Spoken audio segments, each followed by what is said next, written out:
journey must start at home. Valley are going to end. Because you can't know who you are without remembering your past experiences.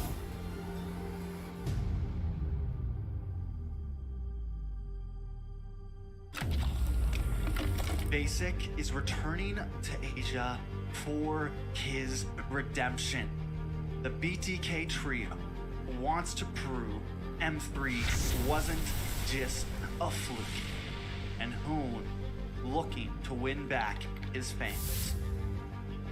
I got basically kicked, but they still call me traitor for, I don't know, for pursuing my dream. I thought living that comfort zone and then try new things was a better way for me to pursue the win. We're coming and we're gonna compete. We're gonna put a fight, that's for sure. I'm coming for you, M4. This is what we have all been waiting for.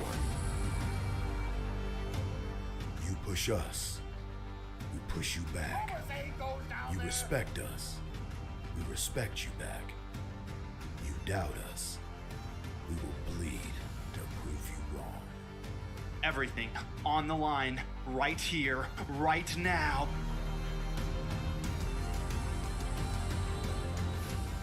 Definitely, they're not underestimating us as much as they did in M3.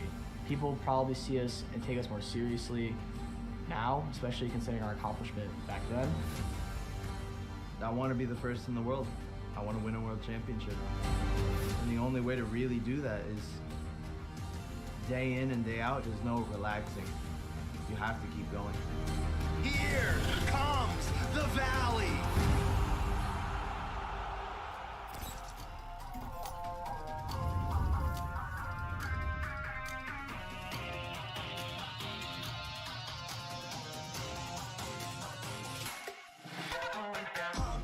It's my time, I'm a ball. I'ma get this money right. I'm gonna live my best life. They've been talking to me on me. You know they'll never win. I'm controlling all my victories. And something that's gotta give. Cause this is just what I made it now. I made it now. You can't ever break us down. Break us down. I'll be speechless for the stars. Promise I'll be what they not. And I'll never ever stop. Won't never stop. Yeah. Touch your sky.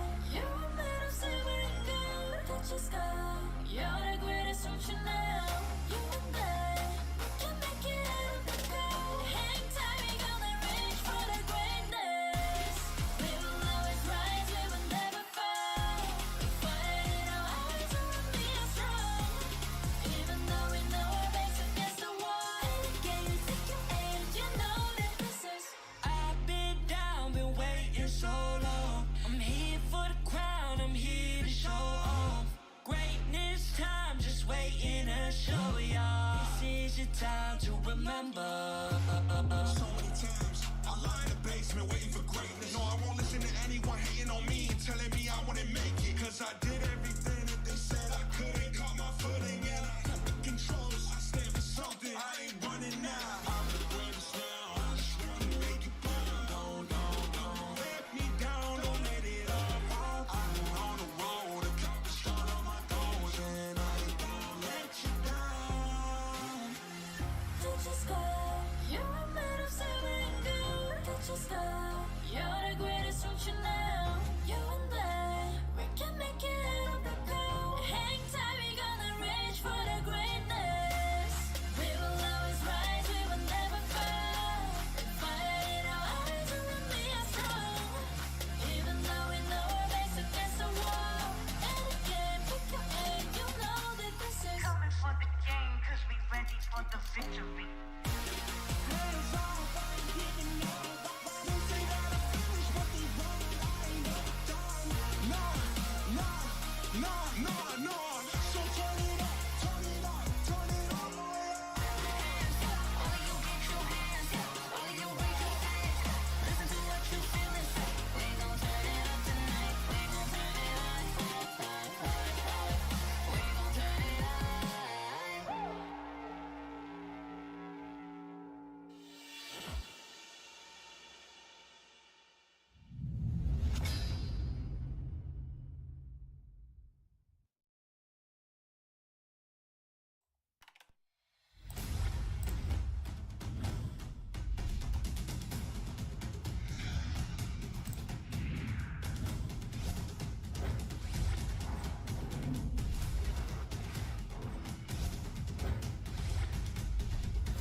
The sky is so vast, isn't it? My little flare. Papa? Can you reach the sky and ignite the stars?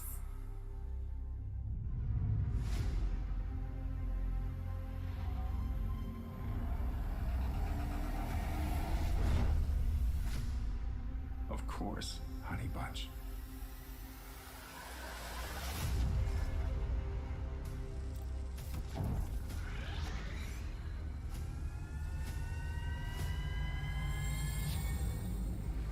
Papa never returned home.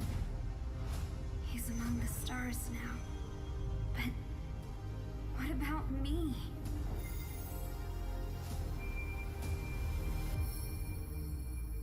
Have faith, little flare.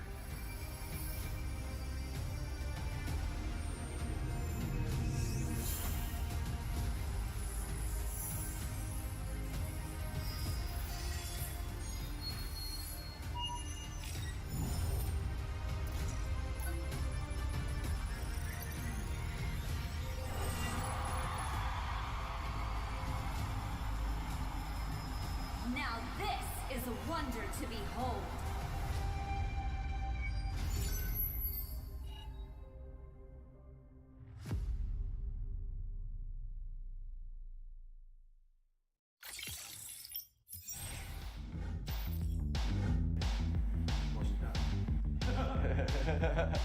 Time. Oh. It's time to make the most of the moment. I'm Hoon, I'm mid-lane for the Valley, and I'm ready. I graduated high school a few months ago. Yeah. We dare to be great. Dude, that's perfect. One more. Second. Hello, my name is Fly Chicken. I'm XP lane from the Valley. Let's go.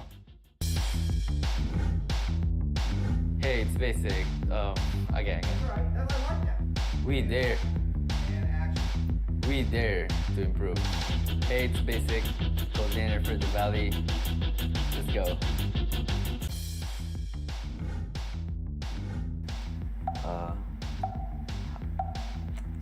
Say hi. Three wasn't good enough. There you go. One more time. Three.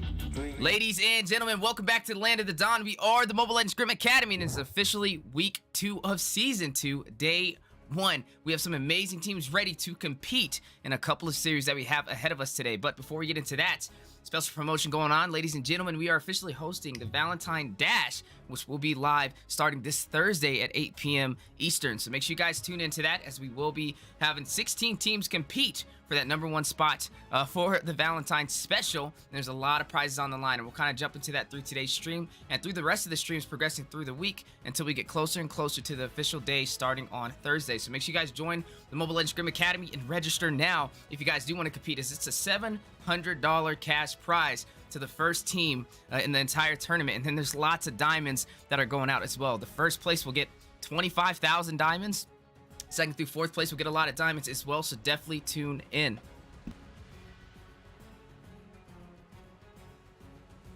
Now, a little bit of a look at the schedule today. We are seeing D-Gods go up against Team Saint in a best of 3, and then we are going to be seeing Ohana Esports go up against Zinx. Zinx, a new team I haven't really seen before, and I'm excited to see them compete for the MLSAs. We've been seeing a lot of new faces as we've opened up our academy doors for Season 2. And now for Series 3, we are going to be watching Clockout go up against Abyss in a best of 3. All live on the Mobile Legends Scrim Academy YouTube channel and live on the Mobile Legends Bang Bang North American channel as well. So definitely tune in, and we appreciate you guys joining us in the Land of the Dawn today as these teams get ready for the upcoming tournament and get ready to be on the professional scene for upcoming leagues. But like we said, the match on the way. D-Gods versus Team Saint. Joined with me on the desk, I have the on-point analyst, El Manny, in the building, and I will be doing the play-by-play. How you doing today, Manny?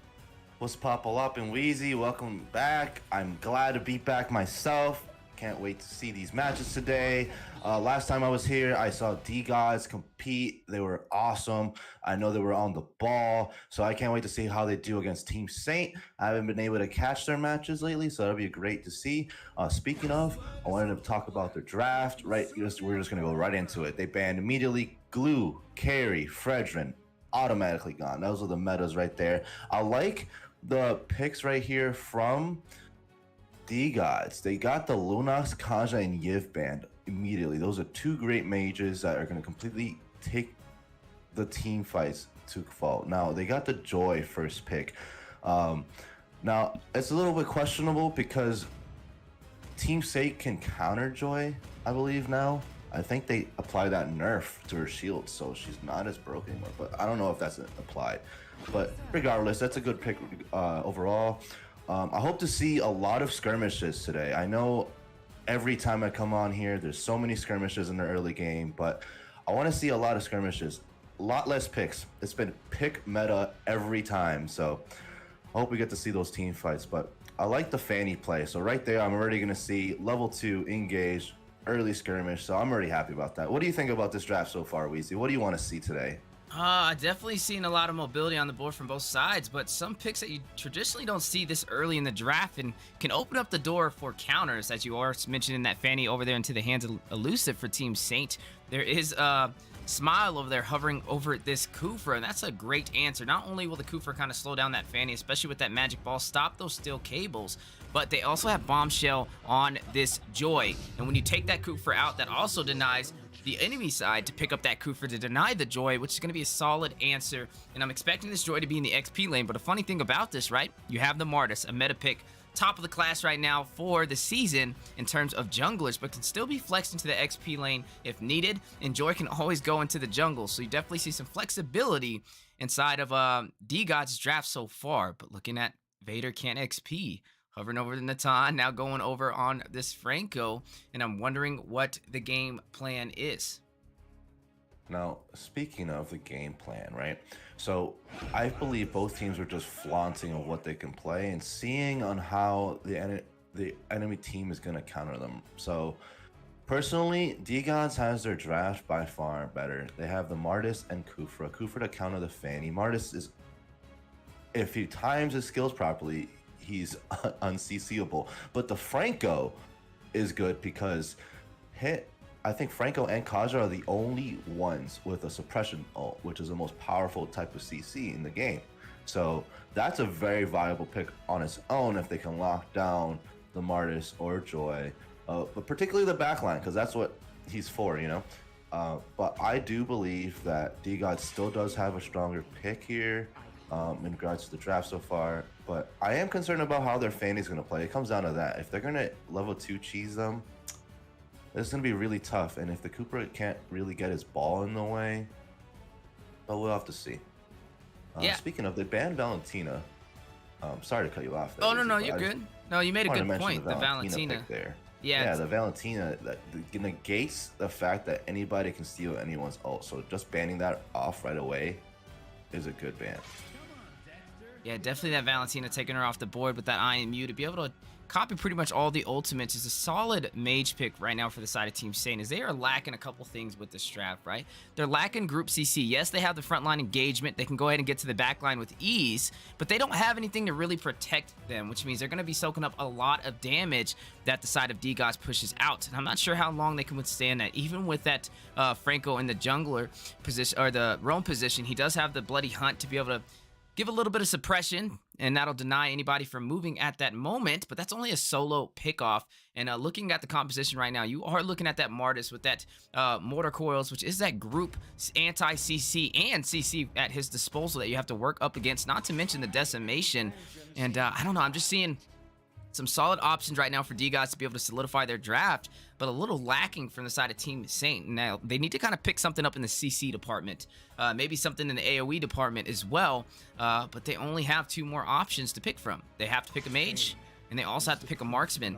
So maybe picking up the Farza may be a valid option, but it's still going to be very hard because you have this Joy, and you also have this Kufra to dive into the Farza, so maybe not even the best option. And this is why I feel like the Franco may have been a little too prematurely, especially when Smile had this Kufra on lock. So I'm thinking, ooh, it's a tough pick. Maybe flex it over to the mage and pick something possibly on the board. Kaz is taken out with suppression as well. I guess the only thing Franco will be useful for really is to go into Bombshell. At least he can grab up Bombshell if lucky, but you know when those beats get to going, when that playlist is out, it is very hard to catch it.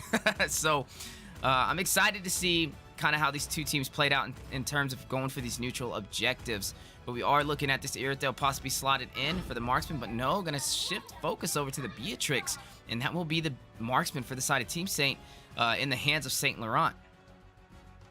Now, as we were talking about, I was mentioning mages in my mind, seeing what can be slotted in for Team Saint, and it's really hard to pick like an Xavier. They picked up the D-God's picking up the Farza, as we were just about to mention that. Now, Team Saint needs zone, right? They need something to complement, and D-God's denying them the Farza. That's really good zone in itself, and they have 2 picks on their comp that are really hard to CC, Joy and Martis. So I think they're winning this draft, but we can't count out if Team Saint can pick a proper mage like, I don't know, maybe Valier, something that can zone away the Kufa and Martis and Joy, and allow an opportunity for their for their front line to get in there. Faramis is such a good pick too. I forgot about Faramis. That gives another life cycle for your team fights, you know. But still, that doesn't provide proper zone, you know. We need zone, and I don't know how they're gonna. Well, maybe Kadita here. Kadita can't be targeted. Oh, Zaz. I don't know. There are already too many picks here. They're listening to you. They're gonna keep swapping. I mean, I would say like the Faramis doesn't work in theory. Yes, you get a little bit of an additional lifeline when things get a little tricky, but still, like you said, lacking in that zoners department, and also going to be lacking a little bit in the late game. You have the Fanny, you have the Lapu Lapu. You have a good early game presence. Faramis, you know, can kind of come online and help in the early game as well. But you need to look at who's going to close this game out when it comes down to it. You put in a lot into the hands of Vader Kent XP for the Beatrix, and also Blazier on this Lapu Lapu, and really Fanny to kind of pave the way for the early game and hope that Beatrix scales. So you're going to have to make sure you win, you know, over there on the gold lane if you do want to kind of prevail as they embark in the Land of the Dawn. Ladies and gentlemen, we are watching D-Gods go up against Team Saint. Both these teams competing in a best of 3, and both of these teams now vets inside of the Mobile Legends Scrim Academy have been competing for a few weeks now, and I'm excited to see how they kind of go into match 1. But looking at the draft so far, that Martis walking is a solid option. That Joy walking is a very strong pick, and I feel like it may be a possible upscale battle if this Fanny can't find a way to get online. So you definitely have to see St. Laurent get a couple of early pickoffs, pave the way in the early game, take out this Bruno, and if that can happen and these things can be checked off, then I can see Team Saint having an easier time. But if not, if D-Gods finds the answers, especially with this Martis in the jungle. Well, no, actually, no, it's not Martis in the jungle. They flexed it. Martis in the XP, and this is going to be a Joy in the jungle. A Martis versus the Lop. And I'm not sure if I would have made that decision. And I think that may actually help out Team Saint with this draft. Is the Joy would have been okay against the Lop. He can't catch her, and Joy's super mobile to be able to harass, cut those lanes, and get out of there and be able to create that split push opportunity. But when you put that Martis there, yeah, you have the anti-CC, but he's a little bit more stagnant, and that's going to give Blazer an easier time when it comes to these engagements. You're absolutely right, Weezy. We were expecting that Martis jungle so we can get these aggressive early games. You know, Fanny wouldn't be able to cable in, Kufra using his ball. But since D-Gods wanted to swap it up, it's going to give Team Saint more time to get their marksman online, be able to rotate properly. So we'll have to see how this goes. But right now, Fanny going in for the pick and could not make it off, just to show that she's there and just showing off a little bit of those cable actions. But here we are going in for the gold lane, like we talked about. Both teams trying to make sure that they can get both their gold laners ahead. You are seeing both teams trying to farm it up, trying to get that level 4 prior to this first turtle. And like we said, we're going to be paying attention to Fanny. Already going for the red buff, not able to get that early kill that these Fannies typically try and look for before this turtle mark. But an engagement over on the bottom side prior to the turtle spawning in. You are seeing Martis with the mortal coils, a flicker being used. Joy going to go ahead and activate that music and possibly take down Blazier. And yes, that is first blood for the side of D-Gods. But look at Norbert, look at Fanny rushing into the turret. A little bit of a misclick. This is going to fall down into the hands of Human Bird from Martis. And that is 2 kills on the board. Nice and early for the side of D-Gods. D-Gods, wonderful picks right there. Beautiful positioning by their Martis as well. Able to secure those 2 early kills. Fanny fumbling under the ball there with the cables, but we'll have to see how they pick it up. D-Gods securing the turtle. So Team Saint is making sure they're zoning for the blue. I think they're trying to get turtle. There you go. Retribution going into Bombshell right there for D guys to pick up that first neutral objective. RC and Destroy rushing with the music, a response back for the Bravest Fighter, but Marta's gonna hit Blazer with the decimation just in time. It's gonna pick up another kill for D guys, currently on fire right now. St. Laurent having a very hard time with these steel cables. Now hit with the Tyrant's Rage, a little bit of a stun, and wasting a lot of energy. You RC Norbert on the chase, possibly gonna get a stun, take him down, having just the right amount of energy to escape. And right now, like we said, the early phase is what we were worried about. Fanny's kind of one of those door openers for the early game to get these early kills and give your team the advantage. But right now, we are not seeing that. 2 kills already for this Martis in the XP lane, and you are seeing 1 kill for the jungler on Bombshell for Joy. No, right there, we already knew that their draft was going to be a problem, and as we see it, look at these items, and the gold is substantial on their Martis. Speaking of, there's a team fight happening right at this gold lane. You are seeing the Feathered Airstrike go down, doing a little bit of AoE damage. Hanako gonna go ahead and proc this whole altar, but look at St. Laurent. Hanako picking up a kill, taking down Smile, but a direct response. Bombshell's gonna take down St. Laurent. Down goes Fanny again, but the Iron Hook to pull back Bombshell, and Beatrix is gonna go ahead and use the mirror to burst him down, and that is a 1-for-2 trade. But again, the jungler falling a little faulty right now, 0, 2, and 1, and this is not what you want to see, especially on this Fanny pick. And if he does not find some answers to be able to get this blue buff, rotate around, and get some pickoffs, it may be a very hard time for Team Saint to kind of close this game out. Now, speaking of, as we were mentioning, Team Saint were at least able to pick up 2 kills to get their gold back on the board. So they're only behind a K. But the marksman is almost dead even with theirs. I might even say that they have a 300 gold lead. So they keep funneling their marksman right there. Speaking of funneling, You are seeing Martis wasting no time. Motor Coil is going to go ahead and hit Fanny with the decimation and give her a 3rd kill. And now his 3rd kills, or 3rd death and his 3rd kill. But Martis rushing in, gets the double with another decimation, but bursts it down by Beatrix with that turret dive. And I can't even really, blame him for that. I think that was a really smart move, or good read. They know to shut the Fanny down. The Fanny's having kind of on ice right now, very cold, and they're going to try and keep it that way. As if Fanny does get online, it will be a problem. But with the denial of the blue buff and also taking her down, that's going to be even more time before St. Laurent can be really effective in these engagements. But speaking of engagements, Bombshell wasting no time with this Joy Jungles to pick up a kill and take down Elusive, the roam for the side of Team Saint. As we were just mentioning, D guys doing perfect rotations, making sure that their Team Saint's Fanny is shut down, securing both the red and blue from their side, making sure that she doesn't get her XP, starving her.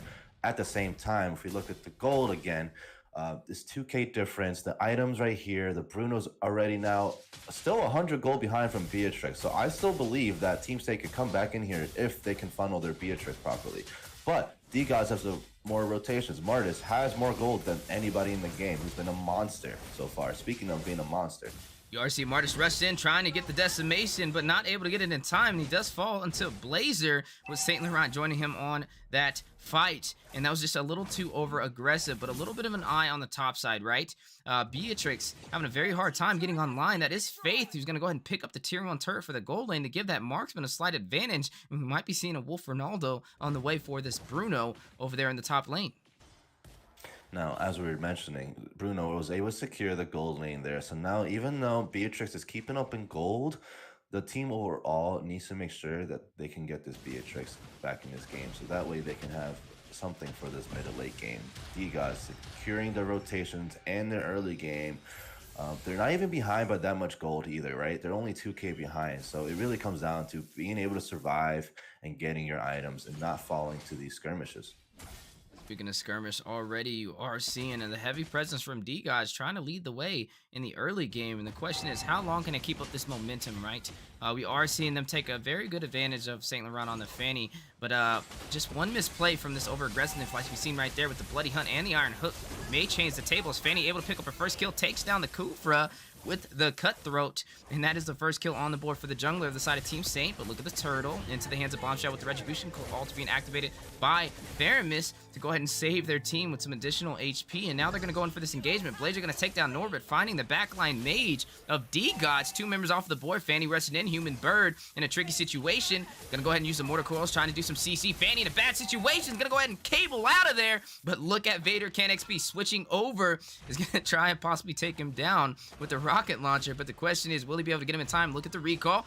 There you go, able to cancel out just in time, and Hanako's the one who actually picks up that kill. Now, right there, that was a beautiful pick that all started just from the Franco and support. Speaking of picks, Team Saint getting the momentum going on, making sure they're securing that Bruno, getting their gold right back to the 0.8k difference. Now, that's awesome momentum right there. They're able to pick off that play and utilize it so that way they can capitalize on these rotations. Now they're securing the XP tower. And speaking of securing, another pick right here from the Franco making sure his team is staying in this game right now.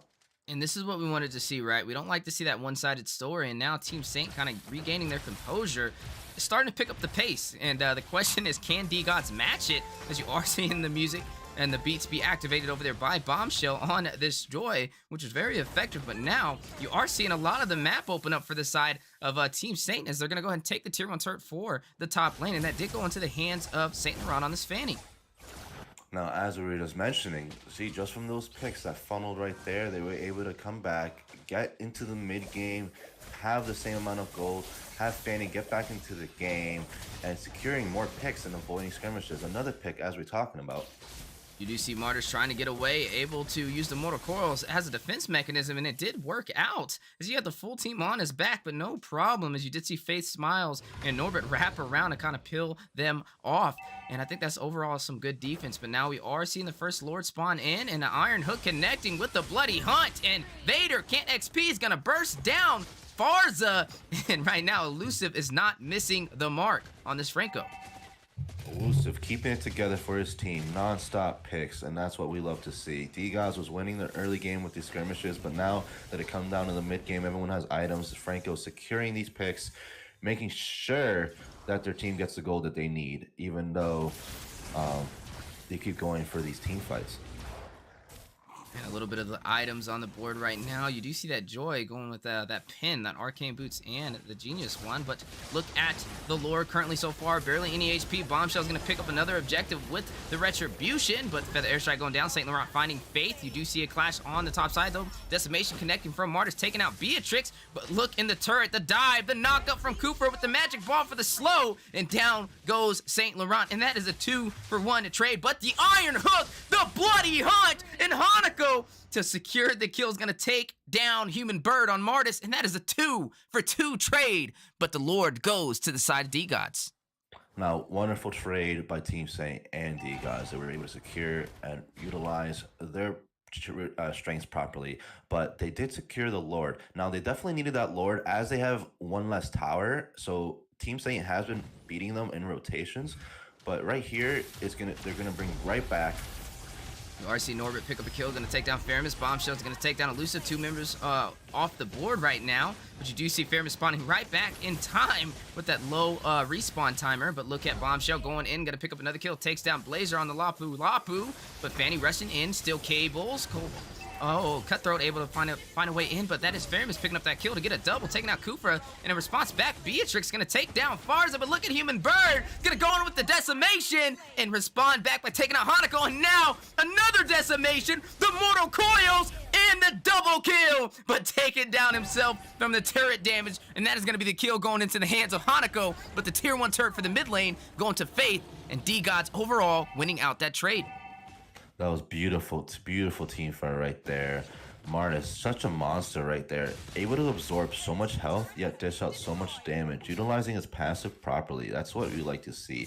Now, as they were able to secure these team fights and everything, they had the Lord pushing and able to secure tier 2 bot side tower. So now that they have their waves pushing up, we're going to have to see if they're going to be able to get more picks so that they secure this middle tower and open up inhibs. Now we're getting into that late game, and it comes down to longer timers, right? And picks are going to be strongly mattered. Push checks need to be on point, especially for teams that love to regroup together like this, right? So I wanted to point out that D-Gods, even though they're only winning by 1k lead, Team Saint's been pushing back hella hard, especially after that early game.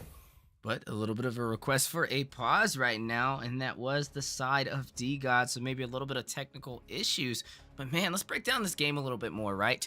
We've seen D-Gods have an easier time, especially with that Martis over there having that coup for the direct counter for that Fanny. Was able to kind of shut him down in the beginning. This Martis on the XP lane rushing in to the blue buff to not only take down Fanny, but take the blue as well.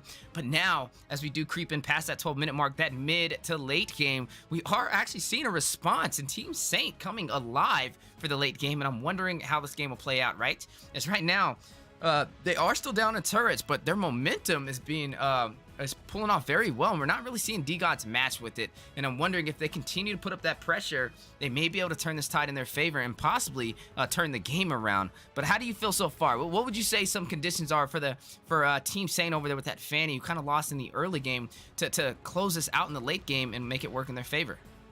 I think since now we're going into the late game, everyone's getting their items online, and Team Saint's been doing a wonderful job making sure that they're able to catch up. Franco able to secure these picks, recovering from these skirmishes, making sure that they get the Kufra out of the way so that Fanny can come in and swoop in for the back line and secure something. We saw that on that first engagement by the red buff. Got a pick on the Kufra. Fanny coming in for the first kill. Able to start funneling, right? The rest of his team was able to snowball. They got a tower. They got some gold back. Now they're only behind 0.8k. Now I kept saying it from the beginning. Beatrice was able to keep up with Bruno with farm. So if they're able to get a pick, say if Franco can get the Kufra out off the bat and some goofy out of position play, they would be able to capitalize on that. If Fanny can choke on their backline and zone the Farza, and if Team Saint can spearhead in with Beatrix, I think they can come in and swoop the team fight.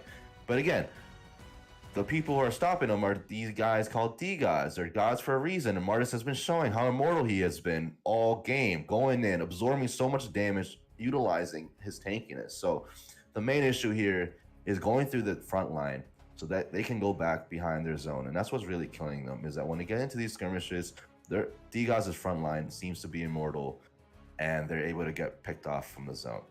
So my advice to Team Saint is to keep going on these picks. Don't fall for the skirmishes, and make sure that you get the proper zonage for your Beatrix. Yeah, definitely a little bit of those keys to victory, right? Which we kind of stated in the beginning of the match. We need to see Fanny get online, but a good read and a good response from D-Gods, realizing that Fanny was already at a disadvantage, so why not, kind of invoke that a little bit more by invading and contesting those buffs, and that's exactly what they did. And then also a little bit of surprise on the caster's desk. We kind of predicted it, but weren't too sure to see the Joy get flexed into the jungle instead of the XP lane, especially against that direct matchup, that Lapu. I feel like Joy could have did really well, especially with that mobility, those beats to be able to have him subscribe to that playlist. But now with that Joy in the jungle, not something you typically see, but working out really well right now for Bombshell, who was currently 5-2-4. So I gotta say, maybe something we're going to try in the distant future. And I love how meta is definitely shifting around, as you typically see that Joy in the XP lane, especially in M4, slotted over there with that Vengeance, but with the Retribution, still able to be very vital to the team. But looks like both teams are still currently on a little bit of a technical pause, so we are going to put us on a short break, ladies and gentlemen. Apologize for the disruption over there, but I promise we will be back shortly. So definitely grab some popcorn and we'll be right back.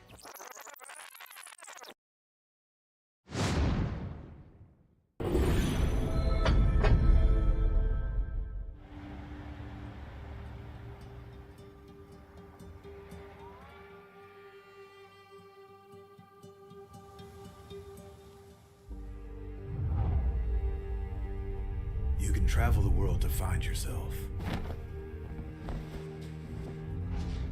But that journey must start at home. Now we are going to end war! Because you can't know who you are without remembering your past experiences.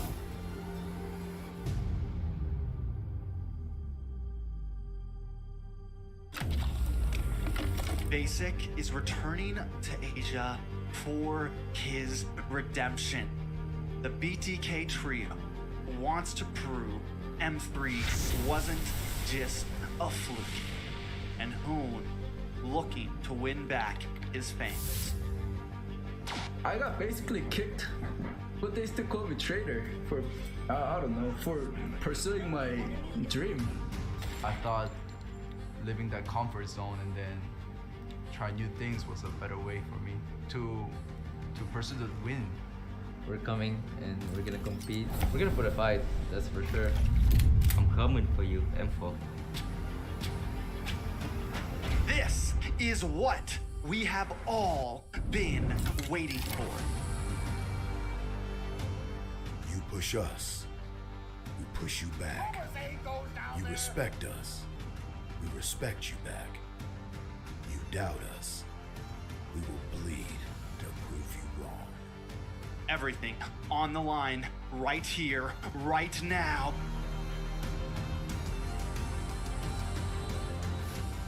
Definitely, they're not underestimating us as much as they did in M3.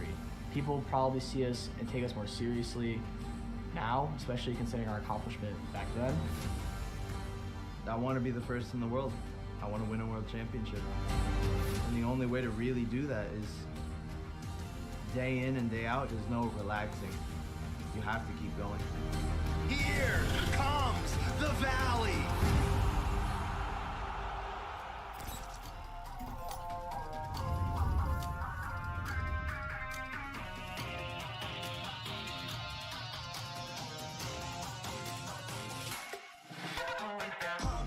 It's my time, I'm a ball. I'ma get this money right. I'm gonna live my best life. They been talking to me on me. You know they'll never win. I'm controlling all my victories. And something that's gotta give. Cause this is just what I made it now. I made it now. You can't ever break us down. Break us down. I'll be speechless for the stars. Promise I'll be what they not. And I'll never ever stop. Won't never stop. Yeah. Touch your sky, you're made of silver and gold. Touch your sky, you're the greatest future now. You and I, we can make it out of the cold. Hang tight, we gonna reach for the greatness. We will always rise, we will never fall. Fire in our eyes, and we'll be strong. Even though we know our backs against the wall. Can you take your age? You know that this is. I've been down, been waiting so long. All right, ladies and gentlemen, we are back after the disruption. Both teams currently in the land of the dawn, clashing it out. We had a little bit of a technical difficulty, but all is good. We are back on board watching Team Saint go up against D-Gods right now. 17-14. Team Saint, who had a little bit of a harder time getting online, has now found their rhythm and their focus, and they're shifting this momentum back in their favor. Now, as we were talking about right before the technical difficulties, right, we're looking at the key conditions from both sides of the team. Now, we're reaching that point of the game where it's 12-minute Lord. It's that late game where that Lord will be able to open an inhib. So whoever wins this next engagement is going to be able to utilize that tool to get their waves in sync to possibly break open that inhib. Now, as we talked about, speaking of, there's an engagement here. In the mid lane, a little bit of a concealed play over there by Smiles, but does not have the team to be able to make a pick off. And now that is some wasted utility already on the board. And that conceal is definitely going to have a little bit of a timer on it before Smile can use it again. But we are seeing this Luminous Lord spawned in. And the question is, which team will be able to take this objective?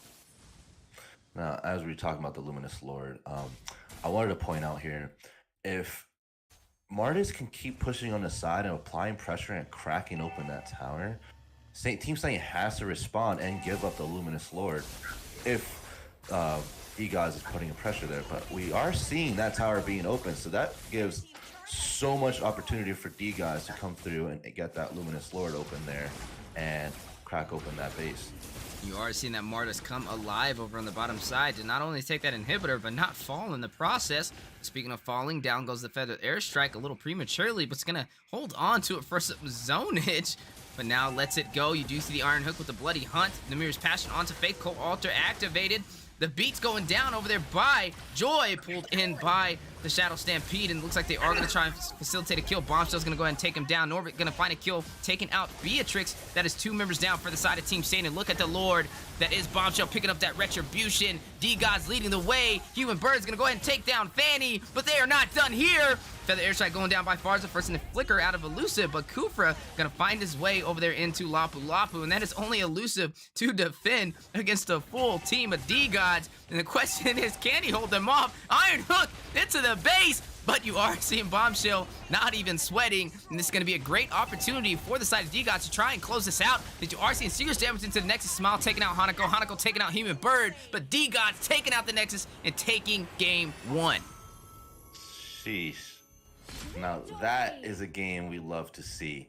We love to see that close. They didn't even go for the Lord.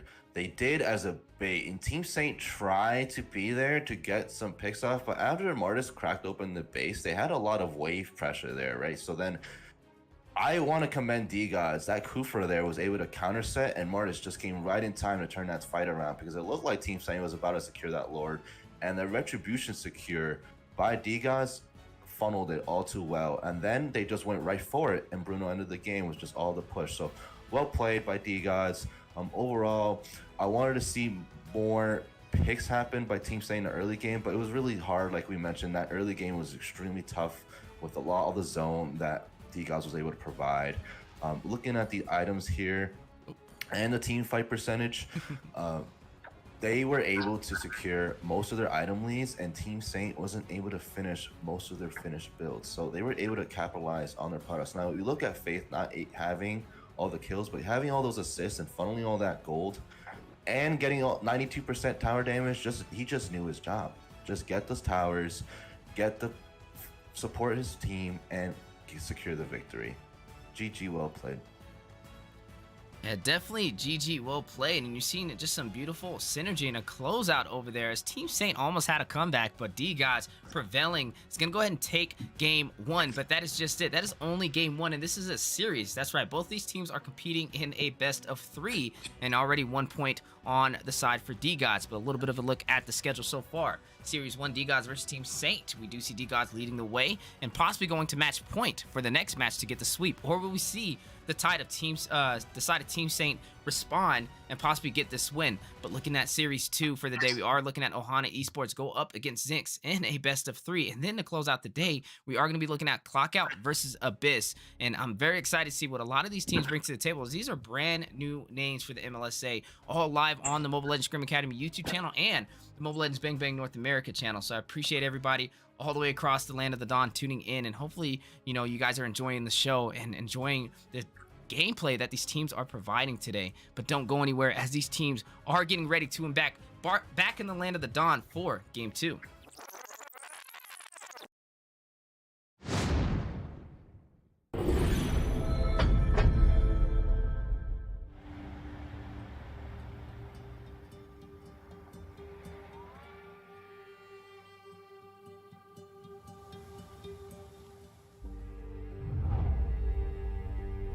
You can travel the world to find yourself.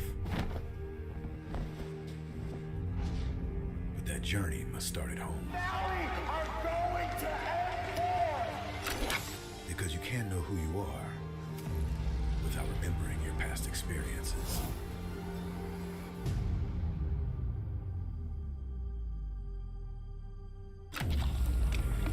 Basic is returning to Asia for his redemption. The BTK trio wants to prove M3 wasn't just a fluke, and Hoon looking to win back his fans. I got basically kicked, but they still call me traitor for, I don't know, for pursuing my dream. I thought living that comfort zone and then try new things was a better way for me to pursue the win. We're coming and we're gonna compete. We're gonna put a fight, that's for sure. I'm coming for you, M4. This is what we have all been waiting for. You push us, we push you back. You respect us, we respect you back. You doubt us, we will bleed to prove you wrong. Everything on the line, right here, right now.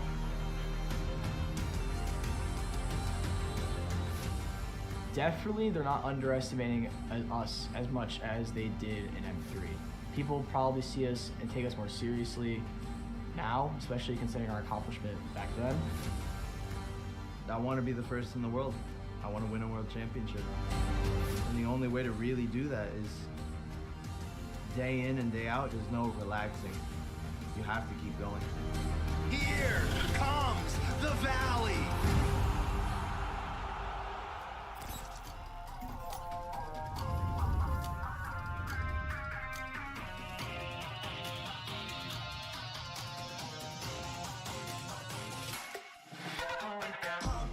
It's my time, I'm a ball. I'ma get this money right. I'm gonna live my best life. They been talking, tell me on me. You know they'll never win. I'm controlling all my victories. And something that's gotta give. Cause this is just what I made it now. I made it now. You can't ever break us down. Break us down. I'll be speechless for the stars. Promise I'll be what they not. And I'll never ever stop. Won't never stop. Yeah. Touch the sky, you're made of silver and gold. Touch the sky, you're the greatest future now. You and I, we can make it out of the cold. Hang tight, we gonna reach for the greatness. We will always rise, we will never fall. We fight in our eyes, we will be strong. Even though we know our backs against the wall. And again, you take your aim, you know that this is. I've been down, been waiting so long. I'm here for the crown, I'm here to show off. Greatness time, just waiting to show y'all. This is your time to remember. So many times I lie in the basement waiting for greatness. No, I won't listen to anyone hating on me and telling me I wouldn't make it. Cause I did everything that they said I couldn't. Caught my footing and I got the controls. I stand for something, I ain't running now. I'm the greatest now. I just wanna make it burn. Don't let me down, don't let it all. I'm on the road, accomplished all of my goals. And I ain't gonna let you down. Touch the sky, you're made of silver and gold. Touch the sky, you're the greatest future now. You and I, we can make it out of the cold. Hang tight, we gonna reach for the greatness. We will always rise, we will never fall. We fight in our eyes, we will be strong. Even though we know our backs against the wall. And again, pick your aim, you know that this is. Coming for the game, cause we ready for the victory.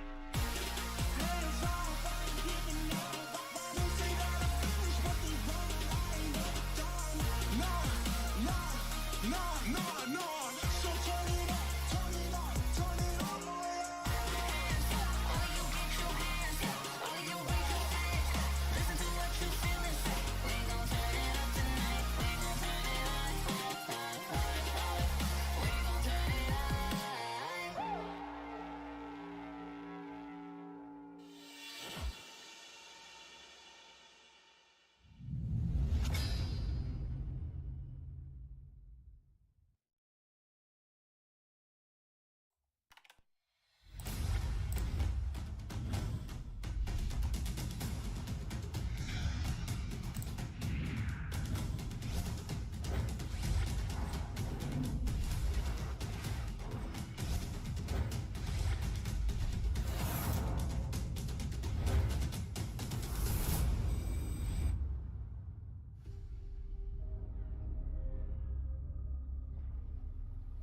The sky is so vast, isn't it? My little flare. Papa? Can you reach the sky and ignite the stars?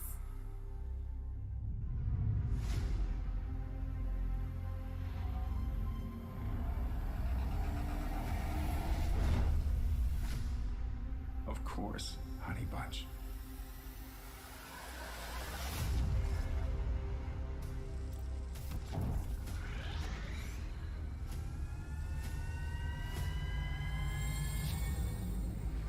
Papa never returned home. He's among the stars now. But what about me?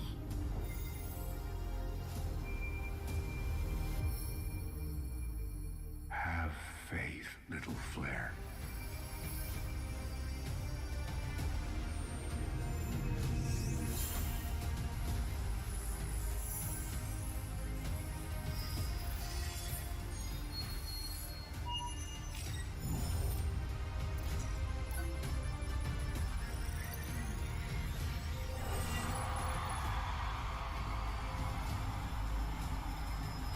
Now this is a wonder to behold.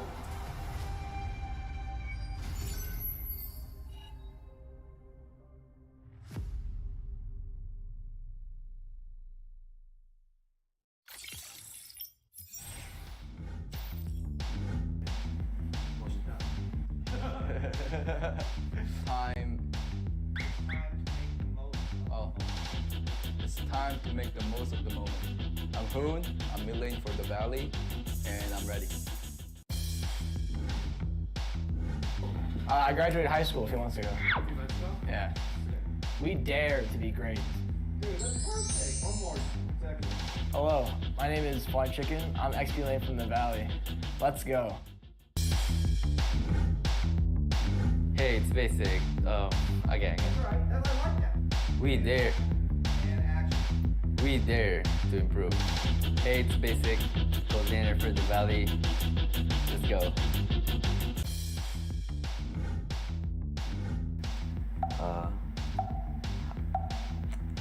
Say hi.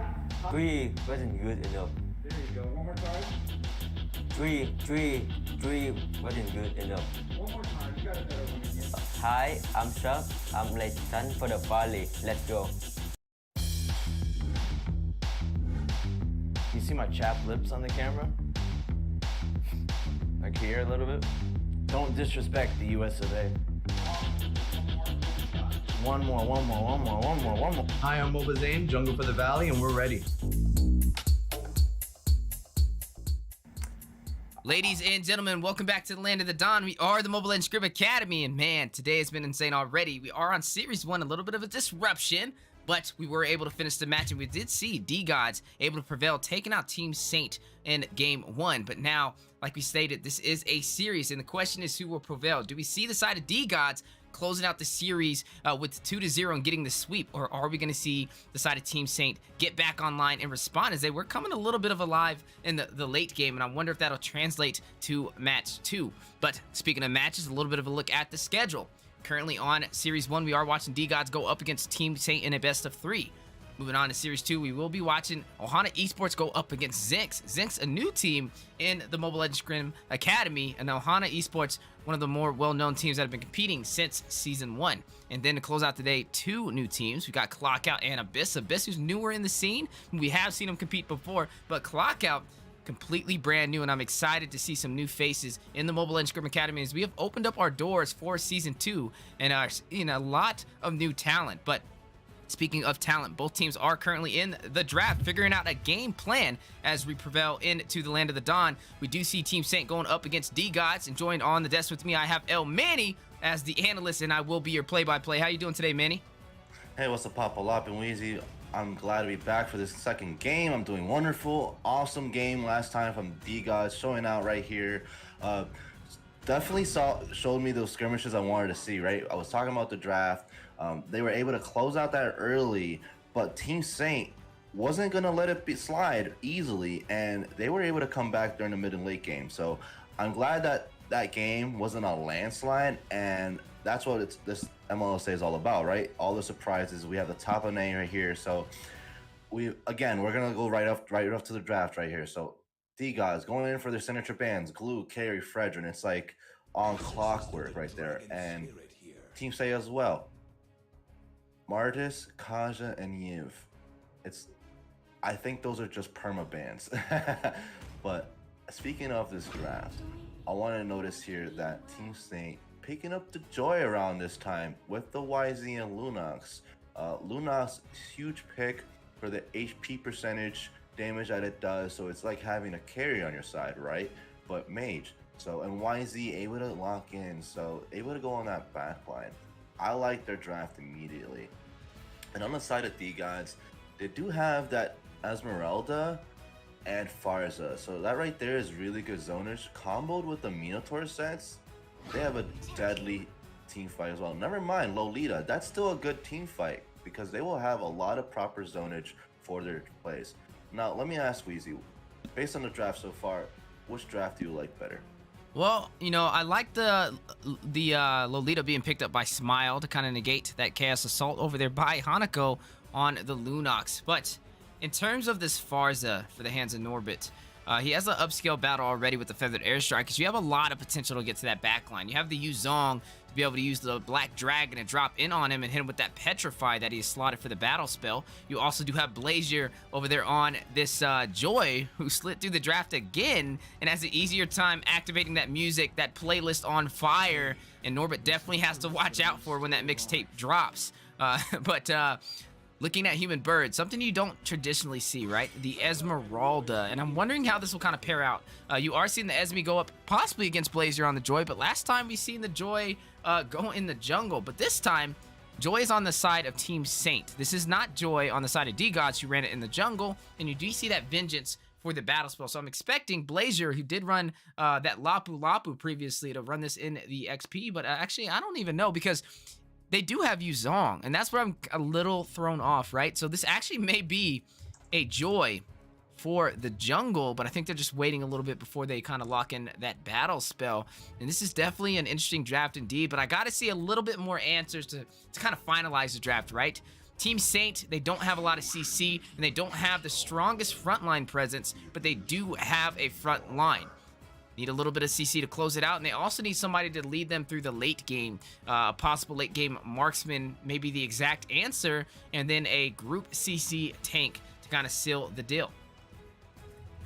Now, so as we were talking about that, the group CC right there to seal that deal, I think they should pick up that Mino that D-Gods neglected. That is such a perfect set for YZ to sync off of because he has knockups as well, right? So that, or we can see maybe, well, they have the Atlas band. So Mino, maybe a Kai even to disrupt. Well, we need group CC, but I'm just trying to see what we can work around to get that Lolita set to be negated. Especially since they have picked up the Barats, and that right there changes the game. Barats in itself, they're going to be playing around Barats, so they have to pick something that's going to be able to disrupt the CC. And then there we go. Instead of the Barats, they secure the Marksman Claude. But I want to see group CC and negate the Lolita set. I'm kind of scared that the Lolita is going to come in and set their whole team because they have the Farza zonage, and it will give Claude free reign. But Team Saint, strong draft so far, though. I do like the Lunax and YZ on its own. So if they cement the Iritho and Kufra, they have a strong draft already right there. They don't have to be worried. Kufra can apply good sets, maybe even the Grok. That's good as well. It all synchronizes together for team fights, so we're going to see strong skirmishes. I already see that here early mid-game. So it all comes down to the rotations, though. Who's going to be able to get their marksman fed and out-rotate the other and survive the early? Who's going to have more early game pressure?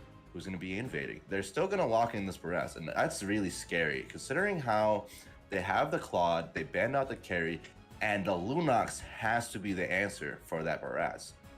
Because otherwise, Barats has free reign. What do you believe, Wheezy? Do you think... I think Team Saint has a stronger draft, but with Barats, I'm on the neutral. But what do you think? It's very hard to kind of gauge, right? Now I'm expecting Joy to be in the jungle, but I will say in terms of countering versus being countered, Team Saint definitely leading the way. When you lock in this Barats, Hanako's going to have an easier time with that Chaos Assault to burst him down. Not to mention, Saint Laurent is going to run this Joy in the jungle, and you're not going to be seeing that Detna's Welcome have the easiest time to pick up that Joy, especially with the mobility that is at her utility already. And then looking at Vader Kane XP over there with that Iritho, right? She has a lot of mobility as well, and that's going to give an even harder time for Barats. I would have said even possibly pulling out an Assassin here would have been okay, but the beautiful thing right now for the side of D-God's draft, right, is they can still run the Barats. They can pretty much run any jungler that they want to kind of seal the deals. They have everything checked off the board in terms of utility. You have your AoE mage, you have your Farz as a frontline sustainability, you have your late game damage dealer for the hands of Claude with the Blazing Duet, you have your group CC with Lolita, and then you also have Barats to provide a little bit more frontline. some additional CC. Now, is that the right answer? Not entirely sure. He still could have picked an assassin, but it still works. And I think overall, a very solid draft. But speaking of the draft, ladies and gentlemen, we are jumping in to match 2 for Series 1. Team Saint going up against D-Gods in a best of 3. We've seen D-Gods pave the way in the early game for match 1, and then had a harder time when it hit that late. And we've seen a little bit of a fire spark for Team Saint, but they were unfortunately not able to close it out. And D-Gods, a smooth gameplay and transition to take match 1, and now currently on match point. Is if they take this victory, they will win Series 1 with a sweep. But will we see Team Saint respond? Will we see that fire that was a little bit of a spark, burst into a flame and go to a game 3?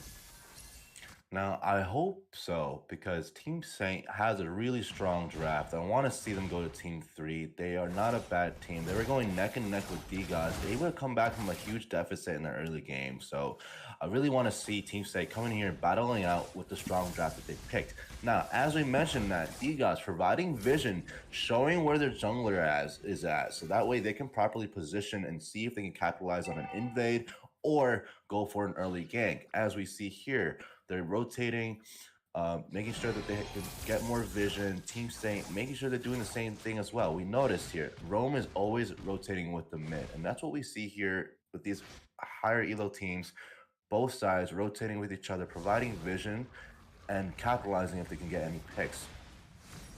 Yeah, definitely a good call right there, as both these teams are battling up to level 4, trying to rev up to have that ultimate, that power spike, to kind of lead the way for the early game, as this turtle is going to be spawning for 20 seconds. And right now, a little bit of those keys to victory. That Claude and that Irithel in the top lane, both really good damage dealers, especially in the late game. But that Claude a little bit more able to pull it off with those blazing duets for the ranged damage. And one of the keys of victory is kind of shutting down the gold. But speaking of shutdown, Detna's Welcome activated on St. Laurent, and you are going to see Smile take that kill, and not really the person you want to take it, but at least they were able to get a kill on their side. And not only a kill, but that was the jungler for the side of Team Saint, which is going to allow this turtle to open up with little contest and possible pickup from D-Gods. Retribution on the way. Bombshell is going to take that. You do see Anako and Elusive to try and backdoor it, but without that Retribution, it is almost impossible. But speaking of impossible, Feather Airstrike going down, making the impossible possible. And then again, Smile taking another kill.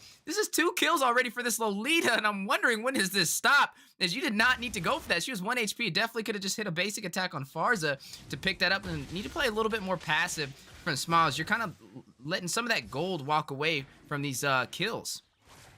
Now, as we noticed, yeah, you're right. Smile picking up that gold deficit, definitely putting their team a little bit behind, just picking up only those assist kills. But we do have to notice that D-Gods rotations have been on point. We're looking at the items here. Their marksman ahead in the game, making sure he's farming up for that mid to late game. Irithel on that ballpark. Not much has been happening on gold lane. We normally see these level 4 ganks right after turtle, but both marksmen are able to keep an even pace and farm up to that mid game, so that's good. Even though D-Gods got a pick or 2, Team Saint is still farming up for that lead. No one's finished their full items yet, so still comes down to these team fights. And speaking of team fights, you see St. Laurent rushing into the full team. The wild charge for the 4-man knockout. Vidercan XP taking down Norbit off of that set. One member already off the board for the side of D-Gods, and they're going in for the clash. Guardian's Barrier going in, but it's gonna kind of split the fight with both teams on the opposing side, and that is gonna go ahead and spark the disengage. that was beautiful wild charge by Elusive there, able to knock everybody up and disrupt. Exactly, that Barats I think was using that in his charge, right? And able to disrupt that before he got off. So that was really well played. Great disengage, keeping the momentum strong. No one's giving any kills. Now they're able to keep these waves farmed up, and they're trying to provide enough vision so that they can rotate accordingly. Both teams doing a well job off that. As we go along for this turtle play, I hope to see Team Saint able to come back with this pick here on Esme. But look at Esme, a little bit of that overextension like you kind of mentioned right there. Now the Chaos Assault's going to go ahead and burst her down. And that is Hanako picking up that kill, but eyes on the prize. You are seeing Bombshell take the turtle for the side of D-Gods. And now Joy on the way is going to go ahead and try and pick up a possible kill. Feathered Airstrike as a response by Norbert inside of that tier 1 turret for the mid lane to do some AoE damage. Dragon Tail over there by Yuzong. St. Laurent picking up the kill is going to take down Lolita, but Bombshell trying to do some CC, trying to provide some slow over there on this Baratz. Not able to find a kill, but they were able to take the turtle. Now, as we were talking about right there, Team Saint sacrificed the objective for a pick, and in doing so, D-Guys was able to maintain a 0.7k lead. Now, it's not much, but it's just enough so that they get that sufficient gold in finishing that item, and then just this next team fight here, if they have that sufficient item they need and they snowball off of this team fight in gold lane, I think D-Guys are going to be able to snowball. But we'll have to see on how Team State responds here as they completely close. Yeah, you did see that Esmeralda fall into the duo from Blazer and that Joy to burst her down. Too overextending. I know Esmeralda used to be one of the best XP laners to get the job done, especially with proxying the minions, having the mobility to be able to sprint out. But Esmeralda just finding a very hard time to be able to pull that off. And already 2 kills on the board for the side of Team Saint and 2 deaths for Human Bird. You have to be careful. Team Saint now 2 kills ahead. But speaking of these kills, a possible fight in the mid-river. Farza gonna go ahead and do some stun. Detonus Welcome connecting. The Wild Charge grabbed up by the Detonus Welcome, and Bombshell is gonna pick up the kill on Elusive. But look in the bush. Joy gonna rush in, not able to hit the beats. A little bit off of beat, matter of fact. But speaking of beats on the bottom side, two members clashing it out. This Esmeralda and this Yu Zong. Human Bird following Star Moon, prepping up. Gonna go ahead and drop in on the minions. Now the Dragon Tail to Petrify. Give a little bit of slow, activating that sprint to try and rush out. But again, maybe bursted down by the Shaw Essence. And no, Human Bird actually able to get out of that engagement. But St. Laurent on the chase, a little bit more mobile. It's gonna hit the Retribution and pick up the kill and take down Human Bird for his 3rd death. This is what we're saying, a little too overextending. But again, with that distraction, you are seeing D-Gods pick up another turtle. Now, I believe Human Bird knows what he's doing there, even though it seems like he's able to just distract the team. I'm sorry, I'm mesmerized by D-Gods here. Securing that turtle and getting a very well played pickoff on that Claude. It all came down from Human Bird distracting the team, even me trying to cast that. But very well played by D-Gods there. Able to funnel that gold lead and utilizing that turtle and just completely crushing on that gold lane. Speaking of crushing, you are seeing Yu Zong with the Black Dragon hover Bombshell to try and get the kill. But man, a lot was going on down there in that lane. You did see Grok take out Lolita using the Guardian's Barrier, trapping her in for that turret damage. And Barat's able to pick up a couple of kills, but there goes the Guardian's Barrier again. Norbit using the Feathered Airstrike a little prematurely. Gonna go ahead and clear some of the minions though. And that'll open up the chance for Faith to get back online for his lane. So speaking of online, like we said, this Esmeralda just having a very hard time, and we are seeing a little bit of a lane swap as now Yu Zong is in the top side since he was able to clear the bottom lane, and this is going to be Vader Can't XP over there on the Aerithale to rotate for the XP lane. Now, as we talked about there, Human Bird was able to utilize his weaknesses there and capitalize on D-Gods rotating and choking that gold lane. Now, not securing that tower, but able to secure just enough kills. But Team State coming in with that rotation and killing the Claude, and that was a wonderful pick on their side. Able to secure that pick and utilizing the fact that Aerithal swapped lanes. Looking at his items, Aerithal has that gold lead now and able to go online with just those 2 items. So we're gonna be going to the mid game, and I fully expect Team State to start winning. Whoa, wait a minute! A Black Dragon chasing the Wings by Wings, dropping down with the Dragon Tail is gonna find a kill onto Norbit, and man, what an insane engagement! You are seeing Aerithal pick up a kill on Barat, and down goes the tier 1 turret for the top side into the hands of Team Saint. And also on the bottom side, you are seeing the tier 1 turret fall for Team Saint for the side of D-Gods. Speaking of Team Saint, though, look at them kind of already maintaining focus on these objectives. It's going to go ahead and try and burst down this Lord, and you're not really seeing the pressure from D-Gods to contest.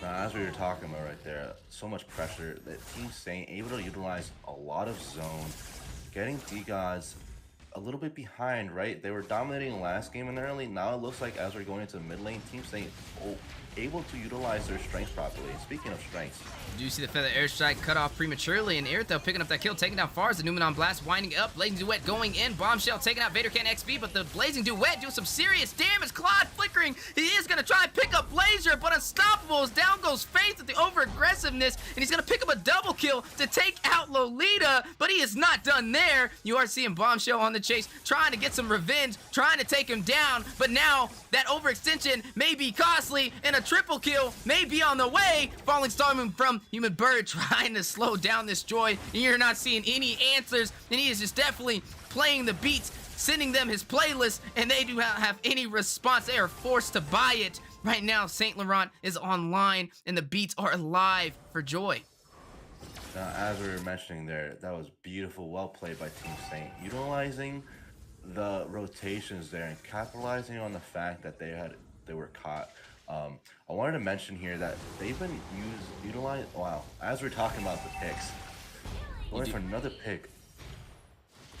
Yep, another pick. You do see Hanako able to pick that up. Human Bird does fall on the top lane and the 2-tier turret as well. Vader Can XP is going to find the tier 2 on the bottom side and get a kill, taking out the Claude. But look at the shot essence activated with that knockup. And it looks like both members on the top side, or all members on the top side, is going to disengage. But Norbit shifting focus. Now going to try and take down Elusive and Vader XP as they're playing very aggressive. You can definitely see their confidence right now toward the mid game. Now, as we were rotating for this mid game, like we were just talking about, they're able to utilize their picks, waiting in these bushes, getting the proper zonage, taking the buffs, and playing super aggressive. Speaking of aggressiveness, you do see Numenon Blast for the triple set, and the Feather Airstrike to respond, but can't pick up a kill. Wild Charge going in. Norbit's going to take down Irithel, and Smile going to take down Hanako. 2 members off the board for the side of Team Saint. Black Dragon going in, hovering around, may drop down, but needs to escape. Blazing Duet from Faith, caught by Saint Laurent in the beats of Joy, and takes down the Claude. Speaking of takedowns, Elusive finding Norbit's going to go ahead and take out Fars, the Dragon Tail from Blazer, not going to connect to anyone, and you are seeing 3v3 over there in the mid lane. 2 members have fallen for both sides, and it looks like they are going to choose to stop taking this fight. A wise decision, and this is getting very crazy over there in the mid lane. it was getting really crazy. D-God's not backing down. It's like a rabid dog put in the corner. Barras going in, taking that Dennis charge and making sure that he can utilize those picks. And Lolita going in and making sure that they get the sets off. But to no avail, Team Saint has a stronger CC comp. But I do want to commend the fact that D-Gods has the durability. They do. They just need to get the backline properly positioned. That's all I think that's lacking here, because they have such good and amazing sets. They've been seeing such good engagements, but Team Saint able to capitalize and utilize their strengths. Now, as we go along for this Luminous Lord and we go look at these items, I want to point out that Irithel able to have that gold lead, and I believe if Team Saint zones them out, she already has most of her items done. She will be able to clean sweep them.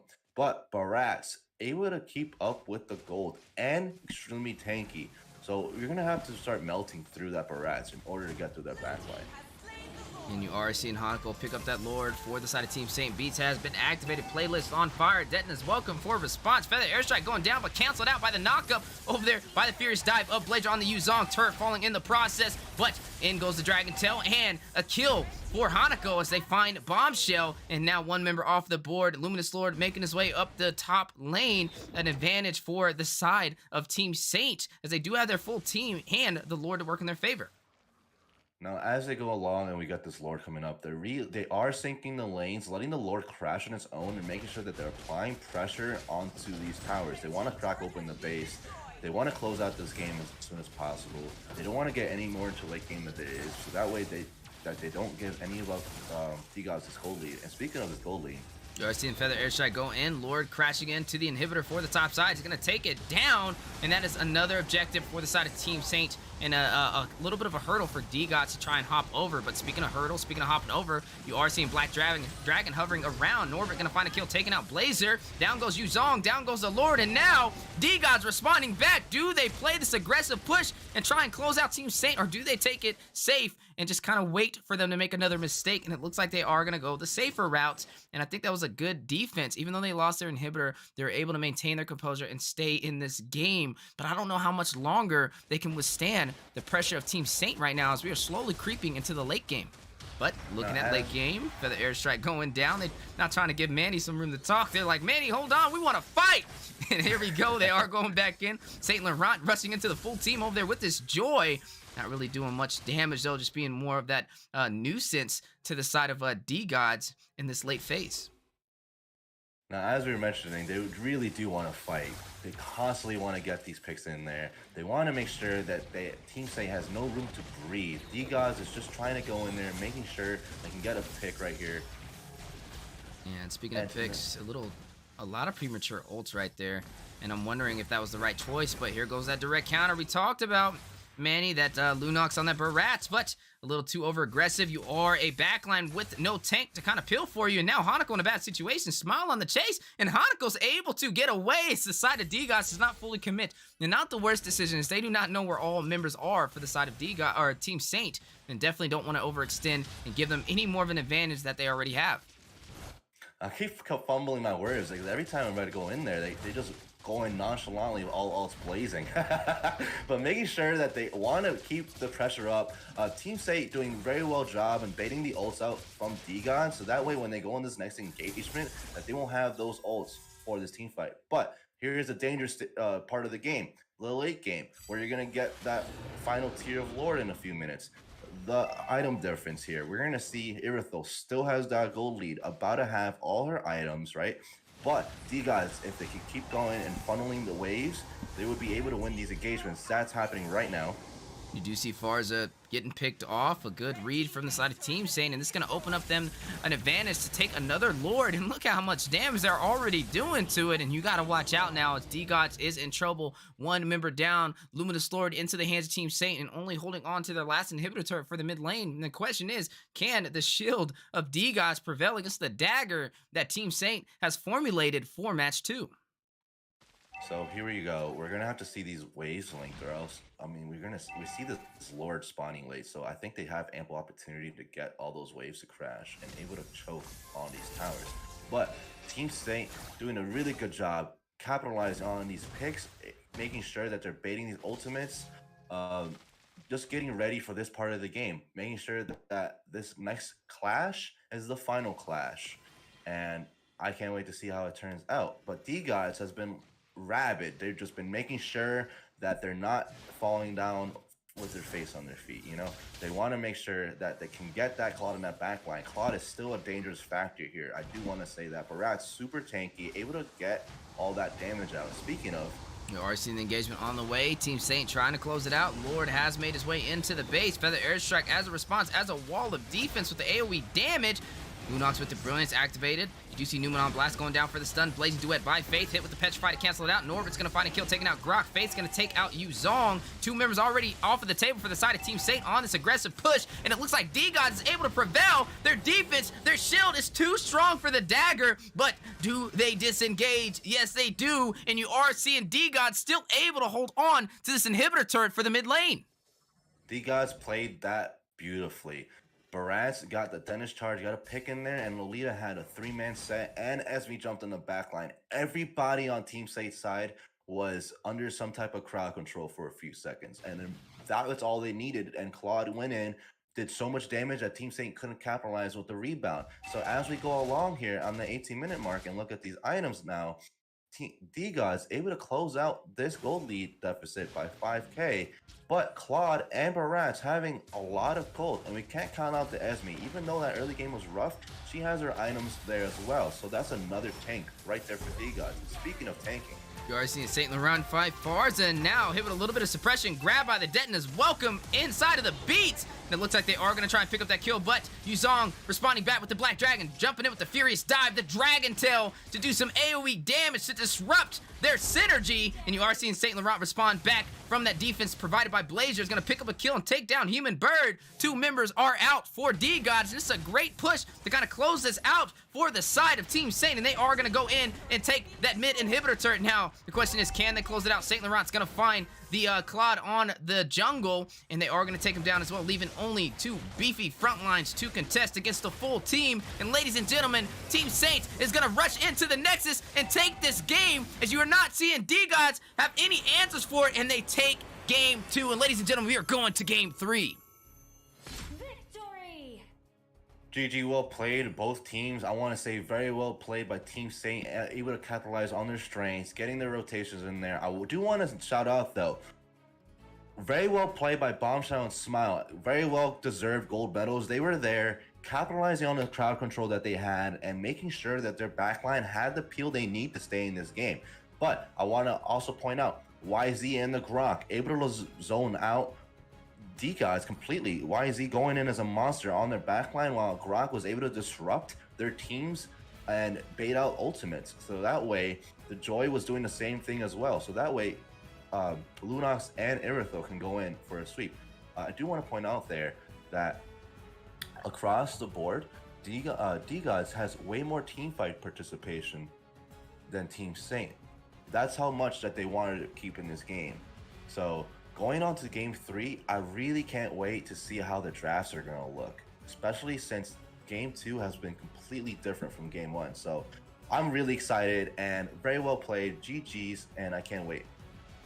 Definitely can't wait indeed. An aggressive comp from Team Saint, but able to pull it off all the way from the early to the late game, and that just shows you their synergy, their time together working as a team to kind of compete on the professional platform, as that is our whole focus right there. We are the Mobile Legends Scrim Academy, and our main goal is to help teams prepare in MLBB in A and focus on what matters, right? That macro, that micro, that synergy, and get ready for upcoming leagues such as NDL, NACT, NASL, you name it, it's on the way. And speaking of on the way, we have a tournament of our own, which is going to be going live this Thursday, the Valentine Dash, starting at 8 p.m. Eastern time. So definitely tune in, as we are giving the first place winner a $700 cash prize, and also the winning team gets 25,000 diamonds. But it doesn't stop there. 15,000 diamonds goes to 2nd through 4th place, and so much more. So definitely look out for that, guys, as we are hosting that for the MLSA Scrim Academy, partnered with Raz. It's going to be an exciting time, so be on the lookout. If you guys do want to register, make sure you guys follow us on Discord for the Mobile Legends Scrim Academy. But speaking of the Academy, let's take a look at the schedule so far. We were watching D-Gods go up against Team Saint best of 3, and right now, both of them at match point, taking us to a game 3. And the question is, who will be able to take this series? Moving on from that, we will be going on to Series 2, watching Ohana Esports go up against Zinx for another best of 3. And then to close it out today, we will be watching Clockout versus Abyss, all live on the Mobile Legends Scrim Academy YouTube channel and the Mobile Legends Bang Bang North American channel. So I appreciate you guys tuning in. Thank you so much for being with us in the Land of the Dawn, and hopefully you guys are enjoying the show as well as we are enjoying the show, as these teams are definitely putting on their best in the Land of the Dawn. So definitely don't go nowhere. Grab some popcorn, get some drinks, and we'll jump right back in for Game 3.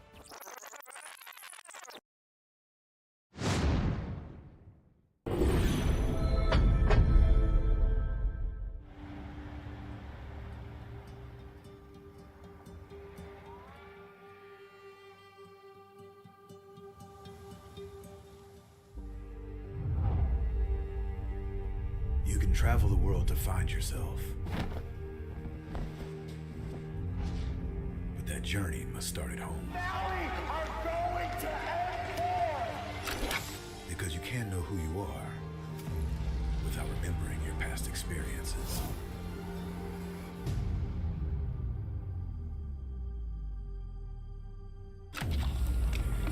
Basic is returning to Asia for his redemption. The BTK trio wants to prove M3 wasn't just a fluke, and Hoon looking to win back his fans. I got basically kicked, but they still call me traitor for, I don't know, for pursuing my dream. I thought living that comfort zone and then try new things was a better way for me to pursue the win. We're coming and we're gonna compete. We're gonna put a fight, that's for sure. I'm coming for you, M4.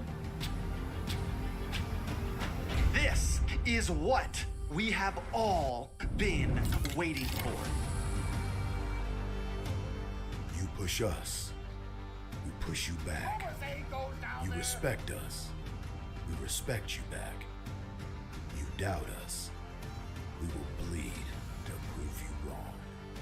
everything on the line right here, right now.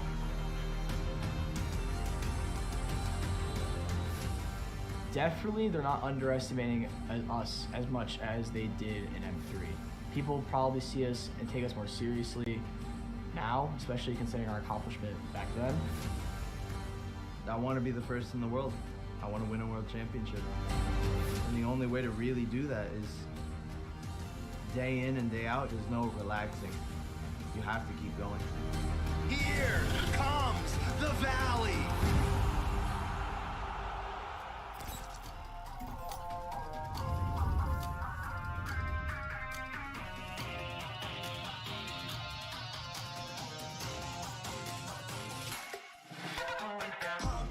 It's my time, I'm a ball. I'ma get this money right. I'm gonna live my best life. They been talking to me on me, but you know they'll never win. I'm controlling all my victories, and something has gotta give. Cause this is just what I made it now, made it now. You can't ever break us down, break us down. I'll be speechless for the stars, promise I'll be what they not. And I'll never ever stop, won't never stop, yeah. Touch the sky, you're made of silver and gold. Touch the sky, you're the greatest, don't you know?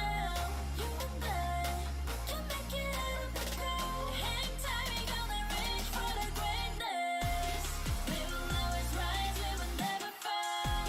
We fight it out, always will be strong. Even though we know our backs against the wall. Can you take your aim? You know that this is. I've been down, been waiting so long. I'm here for the crown, I'm here to show off. Greatness time, just waiting to show y'all. This is your time to remember. Ladies and gentlemen, welcome back to the Land of the Dawn. We are the Mobile Legends Scrim Academy, and currently we are on Series 1 for today, as it is Season 2, Week 2, Day 1. And we are seeing a lot of engagement from two amazing teams, D-Gods and Team Saint, currently tied in a best of 3, 1-1. And the question is, who will prevail? Speaking of who will prevail, prevailing onto the schedule, we are looking at Series 1, that D-Gods Team Saint. Moving on for Series 2, it will be Ohana Esports up against Zinx, a new team who I haven't seen so far, and I'm excited to see these newer faces inside of MLBB in A. And then to close it out for today, another new team going by the name of Clockout is going to go up against Abyss, who is also new on the MLSA, but we've seen them kind of operate before and definitely are a high elo team. All live to you on the Mobile Legends Scrim Academy YouTube channel and the Mobile Legends Bang Bang North America channel. So I appreciate you guys tuning in. Speaking of tuning in, make sure you guys register so that you guys can compete in these events if you want to go toe-to-toe with some of these teams you're seeing before you, and so much more. So we do have an amazing event on the way. We are hosting the Valentine Dash. We are giving the winning team out of 16 teams competing $700 cash prize and also 25,000 diamonds. So what are you waiting for? The link is in the pinned comment over there on YouTube. Make sure you guys register now on the MLSA Discord server, and we appreciate you guys tuning in to today's show. Speaking of the show, two teams already locked in 1-1 on the board for Series 1. D-Gods going up against Team Saint. And the question is, who will be able to take match point and take the series? On the desk with me, I'm joined by El Manny, who will be your analyst, and I will also be handling the play-by-play. Appreciate y'all tuning in. And how you doing today, Manny? What's up, Papa Lopin, Weezy? I'm doing awesome. After the second game, I can't wait to close out this series. We've been seeing back and forth action from D-Gods and Team Saint.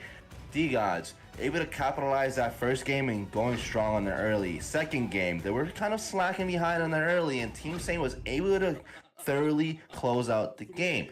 Now, I want to see this game be a cluster ball. We've been seeing fights left and right, and I want to see who's going to be able to capitalize on their advantages. We haven't been seeing much on the gold lane, though, this series. The gold lane's been able to farm freely to the mid game, so hopefully we can see the teams go in and do the traditional choking where they get that gold lane completely secure and funnel all the way through and take those rotations out. But I don't want to count out any teams out because I know it's been extremely hard to do that considering these drafts. And speaking of drafts, we do see the Fredrin let go from Team Saint, so they banned the Joy and let that go, which is commendable. We've seen Joy twice, so just to get that out of the way, it's very well picked right there, so we get some variety. But so since we got the they also got the Martis. So Martis right there is such a good pick. and getting Frederick in, I already see D guys already have a strong front line. But on the side of Team Saint, they do have Xavier and Brody and Thomas. But I do want to highlight the Xavier and Brody. Xavier, super strong mage right now, and a lot of good crowd control. And Brody as well, a lot of agility there, and he doesn't need much to go online. So that's a lot of good zone right there on the side of Team Saint. So I'm really liking the drafts on both sides right now, Reezy. I wanted to ask you, what do you think is lacking from both teams, and who do you want to see close out this series? Well, looking at the draft so far, some strong picks already for the side of D guys, picking up Bombshell on this Fredrin. That's going to be a walking petrify, as we've heard in the MLSA from time and time again. And then let's top it off, Martis into the hands of Human Bird, who's been doing a great job in the XP lane. And you got to worry about the early phase, right? They also have Norbit on this Kagura with that Execute. Watch out for those bushes, a lot of burst potential, and some great pickoffs. And I think they've got the early game checked off. But the question is, what is the answer as we get later and later in the match? How are you going to respond when we get to the mid and late game if you can't close it out early? And looking at late game already, Hanako on this Xavier, you are seeing that Brody locked in as well to do some serious damage as we prevail. And you have to watch out for them. But something that can directly counter them right now is the Lolita. And I'm wondering if the side of D-Gods will pick that up. Now, Atlas was banned off the board. I don't even think they would go for the Atlas here, but you still could. But I don't know if it'd be the wisest answer, especially with that Vader Can XP on this Brody.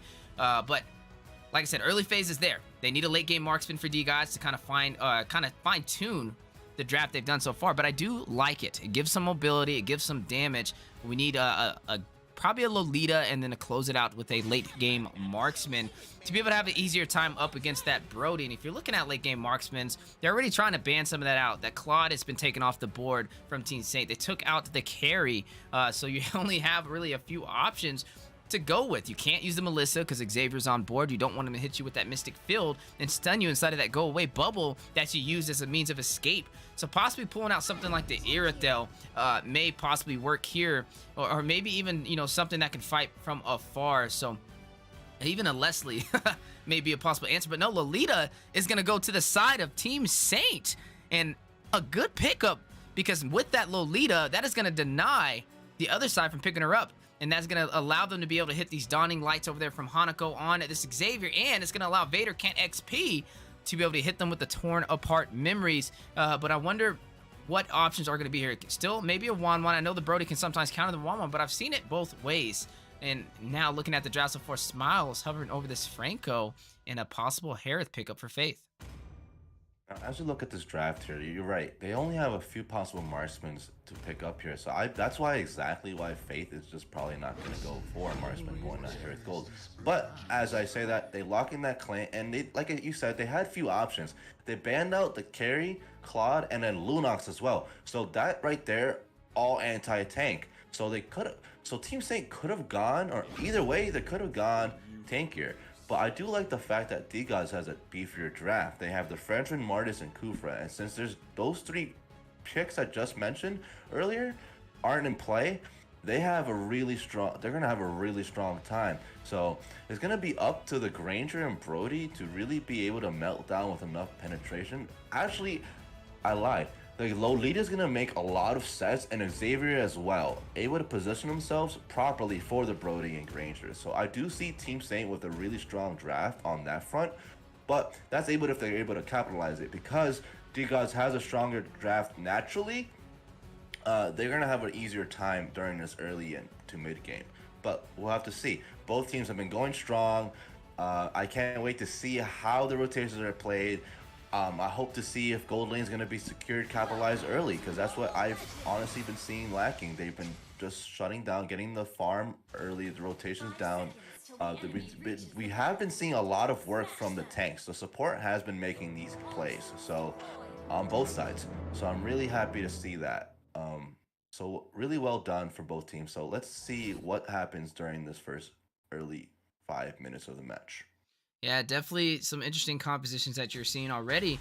But now I'm kind of wondering how Elusive's going to play on this Lolita, right? It was a direct pick to kind of stop them from taking it, as it would have been a really strong tank for D-Gods. But when you slide it over on Team Saint, there's not much for her to kind of block, right? You may be able to stop this Faith over there on the Claw or the Clint, but I'm not sure if that's really the wisest answer. And this is a lot to kind of stop this Lolita from hitting that Numenon Blast, right? You have Human Bird, who for one has the motor coils to be able to get in and have anti-CC against it and possibly disrupt it with his range that Martis already has. And you also have the Fredrin, the Walking Petrified, the knockup with the Energy Eruption to kind of disrupt what Lolita will try and do. So I think one of the keys to victory right now is Elusive finding a way to shine with the Numenon Blast, because if you cannot pull it off, it's going to put the side of Team Saint at a disadvantage in the roam position. But speaking of positioning, a little bit of possible engagement on the bottom side. You are seeing Elusive rush in. The Mystic Field is going to go in on Faith, gets some slow. Brody's going to do some damage, but not able to get the kill on Claude. And it looks like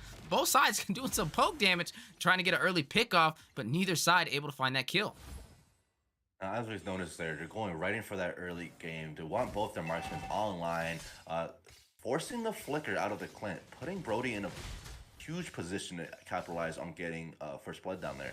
I do want to notice that the rotations has been heavily from the side of Team Saint, making sure that they're getting the picks together and rotating properly. Like you were mentioning, that Numenon Blast is going to be extremely key on the side of Team Saint. So as we're seeing right now, the rotations has been on point. I can't wait to see how that Numenon Blast is used properly along with the conjunction of the rest of the team. There we go, a kill already picked up for D-Gods, finding Xavier, and that is Martis who takes that kill. Human Bird, though, may be in a bad situation, does have level 4 hitting the decimation, trying to take out St. Laurent, and now hit with the Numenon Blast for the stun, and Blazer is going to pick up that kill for Thomas, and that is a 1-for-1 trade on the board. Speaking of Numenon Blast, there it is, right there. It uses the countermeasure against that Martis, who we said was going to be able to be a monster online that early. Martis has a superior early game, so we're going to have to wait and see to get these marksmen online and wait for the mid game. It seems like Team Saint's time to shine has always been the mid game, so I can't wait to see when it gets there. As we're talking about it, we're going on this first turtle, and we're going to see this nice engagement here.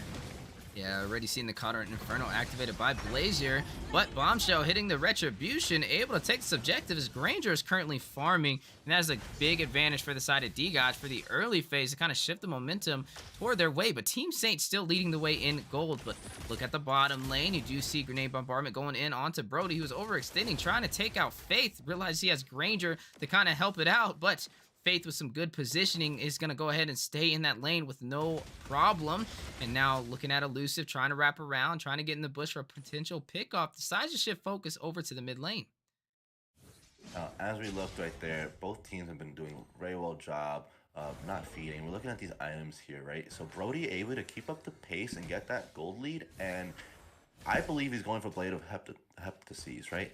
And that Blade of Heptases is going to be extremely strong ambush damage. So, especially since we've been seeing how the rotations have been going, they've been focusing on getting these picks. And speaking of picks, you are seeing Martis with the motor coils getting out of that deadly situation, and she was definitely outnumbered. But speaking of outnumbered, you are seeing Don Light go down, but unable to connect to Faith, and Clint picking up a kill is going to take down Vader Can't XP on this Brody.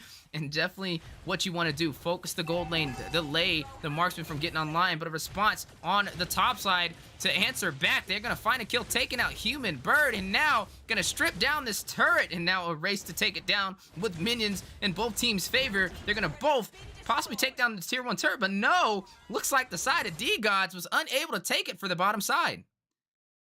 Oh, very well played right there from Team Saint. They were able to capitalize that counter rotation on top lane and securing that gold lead by 1k by taking down that tower. That's going to be really huge, especially since the Granger was there to absorb some of that gold with Thomas.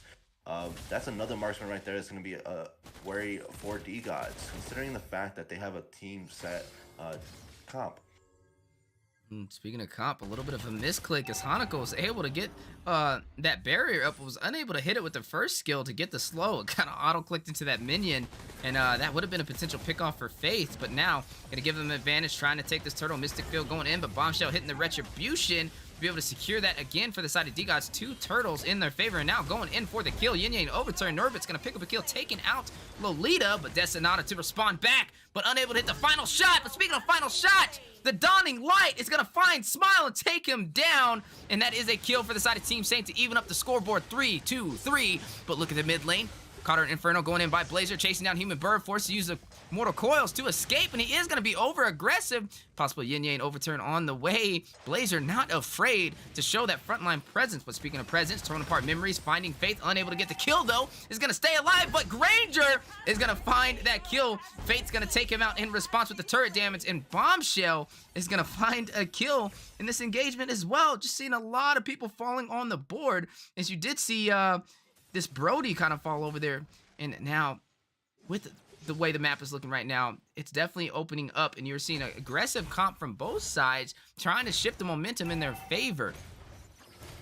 Now, as we're talking about shifting momentum in each other's favor, we're seeing a huge fight top lane between 2 Titans right there.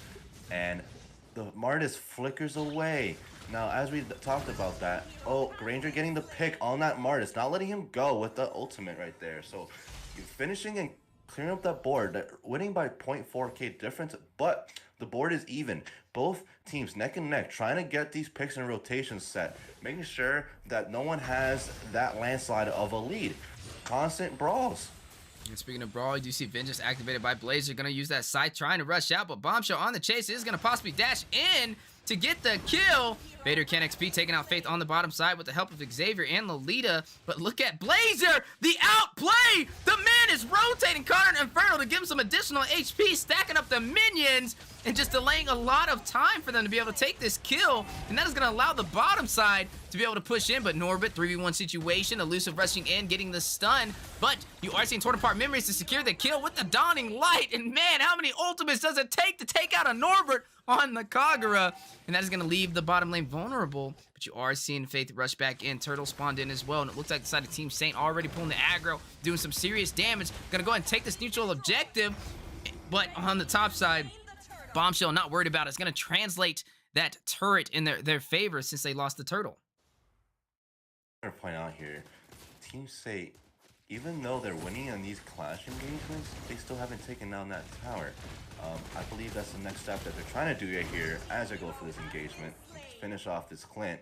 But D-God's doing a wonderful job rotating and making sure that they're getting something out of these counter engagements, making sure that they're not at all losing. Looking at this item list here, Brody able to maintain a little bit of a gold lead, but not by far by that Clint. It's been a little bit back and forth, but looking at Fredrin, got his items online, right? He has both his helmets. That's really scary on its own. A lot of AoE damage right there and be able to absorb a lot. So when it comes to these clashes that we're going to see right now, we're going to see Fredrin really do a lot of tanking for his side of the team. Yeah, definitely seeing some insane engagements right now. And looking at the mark spins, Brody 2-2. But look at a set potential. You do see Numenon Blast going down for the stun. And that is Granger to be able to pick that kill up with that set down on Smile. Dawning Light raining down, hitting 3 members of D-Gods in that bush. It looks like they're going to continuously put on this pressure. Not really sure exactly what they're fighting over, as they definitely don't have the chance to push it, as minions are in for both teams. But you are seeing Blazer pushing the lane on the top side, and a turret falling in that process for the bottom lane. And that was the tier 1 over there for Team Saint. But look at the top side, another clash. They just really are going out for blood. Bombshell rushing in, Appraiser's Wrath going down, Mystic Field for the stun. And he is able to... No, he's not! Destinata is going to connect and take him out of here up to the caster's desk. How are you doing, Fredrin? And, man, some insane gameplay, some insane engagements over there from Team Saint and D-Gods for match 3. As we were about to say, Team Saint using very well job and applying this Numenon Blast like we were talking about. We were very worried on how Lolita was able to utilize it, but Elusive going in for the picks earlier and getting the marksman online. Granger 5-1, right? So able to get the strengths in there and funnel around the front line to zoom out in the back. Now, as they're about to do that and secure this Lord, you guys have to make sure that they don't follow behind and get this snowball ahead, because Team Saint is coming back with a vengeance.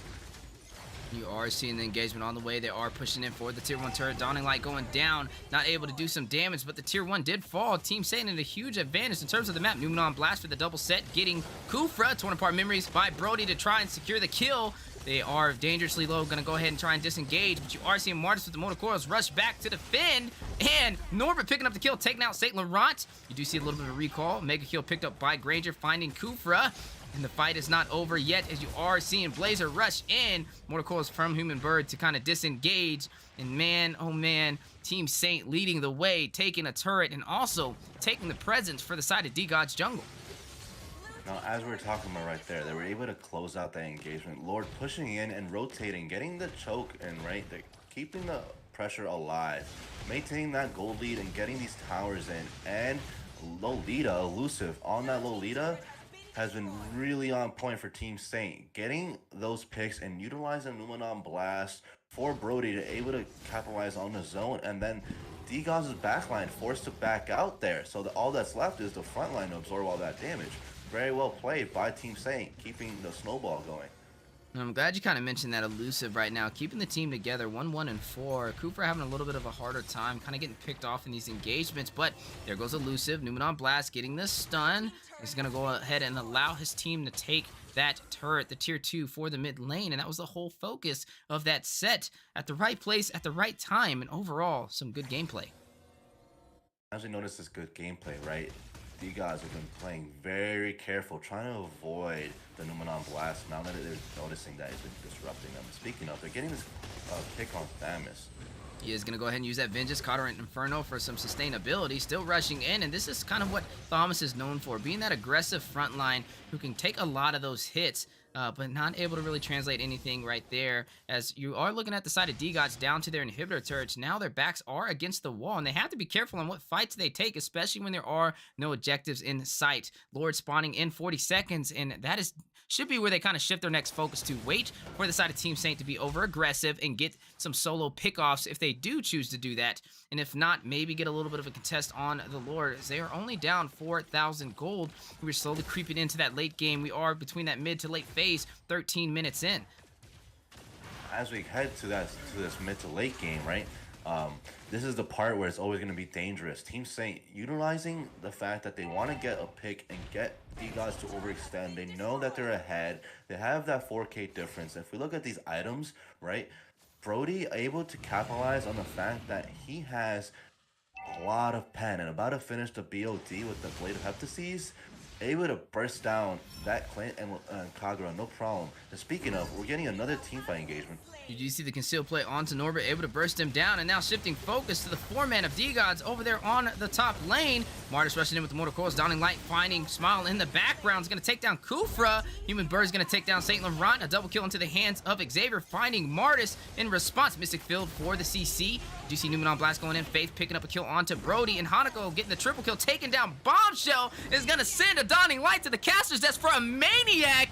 And ladies and gentlemen, that will seal the deal potentially, as Team Saint has got a full wipeout over on D-Gods, and now all they have to do is clear this lane. Minions are going to make their way down the mid as well, but Norbert is there. He is going to try and contest. Can they get it? Norbert just needs to clear this minion, able to clear it in time, but is that enough? The sustainability by Blazer eating these turret damages. You are seeing Norbert pick up a kill in response, and now you are seeing members respawn back in. That was a close call, but D-Gods holding on with the extra lifeline is going to be able to prevail and take this game a little bit further toward the late phase.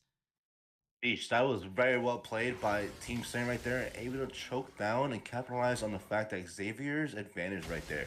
Lolita, elusive, MVP of this game, I want to say, capitalizing on the picks and the sets, and like I said, Xavier able to make sure to get those sets in there with his skill combo, and it does devastating damage, securing that Maniac and almost ending the game. As we go to this next lower fight, you are seeing some heavy engagement on the way. Vengeance activated by Blazer with the Cutter and Inferno. Not enough, though, and he's going to get bursted down. Decimation from Human Bird on the Martis. You are seeing Granger get a kill, going to the backline, taking out the Clint, but they are not done there. Hanako gonna find a kill, taking out the mage. Down goes Kagura. Martis going in with the motor coils, shutting down Xavier, but getting shut down himself by Granger, and Brody picking up a kill, taking out Fredrin. Only Kufra alive. Smile now turning into a frown, is left by himself to go up against 3 members members of Team Saint and a Luminous Lord possibly on the way, and they may be able to close it out here. They just need to close these minions, shut down Smile, and close this game out. But Faith spawning in 5 seconds. They have to be fast. And there you go. Ladies and gentlemen, Team Saint has done it. They have taken the series. Victory! I wanted to point out right here, GG's well played for both teams. Team Saint, wonderful job. And I knew that was going to happen. Not winning the game, but I knew it was going to happen, that they were going to utilize their strengths with Xavier and Lolita able to peel for their double marksman. The double marksman right there, able to scale and penetrate through the backline. And even though D-Gods had a better team fight comp when it came to beefiness, it wasn't strong enough for the CC accountability for what Team Saint provided. And then when we look at these stats right here, the team fight participation, their jungler, 80%. A was around the map everywhere, and so was the roam in mid. Constantly together. And we can't count out the Thamus, able to absorb 43% damage for his team. Able to absorb all that output from the Kagura and Clint, just enough for the rest of his team to peel. Very well played there. I wanted to say, shout out to Elusive. Beautiful sets all game. Able to predict Numenon Blast at the key points, so Team Saint can take the advantage of that. Outplaying the Martis, Kufra, and Fredrin, who, may I add, was in all accountability able to disrupt Numenon Blast. So the fact that they didn't, and Elusive was being very sly with it, was a very key factor to this victory won today. Definitely a victory indeed, and that is going to close out the series for Series 1 of today, and Team Saint prevailing to close it out 2-1 all the way to a Game 3. And that was intense. We got to see an Xavier get a Maniac for Hanako, and we can't ignore that. Definitely some history in the making, as that's the first Maniac we've seen an Xavier get in the Mobile Legends Scrim Academy, so definitely GG's well played. But speaking of plays, a little bit of a look at the schedule today. Currently, Series 1 has completed with Team Saint leading the way. Hanako with that Maniac over there on that Xavier to close it out. And now Series 2 will be on the way. We are going to be seeing Ohana Esports go up against Zinx. Ohana, a veteran team in the MLSA competing since Season 1, going up against a team from the Wild Wild East, a new team we haven't seen before, and I really want to see how they perform. Some new faces in the MLSA for Season 2 as we have officially opened up the gates on Week 2, Day 1. And then to close out today, we are seeing another 2 new teams competing Clockout, someone we haven't seen before. So same story with Zinx. I want to see how they kind of operate and see their picks and see the versatility that they provide.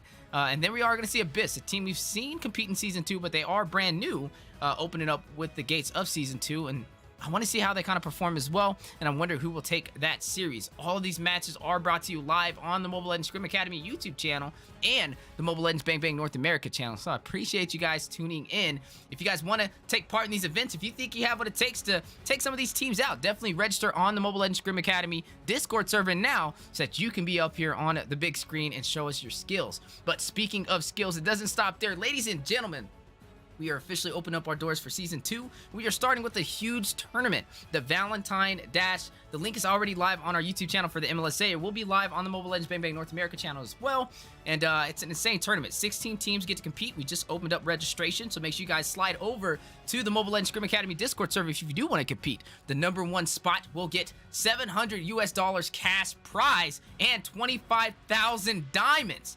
Not to mention, 2nd through 4th place will get 15,000, and 10,000 will go down to 4th or 5th through 8th. So everybody kind of eats on the second half of the tournament. So definitely some insane turnouts for MLBB NA, and I appreciate everybody who's kind of taking part in this event, as we officially partnered up with Raz, who's donated a huge portion of that prize pool. So super amazing, a great time to be alive, and I can't wait to see these teams compete. We already have huge teams that are currently registering. I know Gosu's registered, the Valley, and so much more, and we will be having a bracket here shortly as we do progress through the week to be able to show you guys on the upcoming days. So definitely make sure you subscribe on the MLBB North America channel and the MLSA YouTube channel if you guys wanted to be up to date with those events. And it will also come, first serve on our Discord channel if you want to get a little bit of a sneak peek. So go over and register on the MLSA now for the Discord server, and we can't wait to see you guys in the Land of the Dawn. But speaking of the Land of the Dawn, don't go anywhere, as we do have 2 more teams on the way. Ohana Esports is going to go ahead and try and take down the team from the Wild Wild East. So we'll be right back with you guys momentarily for Series 2.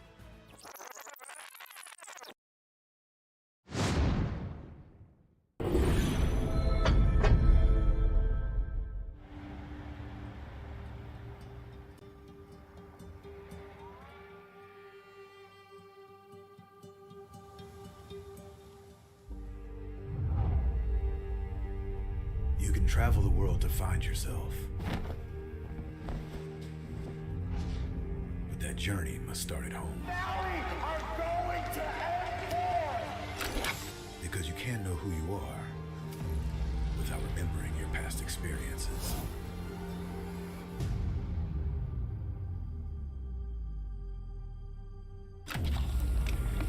Basic is returning to Asia for his redemption.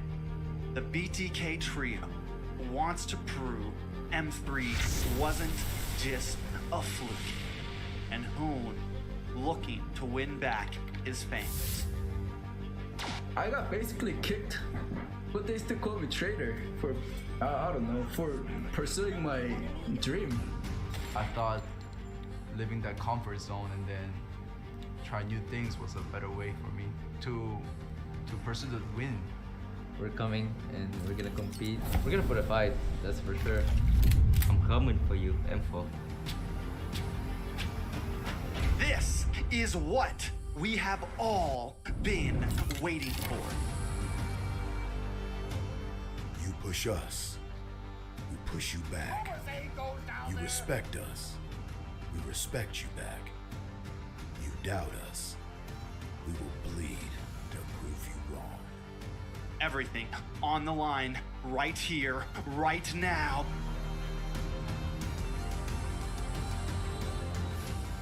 Definitely, they're not underestimating us as much as they did in M3. People probably see us and take us more seriously now, especially considering our accomplishment back then.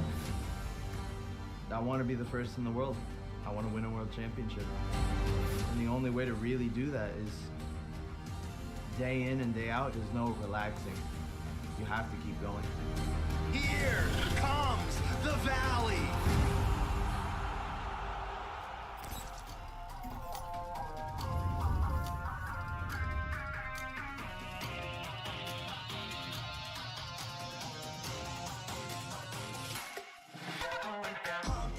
It's my time, I'm a ball. I'ma get this money right. I'm gonna live my best life. They been talking, tell me on me, but you know they'll never win. I'm controlling all my victories, and something has gotta give. Cause this is just what I made it now, made it now. You can't ever break us down, break us down. I'll be speechless for the stars. Promise I'll be what they not, and I'll never ever stop. Won't never stop, yeah.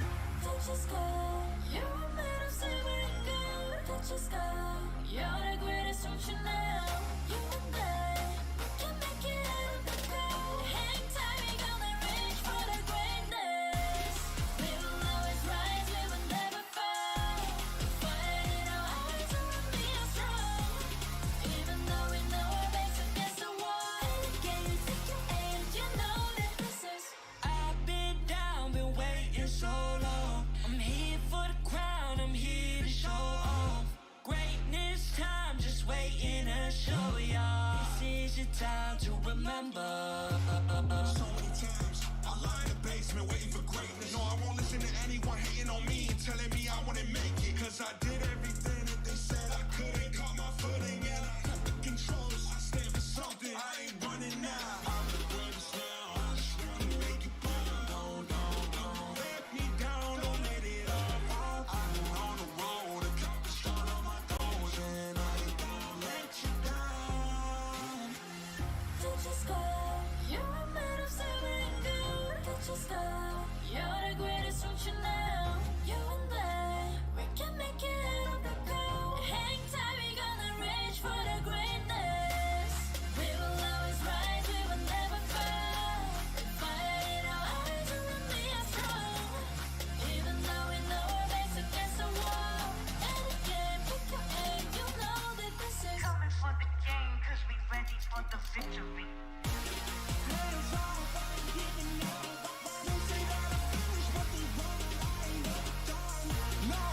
Nah,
sky is so vast, isn't it?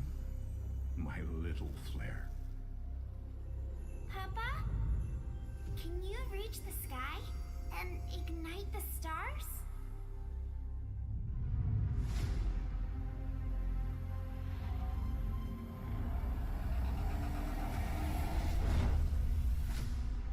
Of course, Honey Bunch.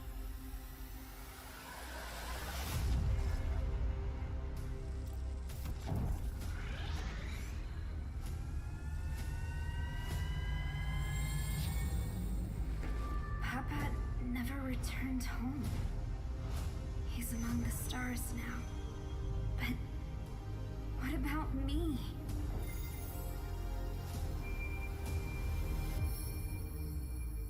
Have faith, little flare.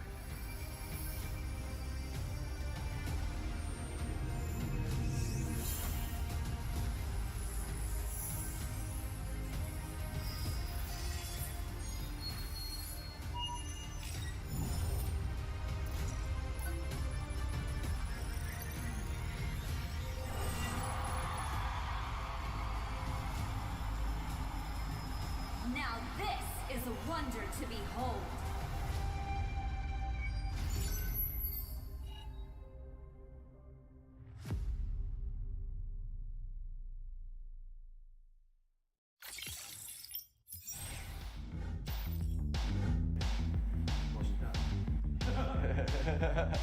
Time. Oh, it's time to make the most of the moment. I'm Hoon, I'm milling for the valley, and I'm ready. I graduated high school a few months ago. Yeah. We dare to be great. Dude, that's perfect. One more second. Hello, my name is Fly Chicken. I'm XP Lane from the Valley. Let's go. Hey, it's Basic. Again. That's right. I like that. We dare. And action. We dare to improve. Hey, it's Basic. Coordinator for the Valley. Let's go.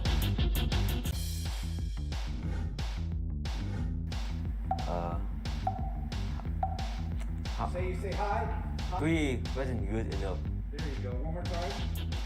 3 wasn't good enough. One more time. You got a better one again. Hi, I'm Chuck. I'm like son for the Valley. Let's go. You see my chapped lips on the camera? Like here a little bit? Don't disrespect the US of A. One more. Hi, I'm Moba Zane, Jungle for the Valley, and we're ready. I want to fight Yahweh from the Eagle team for Philippines. Definitely RQ. They've done so much for Mobile Legends, and you could tell just by the amount of fans that they have. They've also been so driven. I mean, they've been in Mobile Legends for years and years and years, and they've always been pretty good. They've always, even when they weren't doing as well, even in this MPL, they bounced back in the second half of the season. And I have a lot of respect for them. They brought a lot for Mobile Legends. And in the Philippines, it probably Blacklist, because they're actually the first team that, even after winning a World Cup, they just stayed driven, stayed focused, and now they're on their way to having a chance of getting their second World Cup win.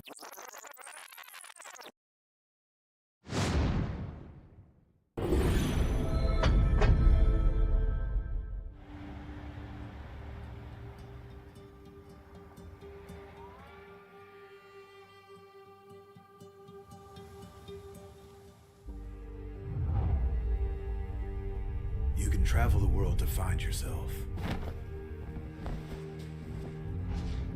But that journey must start at home. Valley are going to end war!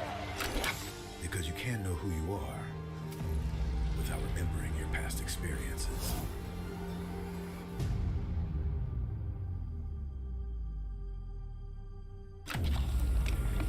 Basic is returning to Asia for his redemption. The BTK trio wants to prove M3 wasn't just a fluke, and Hoon looking to win back his fans.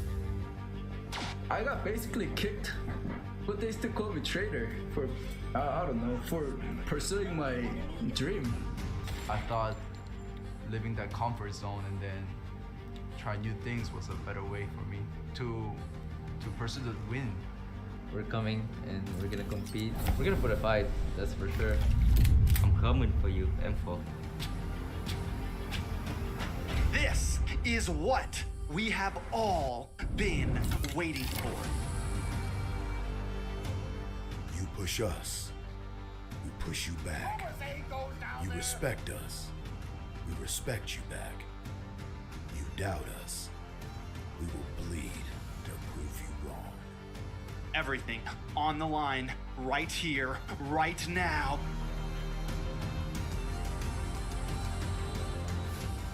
Definitely, they're not underestimating us as much as they did in M3. People probably see us and take us more seriously now, especially considering our accomplishment back then. I want to be the first in the world. I want to win a world championship.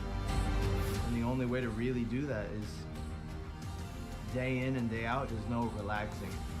You have to keep going. Here comes the valley.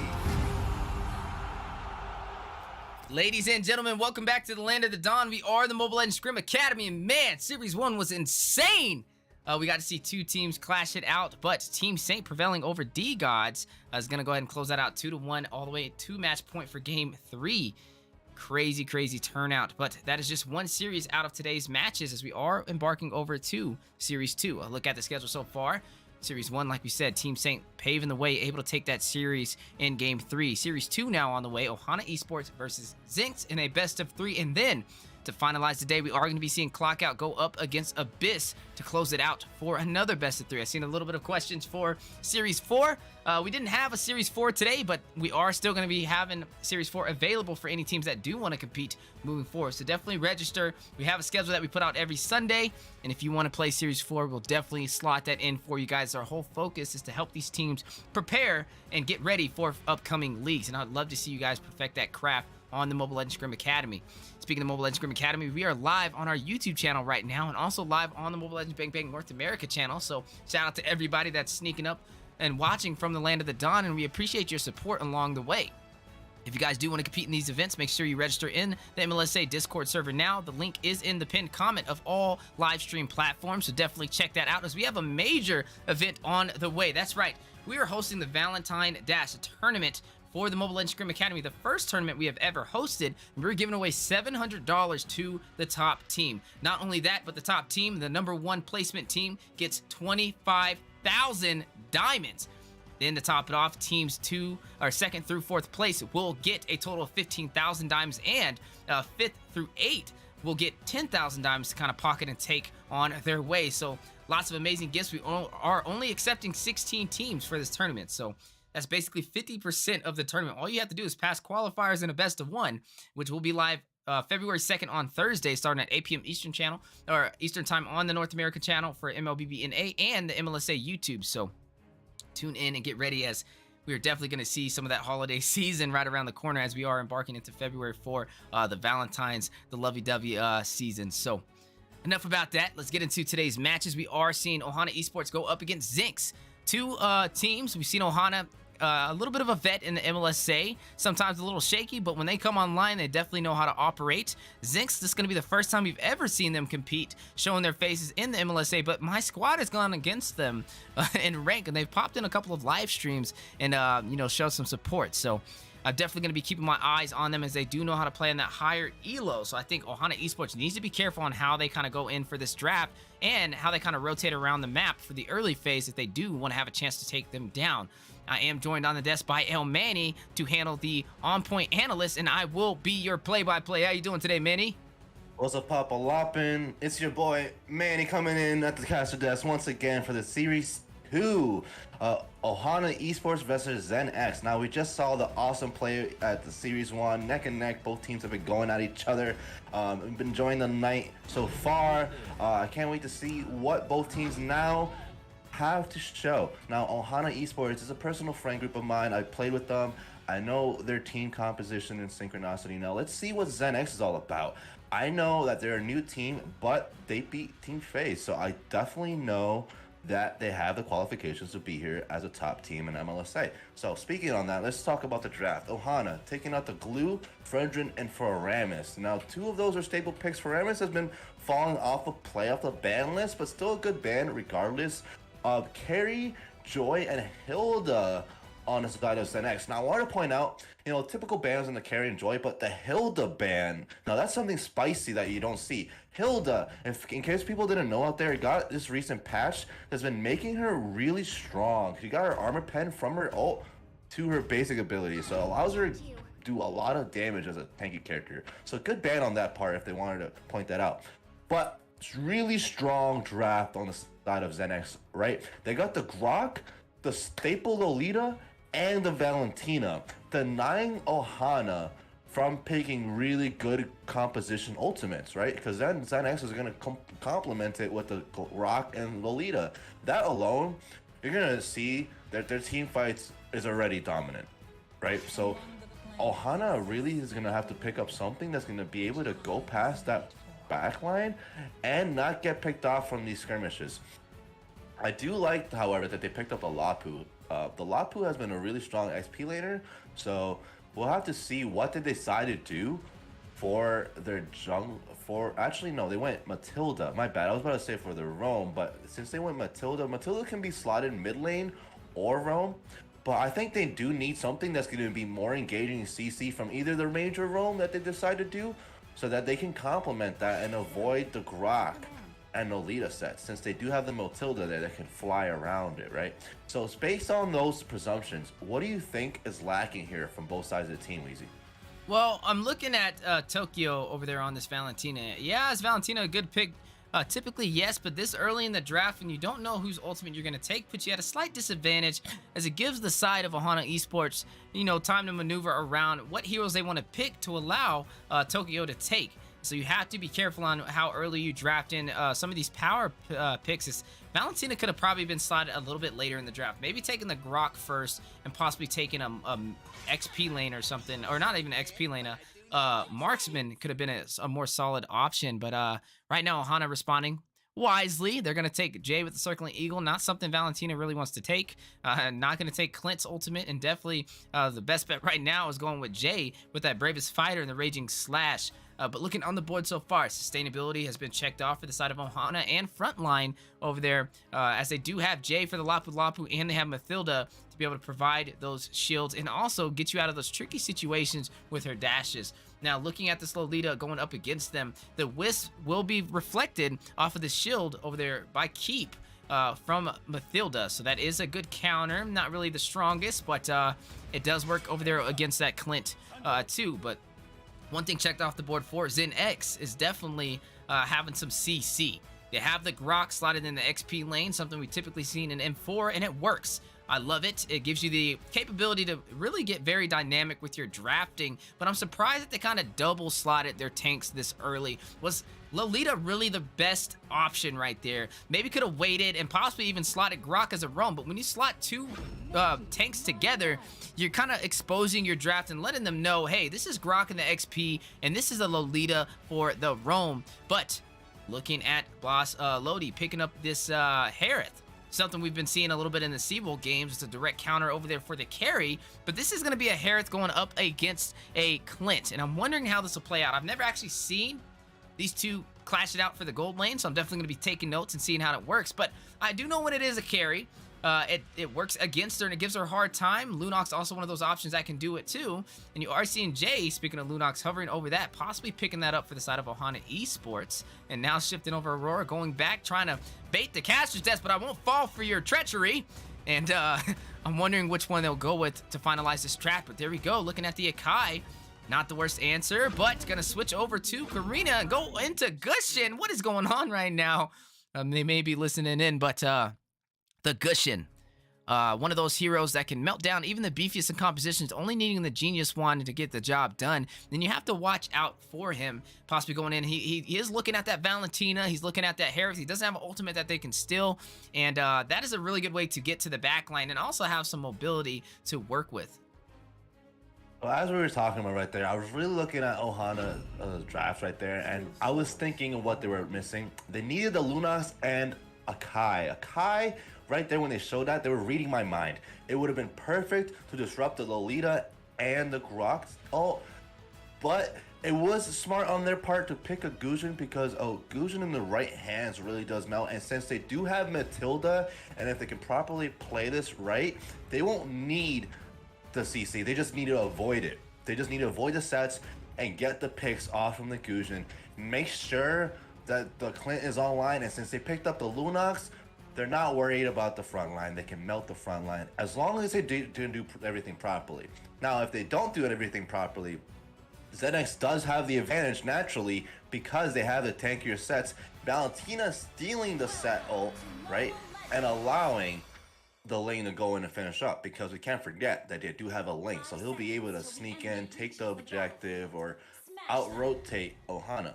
So what I want to see here from Ohana is making sure that they don't fall into the early game, because that's what we do see is a lot of teams predictably lose the early game. So we want to see that and able to survive the mid game. A lot of teams have been surviving the mid game and focusing on that strength. I do want to see, however, from ZenX, I want to see more picks and skirmishes and see what they can bring out to the table, since it's a new team I haven't seen yet.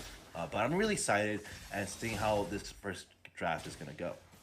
You already are seeing Ling kind of rotate over to that red buff, picked up his blue, and it's going to possibly be one of those game changers to kind of get a, kill over there on the side lanes. But look at Jay wasting no time on this Gushin, putting in pressure. He's going to go in and try and take his own red, as you did see Jay trying to steal that, able to pick it up with the retribution and getting out with the Finch poise just in time. And that is a good start already, as that is going to delay the farm of Gushin and possibly cost him his level 4 for this first turtle. That was beautiful play by Zenex right there. Able to bait the Ohana from coming in and use his retribution early, I believe. So Ling was able to go in and take that no problem. So now it's going to be really tough. Like you said, no level 4 for Turtle. Zenex already guaranteed level 4 for this Turtle fight in 2 minutes. So it's going to be really tough. So Ohana may have to give that up. So that way they don't fall for the baits, because we typically see people always bait that first turtle for those team fight baits. But I do definitely want to see more vision control. We are going to see this engagement right here. You do see the Guardian's Barrier going in. They are going for the class of Retribution. You used a little early, and that is going to be Jay who did do that. You are seeing Grok get the kill, taking down the Gushin. Chan's going to take down Ace. 2 members off the board for the side of Ohana Esports. Definitely not the start they wanted, and this is going to open up the door for the side of ZenX to take this turtle. Now, as we mentioned right there, ZenX applying pressure, baiting out the turtle and the retribution early from Ohana and able to secure that objective easily. And they're not letting the pressure die down, right? They're going right in for this invade. They're going right in, and they know that they have the strength for this. It looks like they are going to go in and try and contest over there on the blue buff. Numenon Blast going in. Keeps going to pick up the kill on that Lolita, taking down Mathilda, the roam for the side of Ohana. And they are not done there. They're going to also take the blue buff over there from the Gushin, as if the red wasn't enough. And now, just now, he's going to hit level 4. And that just shows you how much of a delay he has already for the early phase. As we saw that early delay, we're seeing GenX keeping up the pressure, getting vision on the jungler at all times, so that the way they can apply accordingly to what they want to rotate, right? So since they got this first turtle, we're seeing that they're now rotating the gold lane, and Ohana really well job making sure that they have vision and seeing how these rotations are playing out, so nobody gets cut off from these picks. But speaking of picks, a little bit of vision. You do see the stun over there by Lolita. Hit Mathilda. Jay throwing in some flame daggers, trying to possibly do some chip damage. Not too much off of this trade, but you are seeing some solid presence from the side of Zinx to kind of control this game. And right now, Ohana being more of the responsive team. Now, as we saw that, Ohana's being responsive. They're doing a really good job keeping up the fact that Zenix is applying so much pressure and not letting anybody die for free. Speaking of dying, you see Circle and Eagle connecting on to Minazora, but Gushin rushing in with the Incandescence, trying to take out Chan, and the damage is dealt by Clint to be able to pick him up, and down goes Chan for the side of Zinx. Tokyo picking up a kill, taking out Mathilda. That was Valentina who did take that, but they are not done here, as Boss Lloydie over there on this Harith is going to find the marksman, taking down Clint, and now, possibly for a double kill, is going to take down Jay on the Lunox. very well played by ZenX right there. Able to capitalize more baits right there. Ohana really thirsty. Even though they played that very well, they should have disengaged, and Clint got caught between the Harith, and he had free ult, so many dashes on the Harith span, right, when he uses his ult on that sword. I wanted to point out that ZenX is constantly applying pressure, keeping this gold lead strong, making sure that Ohana does not have time to breathe. And speaking of, You are seeing an engagement already. The first turtle did go to the side of Zinx, and it looks like they may be able to take the second one. Ling does not have blue buff though, and he will have to shift his focus over there. Or will he go for this blue, which the aggro has already been pulled in for? And it looks like they are going to go ahead and try and take this down. As right now, Gushin, Jay, having a hard time finding his way around the map as the jungler for the side of Ohana already down 5 kills and 2 turtles. now, as we go along from this early game, the first 5 minutes has been really tough for Ohana, but they were able to capitalize on the fact that they have good vision. I do want to point out that they're not losing per se, but they are getting out-rotated. Now, looking at the item lead, Harith by far blowing out this Clint out of the water with that 1000k difference. Finishing both his items, that Harith is really scary. Being the only person in the game to have both his items, that's how you know that Harith is being the key line for ZenX. And speaking of, You are seeing Chan take down Clint with the dive provided from his team, and now going in for another kill, possibly Jay forced to kind of get out of that situation, but Ace, not the same result, is going to get bursted down. Tokyo is going to take down Ace, 2 members off of the board for the side of Ohana Esports, and the tier 1 for the bottom lane has been pushed in, and that is a huge advantage to ZenX for the early game. Now, as we go along here for this early game, right? Not ZenX constantly not letting them breathe. The Grok going in with this engagement. He's gonna go ahead and find a kill, taking down Gushin. Now the Numenon Blast gonna go ahead and get 2 sets, stunning Ace and Jay, but the bravest fighter with the Raging Slash to respond on the Lapu Lapu, not really able to provide much, but they weren't taken down in that clash. But right now, just a lot of pressure, and another turret for the side of ZenX as they take the tier 1 in the XP lane. Now, as they go along and keep applying the pressure and rotation, I want to commend ZenX here, choking Ohana now, getting the 5k gold and making sure that they keep it at that level. They want to keep rotating, getting each wave that sinks in. They want to take a jungle, they want to invade, they want to take a tower. They know what their objectives and teams are. And speaking of, UGC Grok with the wild charge, able to facilitate that kill, and down goes Jay on that Lunox for the mid lane. And right now, I'm just questioning the synergy and the overall game plan over there from Ohana Esports. They were the one that kind of decided this draft, and they don't have a strong frontline presence. Yes, you have Ace on this Mathilda to provide some heals, but they have no CC.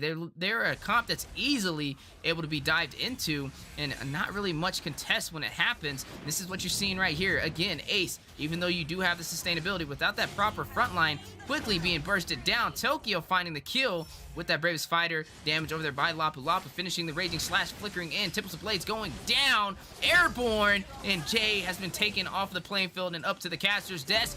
And you are seeing Jay to kind of join us here for the double kill, as that is Chan on fire. And another turret has been pushed in the tier 1 for the mid lane, and that was Harith who took that. But on the top side, a kill as well, a mega kill. Tokyo is gonna find Jay and take him out of the game. now, as we keep talking about these team fights engagements, ZenX constantly clashing, making sure that their aggression stays on ahead. And you're right, Weezy. Ohana has no front line, and that was what really was struggling here on that draft. They should have stuck with a Akai pick, but regardless, ZenX is playing really good with their zone. They know their strengths. The Lolita and Grok are going in for more picks. And speaking of picks, man, you are seeing ZenX getting everything they want as Ace does fall in this engagement. Grok gonna get a kill, taking out Clint, getting a double, taking out Lunox. Jay finally getting a kill on the board for the side of Ohana, is gonna take out this Grok in response. Right now, not even really gonna phase ZenX, as you are seeing Chan push in the tier 2 for the bottom side. And now look at the mid lane, similar story that is gonna go in their favor as well, leaving the side of Ohana Esports stripped down to their inhibitor turrets only 8 minutes in. 8 minutes in, and that's the problem. They don't have the proper front line, so they don't have the utility to compensate against the out of control synergy that ZenX has. I've been seeing Keep and Sensei going in right after each other. Lolita goes in for Numenon Blast, Grok wild charge immediately, and that change DC is perfect for cleanup for Little Ling and Harith and Valentina. It's been a strong funnel so far. They've been choking them out, getting every buff that they can, getting each wave, make sure that they utilize their picks. It's been a really strong game on Zenith so far. Ohana needs to come back on the next game if they lose this out by getting a stronger frontline and utility and not make the same mistake of trying to go for the aggressive draft. Now, as we look at these items, Ling by far has the most gold in this game, having the most, beating Harith on items per surpasses, so we already see that. But as we can see, the gold difference is just too much. They don't really have the gold to be able to be winning these skirmishes. Grok is going damage. So that alone should just tell you that he doesn't care if it goes in and dies. He's going in to burst you, and then when that Numenon Blast goes in, he's wild charging you and doing so much burst. So that right there is contributing to funneling the Harith and Ling, able to clean up for easy snowball kills. So overall, very well played so far by ZenX, and I hope that Ohana comes back and tries to turtle and not get caught by ZenX's formations here. That's what really is going on. They're getting caught by the sets, and that's what we predicted happening. Without that proper front line, there's really nothing that they can do to stop them. Yeah, and you're right, and I think it's just a difference in drafting and overall understanding for compositions right now. And I definitely want to see, as Ohana kind of prevails in the Mobile Legends Scrim Academy, to work a little bit better on their draft. With not having a strong frontline composition, you leave yourself vulnerable for the side of Zenix and other teams to kind of close it out with a one-sided story. As you are seeing the Lord possibly crashing on the bottom side, it's going to go ahead and do some damage. You are seeing Clint take a kill, taking down the Lolita, but wait a minute, Jay taking out Grok, and now Tokyo is going to find Jay, but speaking of Jay, the other Jay is going to take him down to respawn, but Boss Lloydie over there with the Harris finds Gushin and takes him out to the caster's desk. That is a 2-for-3 trade, and it looks like the side of Zen X was not able to take any inhibitors from that engagement. Very well defended by Ohana there. They're able to trade 2-for-3 and save their towers. Now that's really crucial, especially when we're going towards this mid to late game, right? Around the 12-minute mark is when the Luminous Lord spawns, and that's around the time of the game where it can shift. The momentum can shift at any point in time. You're gonna have later timers. They'll be able to farm easier as the waves get pushed up. So as long as they don't get caught on the sets and the CC, they'll be able to come back in this gold. And as we see here, in those three picks that they got, Clint is able to come back and almost breach that 7K mark. So he'll be able to come online very soon here to be able to provide that damage for his team that they need. But they do lack in utility, and that's what's really killing them. We're not seeing Matilda able to capitalize on any picks going in the front line. We haven't seen that happen yet, and it's been really tough because of the Lolita Grok pick. They've been just constantly thinking against each other, and they've just been waiting for Ohana to make one mistake, and they're capitalizing on it. So I do want to see Ohana not make the same mistake as they're happening right now with this Grok pick. You see a little bit of that overextension brilliance activated by Lunox to get out just in time.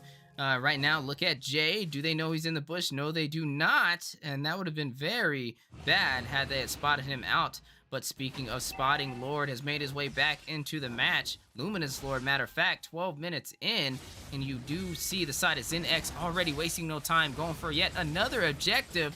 And a similar story right now for Ohana, just allowing them to take anything they want here. And this is not even something Ohana can even contest. If you are looking at the gold difference, it is 12,000. And with that, that is a lot of items that the side of Zenix has against them. Even looking at the marksman, right? You're looking at a difference of about 3,000 gold. Even though they're not running your typical marksman, they're running the Harith gold lane. A little bit of that Siebel, respect to Siebel, as we've been seeing it pulled out over there.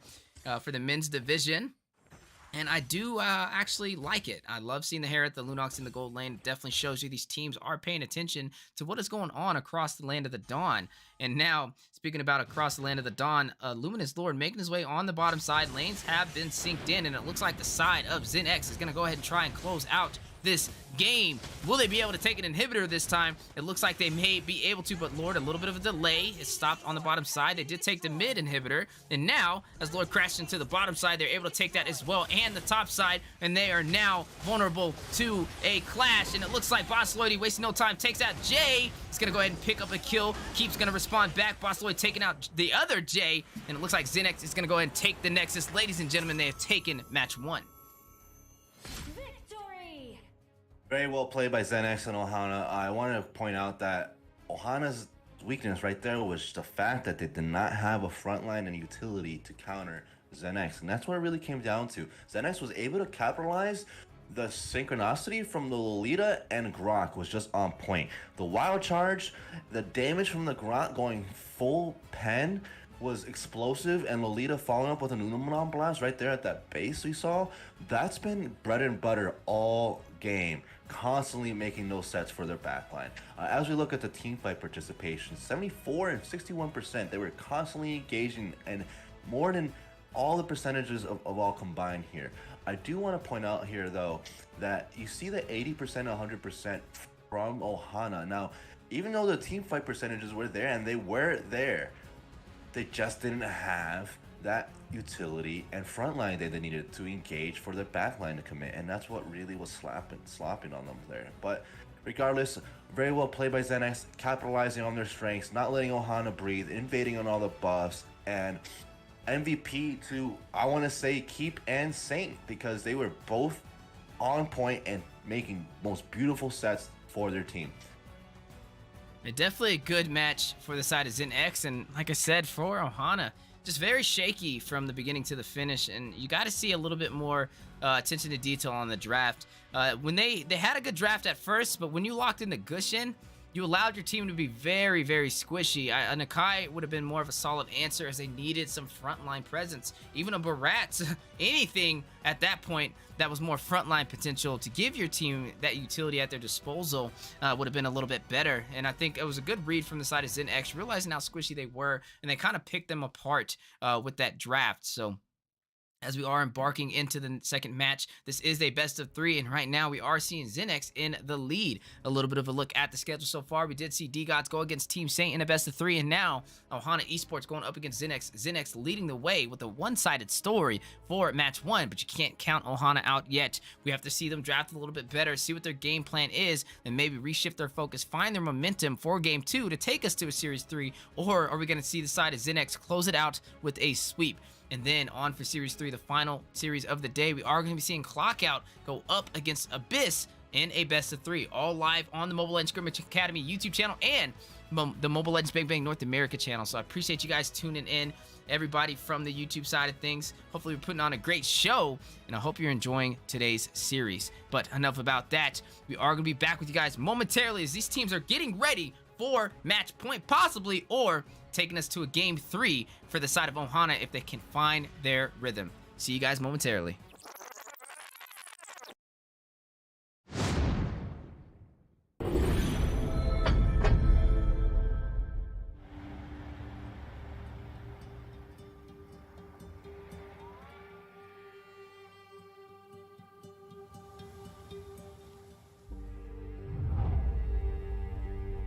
You can travel the world to find yourself.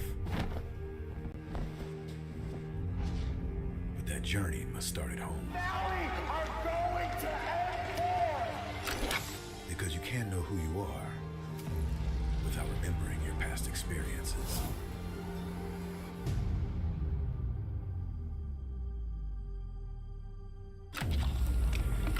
Basic is returning to Asia for his redemption. The BTK trio wants to prove M3 wasn't just a fluke, and Hoon looking to win back his fans.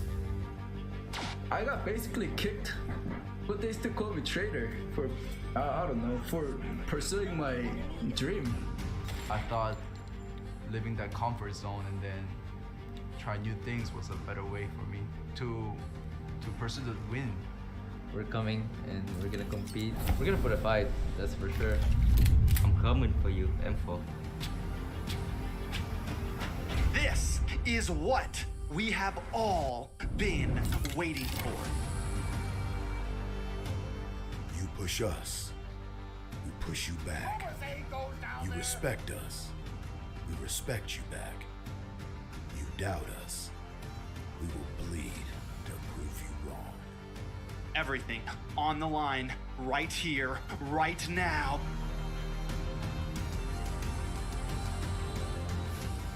Definitely, they're not underestimating us as much as they did in M3.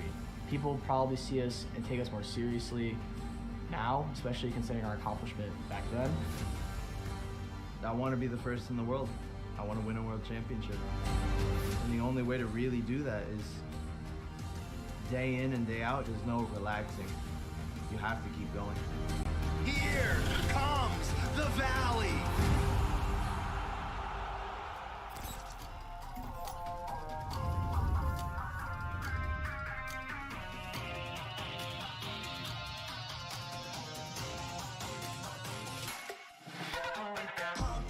It's my time, I'm a ball. I'ma get this money right. I'm gonna live my best life. They been talking to me on me, but you know they'll never win. I'm controlling all my victories, and something that's gotta give. Cause this is just what I made it now, You can't ever break us down, I'll be speechless for the stars. Promise I'll be what they not, and I'll never ever stop. Won't never stop, yeah. Touch the sky, you're made of silver and gold. Touch the sky, you're the greatest option now. You and I, we can make it out of the cold. Hang tight, we gonna reach for the greatness. We will always rise, we will never fall. We fight in our eyes, and we are strong. Even though we know our backs against the wall. Can you take your aim? You know that this is. I've been down, been waiting so long. I'm here for the crown, I'm here to show off. Greatness time, just waiting to show y'all. This is your time to remember. So many times I lie in the basement waiting for greatness. No, I won't listen to anyone hating on me and telling me I wouldn't make it. Cause I did everything that they said I couldn't. Caught my footing and I kept the controls. I stand for something, I ain't running now. I'm the greatest now. I just wanna make it proud. Don't let me down, don't let it all fall. I'm on the road, accomplish all of my goals, and I ain't gonna let you down. Touch the sky, you're made of silver and gold. Touch the sky, you're the greatest option now. You and I, we can make it out of the cold. Hang tight, we gonna reach for the greatness. We will always rise, we will never fall. We fight in our eyes, and we are strong. Even though we know our backs against the wall. And again, pick your aim, you know that this is. Coming for the game, cause we ready for the victory.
Ladies and gentlemen, welcome back to the Land of the Dawn. We are the Mobile Legends Scrim Academy, and currently we are hosting 3 series for today. We've seen a lot of teams competing in the Land of the Dawn as we have embarked and opened up our gates for Season 2, and currently on Week 2, Day 1. And we've seen a lot of competition already. A little bit of a look at the schedule so far. Series 1, D-Gods up against Team Saint. Team Saint able to prevail 2-1 with match point to close out that series. And now, On to Series 2, we are seeing Ohana Esports go up against Zen X. Ohana Esports, a veteran team who's been competing since the beginning of the MLSA, going up against Zen X, their first time on our platform. And right now, Zen X leading the way, able to take game 1. And I guess the question is, will we see Zen X be able to close it out with a sweep, or Ohana Esports respond and take us to a game 3? And then to close out today's Series 3, we will be watching Clockout, another new team going up against Abyss in a best of 3. And you gotta love it, all live on the Mobile Legends Scrim Academy YouTube channel and the Mobile Legends Bang Bang North America channel. So I appreciate everybody tuning in across the land of Dawn. But speaking of tuning in, a little bit of a look at the match so far. Zen X going up against Ohana Esports match 2. Joined with me on the desk, I do have the amazing on-point analyst, El Manny, and I will be your play-by-play. How you doing today, Manny? Hey, what's poppin' Weezy? I'm glad to be back once again at the land of Dawn with your host, founder, and creator of MLSA, Steph Weezy. So I'm right here again at the caster desk waiting to see what this draft is looking like. So now we saw Zen X close out with a super strong draft with the Grok and Lolita making those awesome sets. I noticed that they picked up the Grok once again. I can see that that's a staple pick in their comp, and they know how to use that properly. They did pick up Fanny and Claude. It's going to be really interesting on how they're going to utilize the Claude now that they have that early game pressure and that they're going to wait for that mid game.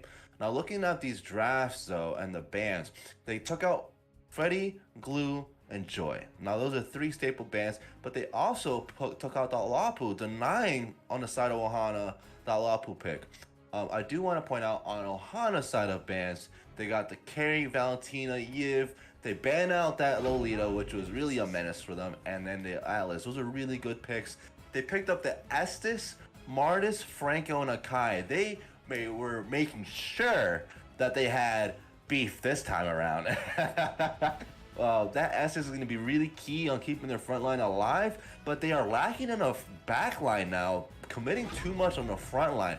So on that note, I wanted to say that Zen X has a balanced draft. Now Ohana, it's either they have too much of one thing or too little, so they got to realize what their balance is here. But Zen X playing around that and utilizing what they can pick around. So my question to you, Weezy, is based on the draft that you see here, who do you think has a stronger draft? Personally, I would love to see Ohana utilize the strengths that they got here, because they do have a strong draft, but that means they're funneling Moskov. They would have to funnel the Moskov here. That's their only backline damage.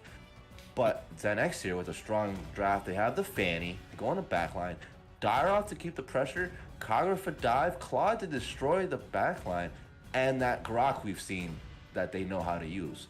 So who do you think won this draft here? Well, I'm looking at the Estes pick, right? You already had a Franco, and you have an Estes now and an Akai, so they're lacking damage. I think a lot of this damage is going to go to Moskov, and that is not the best hero to really put all your eggs in that basket on to guarantee the damage to a full team. And if Moskov does get shut down for some reason in the early game, especially when you're going up against a Fanny, you will have a very hard time closing this out. One thing Moskov can do is split push, though, and they do have the Martis on their side to be able to work on these neutral objectives. But I'm not really sure if it's the smartest overall draft, right? As picking in this Estes is going to limit them having an actual mage to deal damage from afar, meaning their only range damage right now is this Moskov, who is trapped in this gold lane until they open up some of these turrets, which means all you have to do is kind of gank him down over there with Sire on this Kagura to get some potential pickoffs, and that may be the focus already, as you are seeing them go to the bottom side, and Martis able to prevail in that clash, getting first blood just in time before Daira takes him down. But on the top side, fight not over, still an engagement, trying to get a response. You are seeing the heavy presence. Protect the Moskov is the mission. Protect the president. Get Mel online. They have one job to do. And the question is, will the side of Zen X allow it? Now, as we noticed there, Ohana able to pick up that first blood on the Martis on XP side, right? And then Zen X was trying to counter there because Ohana was making sure that they know what their objective is funnel Moskov, right? Claude able to survive, but Ohana wants to make sure that they put the pressure and keep Mel ahead. And like we talked about, they're putting all their eggs in one basket, keeping that one range backline. But who says that those are all the eggs? Seeing how this SP laner now is going in on the Dairoth as it is. And you are seeing the overextension though, trying to get that decimation. Fanny wasting a lot of energy with those cables, and Estes rotating down to the bottom side to provide some healage. And one thing they do have, like we said, it's frontline. They have sustainability, but the question is, how long can this work? We know Martis falls off late game. Kai's not going to be a damage dealer. Estes definitely doesn't scale in terms of damage, but does scale in terms of heals to keep them in there. But the later this game goes, you're going to see this Claude come online and this Dairoth possibly get some pickoffs. But really good play from Ohana Esports, putting on that pressure, taking advantage of the composition. But Fanny rushing in, taking out Martis, getting a double, taking out Franco. Akosi unable to hit the Bloody Hunt to stop her. And now here comes this Moskov we talked about. Gonna go ahead and possibly get a kill, but no, Akai does take that. Moskov still in the fight though. Decimation from Martis trying to find a pickoff, but RC and Dairoth rotate a round, and looks like Turtle has been reset. A little bit of an awkward engagement, but look at the top lane. You're already seeing Lloydie over there on this Claude get well over farmed, stripping all that gold off the tier 1 turret. Now, as we noticed right there, Ohana had to pull Mel from all the way from the gold lane just so that they can have that backline range. And they were able to secure the turtle. So, very well played on Ohana's part, able to delay the turtle on ZenX and making sure that Fanny had to go back. And like we talked about, that durability is what's keeping them alive here, right? I do want to point out, Grok was able to successfully zone out the Akai. And speaking of zoning, you do see Akai rushing in, gonna go ahead and take down Keep with the heavy spin, and now gonna possibly get another kill. Decimation by Tears finds a kill, taking out the Kagura. Chan responding back with the Cutthroat is gonna find a kill on to this Franco, and it looks like they are gonna start stripping some of this gold and turning the scales in their favor, possibly, as they're almost tied in gold on the board now, and gonna possibly pass the side of ZenX as we are in the early phase. 4-3 on the board, and right now Ohana Esports kind of coming alive with their over aggression, but I wonder how long this will last for. As we know, the later this game goes, the more it will be difficult for them to kind of close out. Abysm Strike not able to hit the mark. You are seeing the flicker from Tears on this Martis to dodge it, but that will be some utility off the board for both of the XP lanes. But Martis rushing in, trying to get some CC into the turret, but Fanny as well is going to join the fight. Going to hit the steel cables, the Cutthroat, and down goes Martis. Definitely a little bit of a misread. Need to be a little safer on that bottom side, and that has opened up the opportunity for the side of ZenX to take the tier 1 turret. Now, as we were talking about, right, that misstep from the Martis, stepping out, and then they were choking his lane, so he should have played more defensively under that tower. But very well played on ZenX, able to open up that XP lane, so that way that they can provide more rotations and more invades now, right? Since Fanny can now has free reign, they are able to either choke the gold lane or start applying pressure to buffs like we've been seeing on the game prior. But Ohana doing a very good job keeping up with the rotations and denying ZenX from steamrolling on the objectives. You are seeing Fanny trying to steamroll herself, get another potential kill. Turtle spawning in, look at the top side. Mel with no defense, Guardian's barrier to stop the Franco from running in. He is going to use the flicker just in time. Hits the Bloody Hunt, and down goes Fanny. But fight not over. Estes with the blessing of the Moon Goddess to keep Mel alive. You do see the backdoor play from the bush. Tears has joined the lane, and all lanes are empty, and everybody is on the top side. They all want a piece of the main show. They want to fight over this turtle, but the question is who will get it, as you are seeing it be stripped down to a quarter of HP, and you are seeing Kyo over there on this Akai pick it up with the retribution, but it does not stop there. Iron Hook not connecting. Martis rushing in, hit with the Guardian's barrier. And now, looks like they're going to slowly trickle back in to their lanes. But that was the turtle for the side of Ohana Esports. Very well played by Ohana, utilizing the Akai, disrupting the jungler from able to go in for the retry as the Zyroth was zoned out. And speaking of, they just got a pick on the side lane on the side of Mel, and that's not good. The fact that Ohana lost their marksman and they're doing a good job, but the marksman's falling behind. Claude able to keep up The gold lead is actually on the side of Zen X, and if we can look at these items here, even though Ohana's doing a really good job keeping up the pace, Zen X is doing a way better job at farming. Their farm is not that, actually across the board team-wise, they have outstanding farm, and I think once it gets to the mid game, when we reach that Luminous Lord phase, it's going to be a really tough time for Ohana to come back from once Quad has those items online. But speaking of, you do see the Bloody Hunt connecting onto Dairoth, possibly getting a potential kill, but Dairoth responding back. Tyr's gonna shut him down just in time and get a double kill with the Decimation, taking out Keep Blessing of the Moon Goddess, stacked on the entire team, rushing in for the kill, a triple, as down goes Kagura, and Martis is on fire. But look at the mid lane, you do see Blazing the Way going in, but not able to stop them from taking the tier 1. Fanny getting a kill, taking down the Moscow with the power of the steel cables, but a good trade indeed as they were able to open up that map. And now on the bottom side, Ohana responding again is gonna find the tier 1 for the XP lane. Now I want to point out right there, at that engagement, that Estus was extremely key on keeping them all alive right there. Now, as we were talking about, durability is what matters, right? So they're going for pure sustainability. So at this point, I think their comp is not even funneling Moskov anymore. It's making sure Estus stays alive and staying on top of him, because I don't see Zenix having an enhancer. Since Martis is immune to CC, Grok can get out of that CC complicated, right? And Akai provides a lot of peel. And speaking of, Sire taking down Franco, one member off the board for the side of Ohana. That is their roam, but not to mention they still have an Akai, they still have an Essus, so the fight goes on. But aggro pulled for Zen X, having a slight advantage in numbers, is going to shift their focus to the Lord, but Akai rushing in, hit with a triple wild charge, and you are seeing Akai pick up that turtle just in time. But look at the fight in the jungle. Fanny rushing in, hitting the cutthroat, takes out Martis, but the fight is still on the way. You are seeing Akai respond back, taking out Fanny, activating the killing spree. Not done, no, gonna rush into this Dairoth, who is now in a bad position. No mobility, stunned, and another kill for Akai as he takes him down. Not only that, but respond back, you are seeing the Grok not worried about helping him out, but matter of fact, pushing in the tier 1 turret for the mid lane to open up the map for Zen X. As we saw there right there, really well played by Ohana, utilizing their strengths with Estus, keeping the sustainability alive. They're going in for the invade.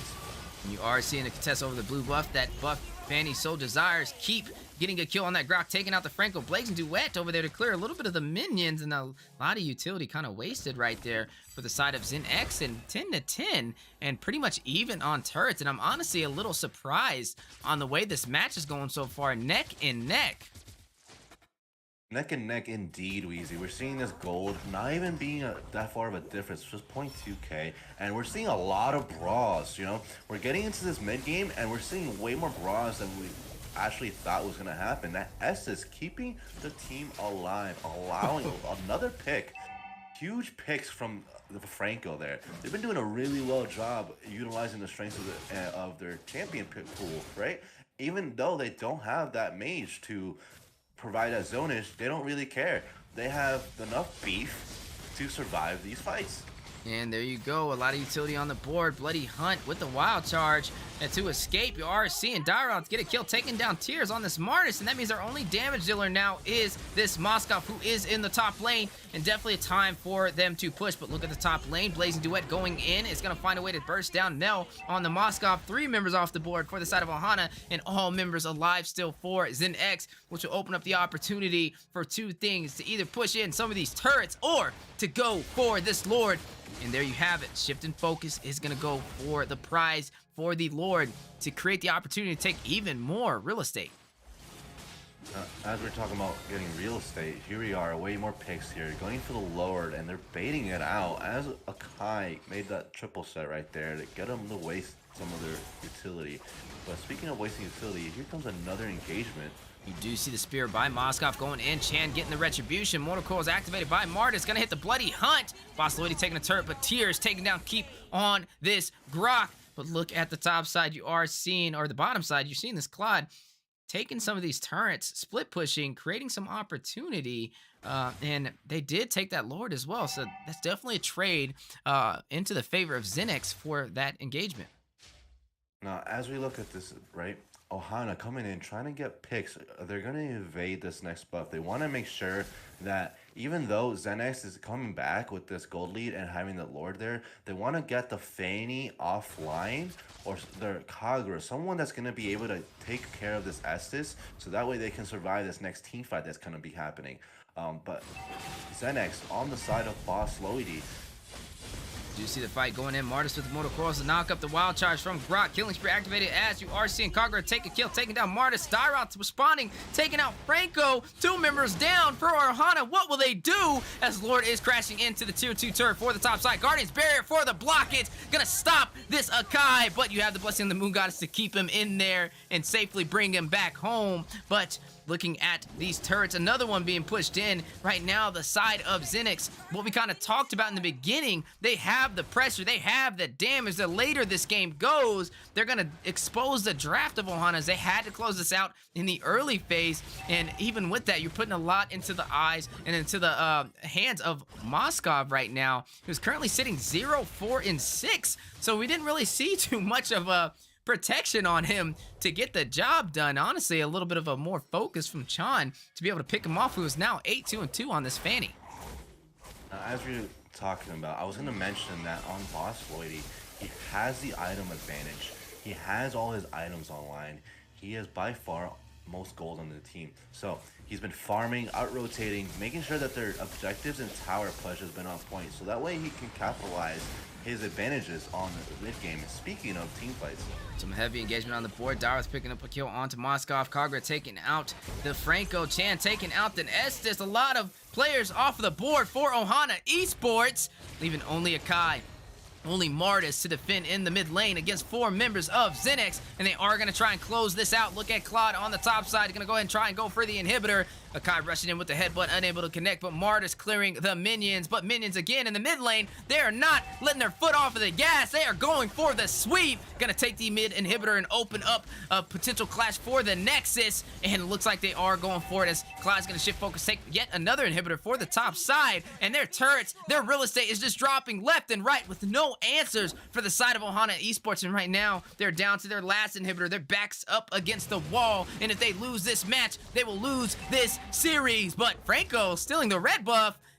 Wow, something you don't traditionally see every day. But hey, Franco with red, new meta on the way. At least they were able to capitalize on taking that buff. They are going to lose this Lord here, right? So like we talked about, at the 12 to 14 minute mark, we're going at this mid game. Now we look at this gold, right? It got Claude with an 11k gold difference. He has all his items online, and all of Zenix mostly has all their items online. The gold lead is substantial, 7k difference. But Ohana keeping it together somewhat, even though their marksman hasn't had the proper peel and for their engagements. On the side of Ohana, they've been doing very well, but depending on the Estes, they've been depending on the Estes too much, and this is where you're seeing that draft fall off, right? Exactly what we talked about. On the later this game has been going, it's been stronger for ZenX on their side. And speaking of, here comes the last engagement. You see the Iron Hook connecting, but Claude able to get out with the mirror image effect of Dexter before the Bloody Hunt could get him. And you are seeing the turret fall, the inhibitor down, and Kagura picking up a kill onto Franco, but not done there. Picking up a double, taking out Estes, and Dara taking out Moskov. Martis taking out Fanny. Claude taking out Akai, but ZenX taking the turret and taking the series. Victory! Very well played on the side of ZenX and Ohana. Really strong team comp by ZenX. I wanted to say it was looking really good for Ohana there. They were doing really well in the early game, but like we talked about, that's where we saw the draft fall off once they reached that mid game and Claude was able to rotate, get all his farm online.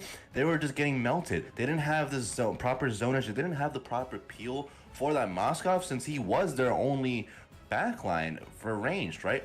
So if we look at the teamfight participation, 92% from that Estes was extremely key for Ohana to keep him alive. But on the side of ZenX, Chan doing his job exactly what he needed to do, sliding in, getting that Estes out of the way and sliding right back out. Grok going in and Kagura making the peels to make sure that the Martis is getting out. So very well played on the full front of ZenX.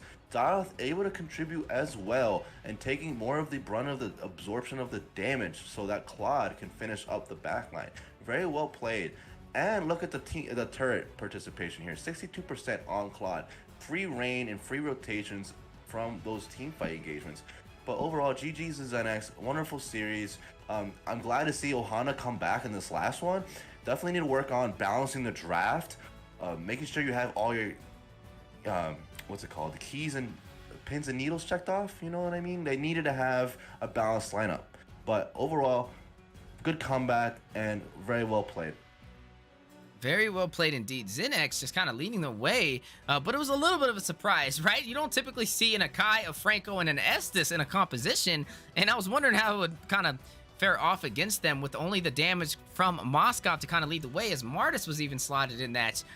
Martis, one of those heroes who falls off in the late game and not really one of the strongest heroes to rely on in its entirety in terms of your main damage dealer. He's really kind of for that anti-CC to get those neutral objectives and to take down the low HP heroes. But to see them kind of go toe for a while was pretty interesting. But like we said, the later that draft went, the more it leaned into the favor of ZenX, as they had the Claude, the late game damage dealer. They had the Kagura, who was getting more and more vicious, and the response was only relying on that Moskov, who didn't really have an easy time getting online. And maybe if the side of Ohana Esports focused on Moskov a little bit more, we may have seen them get that early finish they were rooting for. But guys, I appreciate y'all tuning in. That is going to close out Series 2, and ZenX is going to lead the way. A brand new team in the MLSA, and I'm excited to see how you guys kind of, progress through the MLSA for Season 2, especially up against some of these other teams that are a little bit more seasoned. But speaking of the teams, a little bit of a look at the schedule so far. Series 1 was D-Gods up against Team Saint. Team Saint winning 2-1.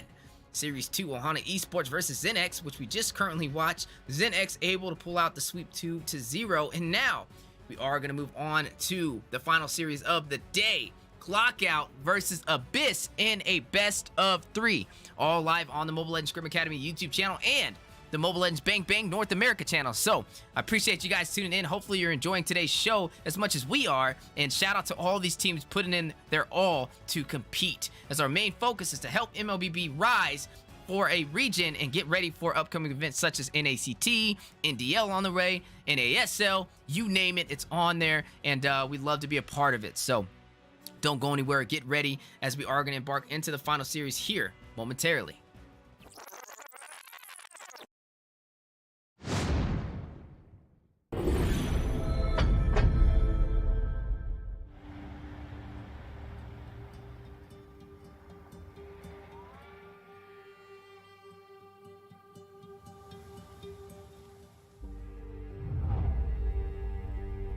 You can travel the world to find yourself. But that journey must start at home. Now we are going to end war! Because you can't know who you are without remembering your past experiences.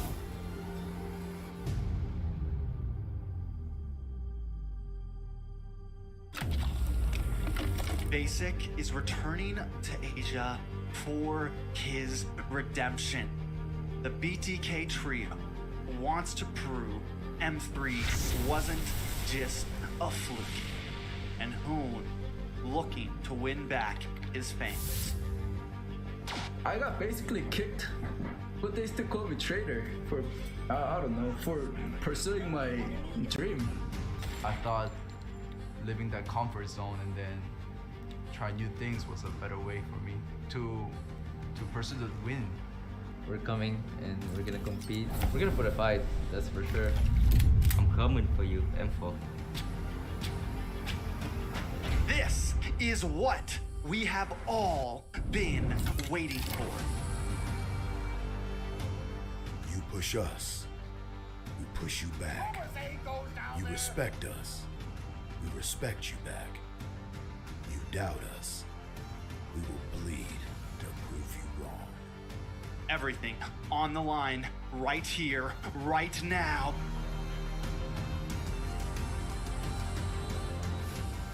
Definitely, they're not underestimating us as much as they did in M3. People probably see us and take us more seriously now, especially considering our accomplishment back then. I want to be the first in the world. I want to win a world championship. And the only way to really do that is day in and day out. There's no relaxing. You have to keep going. Here comes the valley.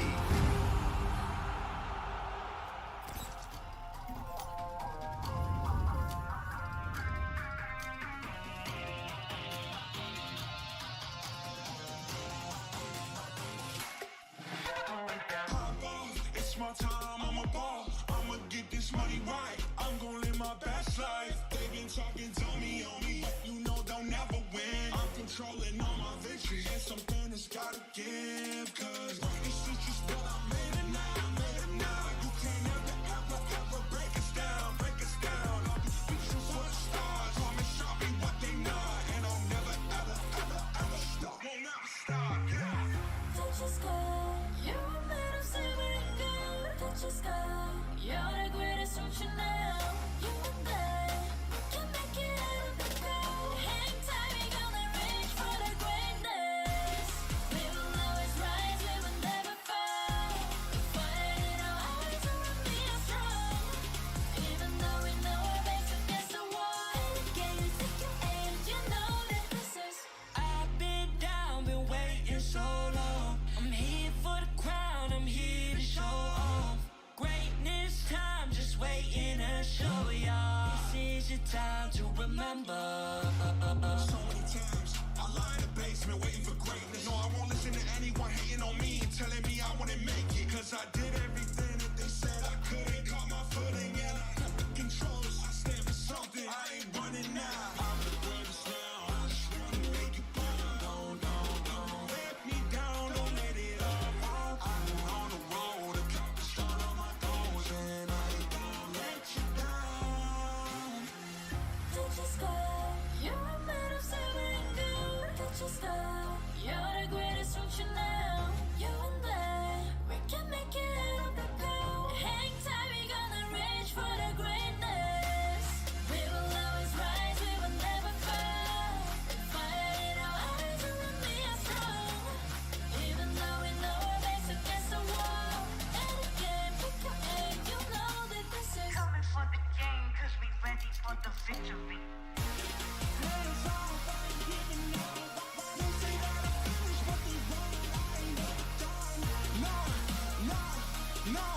No.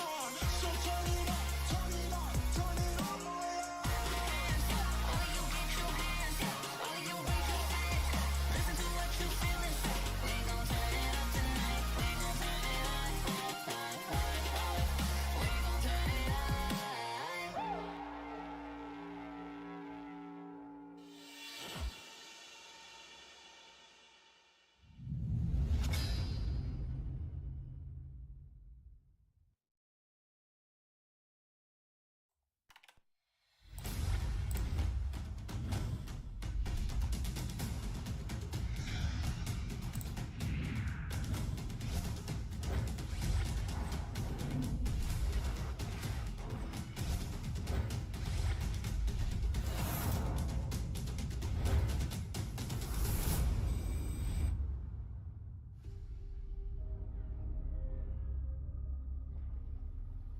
The sky is so vast, isn't it? My little flare. Papa? Can you reach the sky and ignite the stars?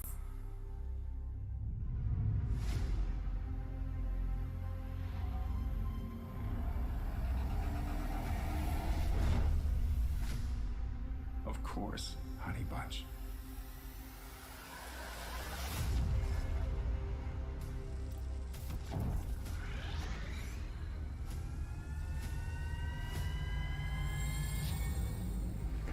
Papa never returned home. He's among the stars now. But what about me?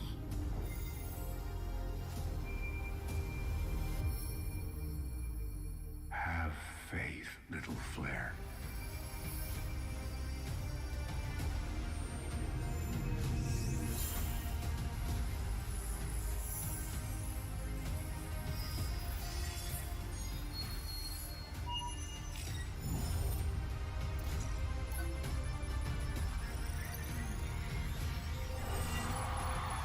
Ladies and gentlemen, welcome back to the Land of the Dawn. We are the Mobile Legends Scrim Academy, and we officially opened up our gates for Season 2, currently on Week 2, Day 1.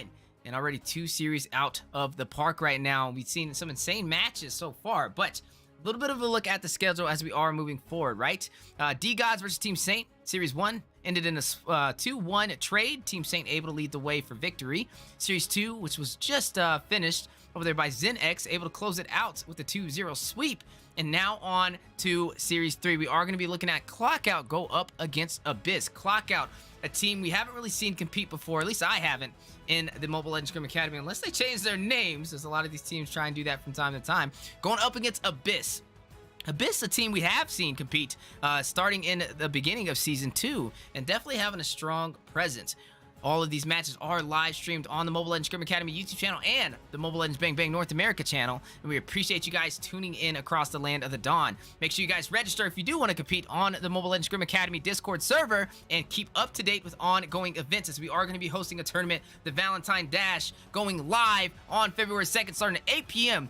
Eastern time. And it will be given a prize pool to the #1 first place winners of 16 teams to receive $700 cash. On top of that, the winning team gets 25,000 diamonds. Second and fourth place will get 15,000 diamonds, and 5th to 8th place will get 10,000 diamonds. So that's half of the tournament already, with some major takeaways to bring home, especially during the Valentine season. But enough about that. Let's jump into the match. Currently, we are seeing Clockout versus Abyss Series 3. And this is the first match of the day. Joined on the desk, we have the play-by-play coach, Deku. Do you even breathe? Joined by Master Rim, the on-point analyst, who will be jumping into these keys to victory, and also some item breakdowns. How you guys doing today? I'm doing good tonight, Wheezy. I'm feeling rested, stepping in a little late. Caught me in a little bit of an opportune time for myself, but I'm here now to definitely join in on the show. I've seen you guys have been rocking it for the last couple hours, last couple series. I'm definitely excited to pick up on this latter half here, especially with my buddy Rim here. Rim, how are you doing tonight, man? I'm doing great. You know, happy that we're seeing Blue Side here on Clockout, and also Weezy and Manny Man. They've been holding it down, so it's definitely time for them to clock out themselves, right? But speaking of time, we are seeing Clockout picking up this Eve here as their priority pick, right? We do know that she has the utility that she could offer to her team, as well as that zoning, but an immediate response coming in from the side of Abyss there, locking in that Yu Zhang as well as that Claude, right? 2 heroes that's capable of diving to that backline and being able to apply that damage, that poke, and still have the, you know, the answer at their hands to be able to escape, right? But speaking of answers as well, we see Melody locking in that far, so we do know that feathered airstrike, she can outrange that Eve and still offer that same high ground defense or offense, right? So they both have aggression right now. There is answers in terms of the EXP laner to be able to get to that backline to annoy, you know, the mages, the ADC so far. But speaking of, the first half of the ban phase has been completed, right?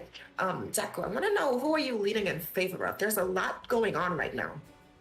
You know, right now, I feel like it's in a good spot. I think this is a nice 50-50 right here. And at first, before the Farsa came slotted in, I was actually not very, very excited by the trades that Abyss had taken. They took the Yu Zhang, which I just don't feel like performs the same as it did before Eve got that adjustment to her ultimate, right? Real world manipulation now keeps you immune to CC outside of suppression.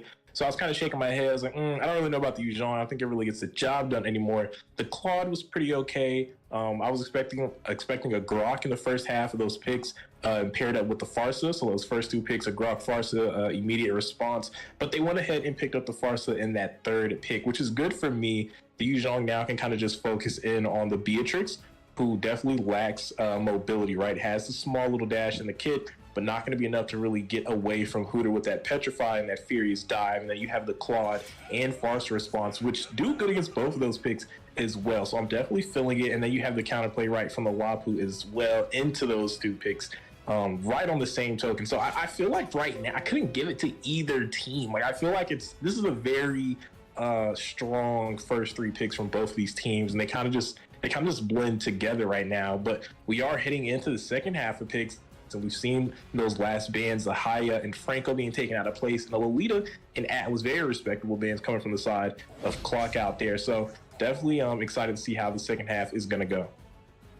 For real, right? And we mentioned having that dive and then them slotting in that Kufr is just going to add on to that aggression, right? They're going into that team fight composition where they have the ability to sustain as well as have these pickoffs, right? But speaking of sustain and being able to pick things off, we are seeing the Barats being locked in for the jungle with Sisui on the Sakai as the Volmer. And again, good answers, right? When you think about it, the side of Abyss, they have these heroes that kind of has to dive in and be heavy on the aggression, right? But you have the answers for that. You have the real world manipulation, you have the Soda's welcome coming in from that Barats there, and you have the zoning potential as well as the disruption coming in from Akai with that heavy spin right now. The side of Abyss, they do need a jungler. I would like to see them lock in something like the Ling, and a hero that can dive that backline, still deal that damage. They have the beefy composition, but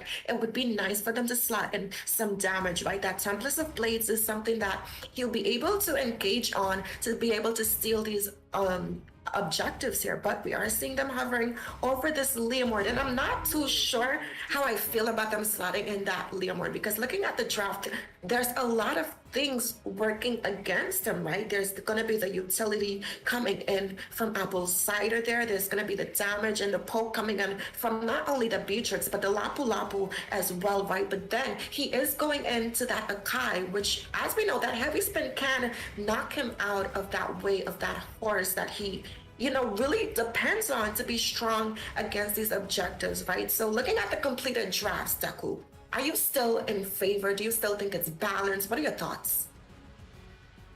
I feel like that Leomord pick, like you said, is going to have a little bit of a hard time against a pick like Eve with the combination with heavy spin. Daytona's welcome even. Those neutrals are not going to be any type of simple feat at all for Kaizen to overcome, but that's exactly what's going to have to happen if you want this Leomord to kind of profit for you. And it only gets tougher, right, as the game goes later on. Kind of early for those neutrals. Maybe it's the Akai is not, ready with the heavy spin, or they're not really grouping up. That might be fine. But once it's more 5v5-ish, clear 4v4, maybe the XP laner is taking that 1v1 for the lane pressure, whatever the case may be. Once everyone's kind of involved, it's going to be extremely hard for this jungler to be able to really make some impact plays. There's a lot of things that are kind of there to stop him. So I think I'm gonna have to go with the side of Clock out. But once again, Rim, we've seen this time and time again. It really does come down to the level of execution. But if I'm pulling this just off paper here, I feel like Clock Out has a decent theme here to go up against Abyss. Absolutely right. I want to talk about the win conditions here. In order for Abyss to take this game, they definitely have to focus on that gold lane. I really don't think that they should contest the first turtle objective, right? I would like to see them focus and shut Classy down on this Beatrix early in the match. But speaking of people being shut down, we are seeing them putting some pressure up there in the EXP lane. But like I said, they have to focus on that Beatrix for the side of Abyss there, right? But back out, they have to also be able to answer to that aggression. They have the heavy team fight composition. They have to gank as well, right? We are seeing, I'm not sure which side picked up the lead though there, right? But I don't know. They have to play it safe here, right? I definitely, like I said, Clockout has the earlier team fight composition in the early game, so they definitely need to play for late game. But speaking of those early team fights, there goes the Daytona's welcome on Kaizen, a headbutt from Akaga, looking to layer on the CC, and look at the damage right now as it's piling in. First blood into the hands of the Panda Man is now red, has impact himself into the fight. A little bit of a knockup. They're not going to find the trade. Ooh, Apple Cider almost finding the 2 quick kills there for the side of Clock Out. But they're going to walk away 1-0 early on in the game. Like you said, that early composition coming into play. But hang on here, Apple Cider might have overstayed their welcome. Don't know why they still stayed in the jungle, as Red is going to collapse on them over there on the creep, and will make this even up on the kill board 1-1 as the first turtle has came into play. Wolf, the jungler for a clock out, is battling for aggro up against Red here. The roamer for Abyss trying to pull it to the long side is kind of in the neutral, but here comes Black Dragon. Barat's got to deal with the knock-up and not going to be able to disengage. They're going to lose it to Kaizen here. The Tunnels welcomes him to cancel out as well, but they're going to find a stun onto the Kufa here. Not before Kaizen going to take down the jungler, not before he takes down Akai. A double kill, no, make that a facilitated third kill into the hands of Melody. Abyss finding the mark on the first neutral objective and beating the odds right now, because now they're up 4-1. But hang on to the mid lane, keep an eye on it. We're seeing the Eve getting dropped low, an aggressive wing by wings, but a return real world manipulation. Both mages being dropped low as Resident Evil Force on the recall is going to be able to escape before Akai will spot him out. A lot of action between these two teams as we are crossing into the 3-minute mark. See, and like you said, right, we are seeing some components being picked in here. Looking at the side of Abyss, they're slotting in that early physical penetration, right? Yuzhong is picking it up, as well as that Leomord is picking it up, right? Far. So she's going for that cooldown reduction route. She's going to build up that Clock of Destiny to help her sustaining damage come in here. I need some sustainability myself to form these sentences here, right? But look, like I said, looking at the bot side and engage. We're seeing a excellent gank come out from the side of Abyss. They're going to take down the gold laner Classy, making them look trashy down there in the bot side of the map. Abyss again finding another kill, but hang on here, the fight's not over. A return from a clock out, but look at the back line. They're not keeping an eye on Eve. They're letting Red have his way with him. He's seeing green lights all over the jungle right now. So he's enforcing his will to the backside. Kaizen now joining in as well. We could see a potential engage. No, they're going to go ahead and disengage, cross back over the river. They make a little bit of contact with the XP land from Clock Out. But looks like that might be all that she wrote, all that she sung as Abyss is taking over in the early game. Speaking of clock, we did see Farsa and Melody already locking in that Clock of Destiny, right? A first core item. But speaking of core items here, we are seeing a clash. That is right. Lapu and Yuzhong walking onto each other. Be careful of the Cooper in the bush, narrowly missing as Akai was going for his own headbutt there. Heavy spell onto the wall, but he's taking a lot of damage, but not before Apple Cider will be able to find the kill. Akai, dangerously low, is able to escape the 5, secure a 1-for-0 trade in the favor of Clock Out right now. But here comes the neutral objective. Akai heavy spin is out of play, and not only out of play, but Akai's at base as he was dropped low, and there's a good knocked up from the Kufa. Tyrant's range not going to connect just right though, but Datone's welcome coming in at the last second after the jungler Kaizen is able to pick up the turtle. And now here comes on the damage. They're going to look to stack it up here. 3 members of Abyss looking to focus down on Payo, and there goes the kill. Killing spree into the hands of Liam Morton. This horse is definitely on line right now. This is a derby race for the side of Abyss, and they're winning it out against Clock Out in the early game. Absolutely, but we are seeing them trying to focus on the Farsa there, but there was a headbutt from Akai, but was met with brutal resistance from Red. But here comes the heavy spin, a little last second. They're going to try to isolate the tank. It's not going to work. A flicker is forced out, but a death for the side. A Clock Out as Akai will fall, as he will end up on the spectator view here with the rest of us. But hang on, maybe potential for a little more action. Furious dive from Bando on this YZ. Not going to lead to too much after that. Looks like we might get a little break, but hang on. Keep an eye on the bush. They could set up for a play here. They got an eye on the mid laner. Will they commit? No, but they're going to go ahead and call it for the jungler. There goes the Phantom Steed. There goes the knockoff from Kufa. Layer good on Jess. Right 3v1, and that's going to be a L for the jungler to the side of Clock Out. They're going to go ahead and take a quick 1-for-0 trade. But hang on, Kaizen's got his eyes on more. The horses are in the back. He's looking for damage on Classy, but there goes the Nibiru Passion. Real world manipulation. He's definitely in an uncomfortable situation as he's going to be taken out. Decimation by the side of Clock Out. But hold on, here comes Akai. Going to disconnect with the headbutt. Not going to be able to find anyone, but they do have a trade around in their favor. But keep an eye on Red in the bush here. He's looking for a knock-up. Not going to commit, but Melody needs to be careful here. You don't want to get hit by the headbutt. And that was the first time I've ever seen a flicker headbutt combination from the Kai. That heavy spin wasn't able to lead to anything, but that was a new play for me. But here comes the Claude, blazing well with the vengeance. Not going to be able to find the kill. Finds a little bit of damage. Apple Cider is so aggressive with the E positioning, trying to find that last touch to pick up another kill, but it's not going to work out. It looks like the sides aren't going to disengage in the bot side. 3-9 in favor of Abyss right now. Man, Abyss is just popping off right now. And I caught that horses in the back, little, Old Town Road, but only new things, new items are being secured here for both these teams, right? As they are setting up for this neutral objective. We are seeing Lapu locking in that dominance. Ice definitely going to help against that sustainability coming up from his laning partner there, that Yu Zhang, right? But speaking of partners, There's Kaizen with another neutral secure. He hasn't lost one all game, but looks like the fight might still be going on. Black Dragon circulating around 4 members. They're looking to take a 2v4 here. A Major Fury's dive, a 2-piece there, but it's going to be swallowed by the Tonal's Welcome and spit out up against the wall. But keep an eye on Farsa Melody. You can feel the high notes here. Is going to be able to find a kill, and there goes another into the hands of Kaizen. 3 members off the board entirely to the side of Clock Out 2 in this fight alone. YZ looking to keep up the pressure. There goes Melody again with the wings by wing, looking to apply the stuns to this Barras. Is going to force him away. They're going to take that blue buff right out of the hands of Clock Out. And Abyss right now, kind of sinking Clock Out into the Abyss, is they're going to have to find a way to get back in this game. Absolutely, and just like their name suggests, right, they definitely need time to be on their hands. Like I said, Abyss needed to put pressure in that gold lane, and that's exactly what they did. They applied pressure in that lane to, kind of shut down that Beatrix. As we all know, she's able to snowball in the early game. The damage that she's able to dish out is almost unstoppable. But speaking of things being unstoppable, these teams won't stop engaging. A Tyrant range and a Stampede follow-up. Farsa going to find one. They're going to look for 2. A heavy spin here. They're trying to lock down 1 target. That's not going to be enough as Kaiser's going to find a double kill. Now he's looking for a 3rd that is a triple kill. And that's the side of Abyss, man, doing what they've been doing best. Wiping out Clock Out in these team fights. 1 member left from the side of Clock Out. And it's just a lone Beatrix. Keep an eye on Red. Charging up with the Kufa there. Not going to be arranged for anything, but they've already done a lot of damage to the side of Clock Out here. Now, we were curious how the Yuuzhan was going to perform into this Yve, right? But the Yve hasn't even had to worry about the dragon. As we've seen, and as I mentioned, that Farsa, she's able to, outzone with that feathered airstrike. But speaking of zoning, we're seeing a little bit of action in the jungle. Nothing's went a little too crazy just yet. Looks like Clock Out is definitely going to play a little more passive, as Abyss does have a strong foothold in this match. So they are looking to transition onto the first Lord in this match.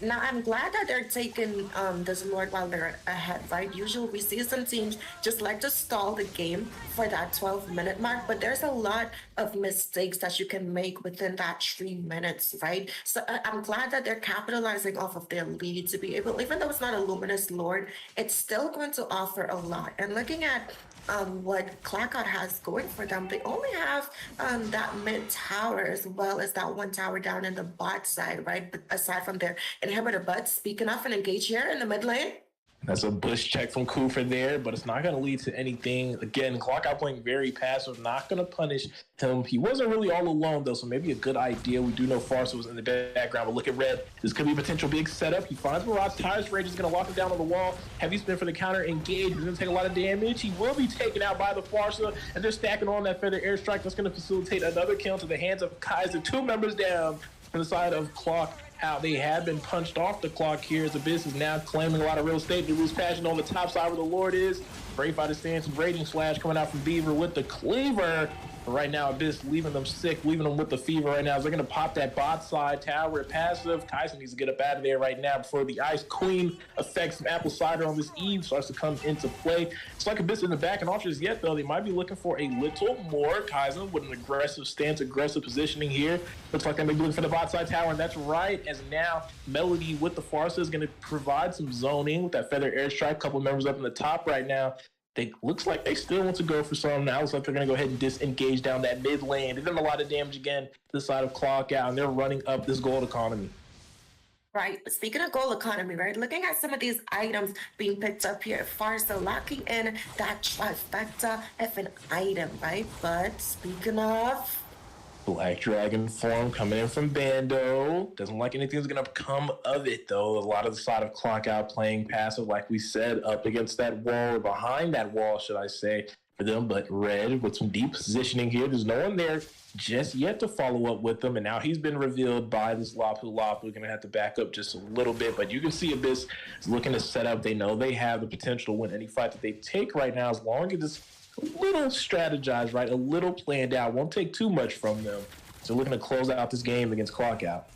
Now I am seeing Claude building in more damage. I would like to see him possibly pick up that immortality, right? Looking at what Blackout has going for them. He already has the Wind of Nature, you know, against that Beatrix. The Farsa at this point, the only thing she has going for her is utility coming in from that Ice Queen one, right? But Beatrix, she's starting to stack in that damage. She has the Hunter Strike. She has the Wind of Nature as well to be able to counter the damage coming in from that Blazing Duet, right? But looking at the tankiness coming in from Blackout here, right? The Akai and the Bavats able to just kind of disengage and answer to that Cloud, right? They have the ability to knock him up and possibly have him get shut down here, right? But speaking of, we are seeing the side of Abyss go in for this first enhanced Lord of the game. And I like how Red is playing here. The vision that he is applying, he's zoning, and that's what you want to see from your tank there, right? To be able to just be that annoyance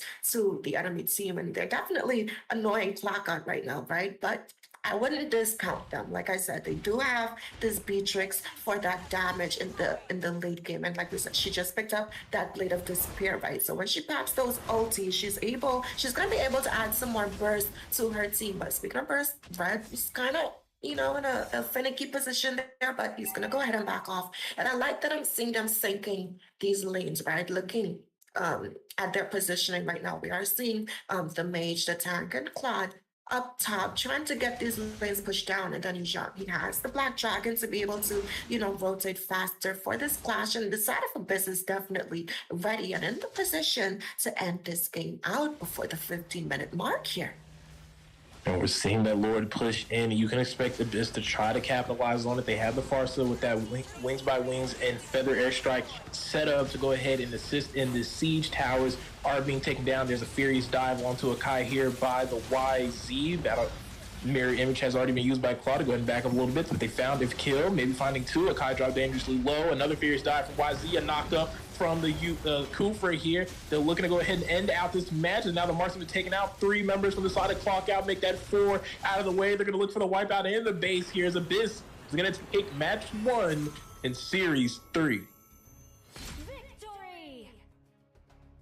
Man, beautiful game coming in from the side of Abyss here. Red getting that MVP, absolutely deserved it, right? But at the same point, I would probably give it to Melody and this Leomord as well. And like we said, looking back at the drafts, we weren't sure how he was going to be able to perform, but he was able to secure those items, to be able to dish out those damages, right? We did see Melody being able to layer those feathered airstrikes on top of the engages coming in from Red there on this Kufa, right? And we do know that Leomord's passive, he's able to deal that critical damage once the teams drop below a certain percentage of HP, right? And they were able to layer those combos. Claude as well being able to push that bot side, and when they did the lane swap, being able to proxy that lane as well to engage his team to open up the map a little more for Red to be able to safely give vision without being punished too much for it. But speaking of things being punished, Clackout definitely got punished this game, but it is a series and they do have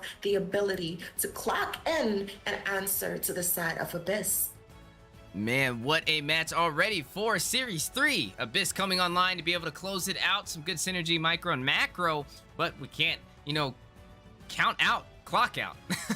Clock Out, definitely another good team. Like I said, these are 2 new faces in the Mobile Legends Scrim Academy, and I definitely see some great potential already. But right now, you are seeing the side of Abyss with 1 win under their belt, which will give them a slight momentum boost going into the second game, as this is a series. That's right. These teams are competing in a best of 3. A little bit of a look at the schedule so far. We've seen D-Gods go up against Team Saint for a best of 3. Team Saint leading the way, taking them down 2-1.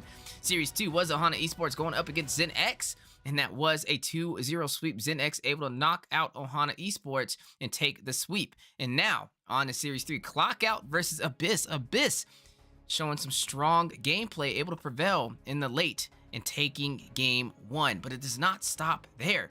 We are officially live on the Mobile Legends Scrim Academy YouTube channel and the Mobile Legends Bang Bang North America YouTube channel as well. And if you guys want to compete, if you want to see if you have what it takes to go toe-to-toe with some of these teams who are playing today, make sure you register on the Mobile Legends Scrim Academy Discord server now, which is in the pinned comment of all social media platforms. A little bit of a side note, we do have a tournament on the way, the Valentine Dash, which will be going live February 2nd. 16 teams competing for the #1 spot. First place will win a total of $700 US and also 25,000 diamonds. It gets even better from there though, as second to fourth place will get 15,000 diamonds and fifth through eighth will get 10,000. That is a total of 50% of the participants in the tournament getting a prize out of the prize pool bag. So definitely make sure you guys register, as registrations is opening here shortly on the Mobile Legends Scrim Academy Discord server now, which is in the pinned comment of all social media platforms, as we are currently live on MLBB North America YouTube channel and the MLSA YouTube channel. But don't go anywhere, as we are going to see Team Abyss and Clockout get ready for Game 2, Series 3.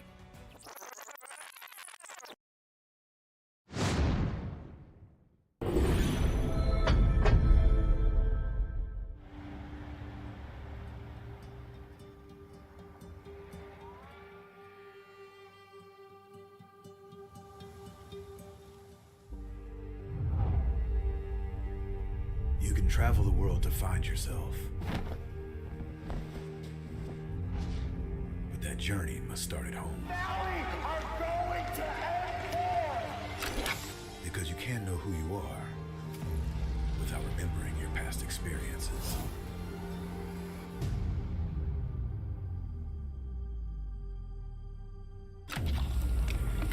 Basic is returning to Asia for his redemption.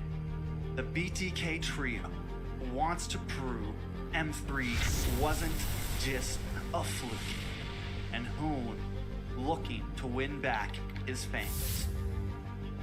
I got basically kicked, but they still call me traitor for, I don't know, for pursuing my dream. I thought living that comfort zone and then try new things was a better way for me to pursue the win. We're coming and we're gonna compete. We're gonna put a fight, that's for sure. I'm coming for you, M4. This is what we have all been waiting for. You push us, we push you back. You respect us, we respect you back. You doubt us, we will bleed to prove you wrong. Everything on the line, right here, right now.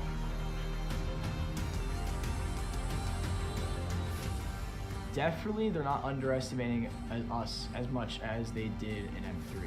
People probably see us and take us more seriously now, especially considering our accomplishment back then. I want to be the first in the world. I want to win a world championship. And the only way to really do that is day in and day out. There's no relaxing. You have to keep going. Here comes the valley.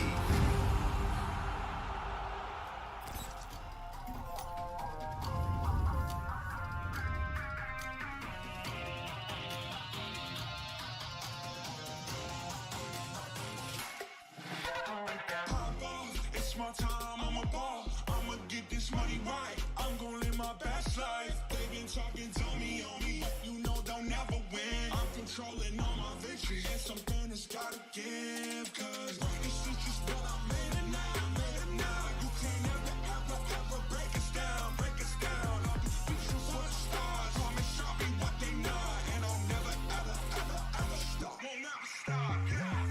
Touch the sky, you're made of silver and gold. Touch the sky, you're the greatest future now. Ladies and gentlemen, welcome back to the Land of the Dawn. We are the Mobile Legends Scrim Academy in an insane match for Series 3. Match 1, as we've seen Abyss clock out. Team clock out. Taking game 1, which will give them an advantage and a momentum boost in the series of a best of 3. And the question is, how is clock out going to respond? As we did see them kind of have a little bit of a shakier time, but some good micro and macro overalls. I thought it was a solid gameplay from both teams, but you just seen Abyss have a little bit more fire underneath them, and we need to see Clockout respond back and find a way to take this series in their favor. A little bit of a look at the schedule so far. Series 1 was D-God versus Team Saint. Best of 3, Team Saint prevailing 2-1 to close out that series. Series 2, Ohana Esports going up against ZenX. ZenX able to win 2-0, getting the first sweep of the day. And now on to Series 3, we are seeing Clockout go up against Abyss. And Abyss able to take the first match to give them that slight advantage and possibly work toward the sweep. But the question is, Can the side of Clock Out, as Rim stated, clock in and find a way to turn this tide in their favor and take us to a Game 3? All these matches are live on the Mobile Legends Scrim Academy YouTube channel and live on the Mobile Legends Bang Bang North American YouTube channel as well. And also, if you want to register and compete, make sure you guys follow the Mobile Legends Scrim Academy Discord server now, so we have so much upcoming events for North America. It is insane. The first one on the board, we are hosting the Valentine Dash, where we are giving away $700 to the team that places first, and also 25,000 diamonds sponsored by Montage. 16 teams get to compete, so definitely make sure you guys stop by. Second through fourth place will win a total of 15,000 diamonds. Fifth through eighth place will take 10,000 diamonds home. That is 50% of the tournament, taking home some goodies from the prize pool. But speaking of goodies, we do have the match on the way. Currently Game 2 for Series 3, Team Abyss against Clockout, with Abyss leading the way with 1 win under their belt. 2 amazing casters to join the desk to paint the picture. We have Coach Decker, Do You Even Breathe, handling the play-by-play, and on the analyst, we do have Master Rim to give these keys to victory and item breakdowns. How you guys doing today? I'm doing very great, Wheezy. Very excited, right, for the second match of Series 3. We had a pretty nice match, mainly from the side of Abyss, right? Definitely executed their composition up against the side of Clock Out there. Definitely made them look like some 9-to-5 typical wagey earners there. But now we're looking to see them kind of bounce back, right, in this match and in this draft. So we see a lot of picks right now, a couple picks being hovered over that are pretty strong in the meta. But Rim, how are you feeling, and what are your thoughts as we're heading into the second match? I'm feeling happy, right? There's lots of joy on my end here, pun intended, right? But speaking of joy, she was let through in this draft here. And we also see the side of Abyss picking up that clue. Now, we all know that split is capable of splitting the enemies apart and just being a nuisance, right? He has the ability to clear those waves and harass that backline and not really be punished for it too much, as he does have the ability to get away with that ulti.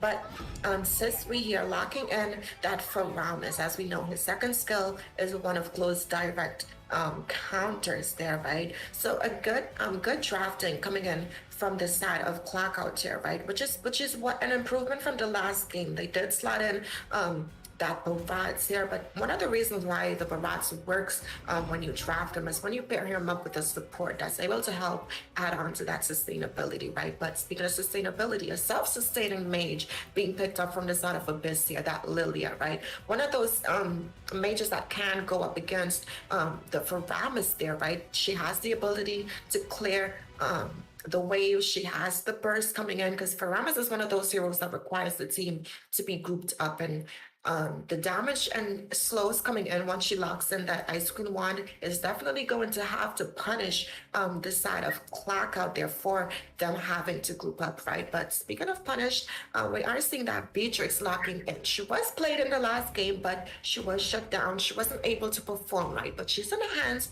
of Abyss right now, and Abyss has been giving us their best performance right here. So, Deku, now that the first half of the draft has been finalized, who do you think has the upper hand here?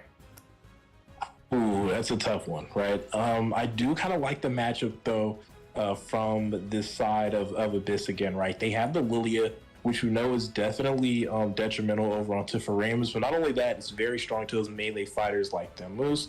And then you have the Glue, right? And while Joy is very strong, the Glue's going to be in the XP, it seems like, so there won't be much interaction in between them. And I always feel like Joy has been a weaker jungler as opposed to an XP laner with that Vengeance spell. So I feel like that's a little bit of a nerf on what is otherwise regarded as a very strong pick, one of the top picks that you can get, right, in Mobile Legends right now. And then you have things like the Beatrix, which has been a very consistent and winning marksman, even from season 1 of Mobile MLSA, was one of the highest win rates from season 1, right? Having that Beatrix was basically like a free win if you had someone able to line up those shots. And we've seen a lot of people, right, with that Renner, a lot of proven snipers in the MLSA ground. So a very solid draft from the side of Abyss. I definitely cannot disregard it at all. I'm definitely holding it up right now as the better draft as we are finalizing the first half.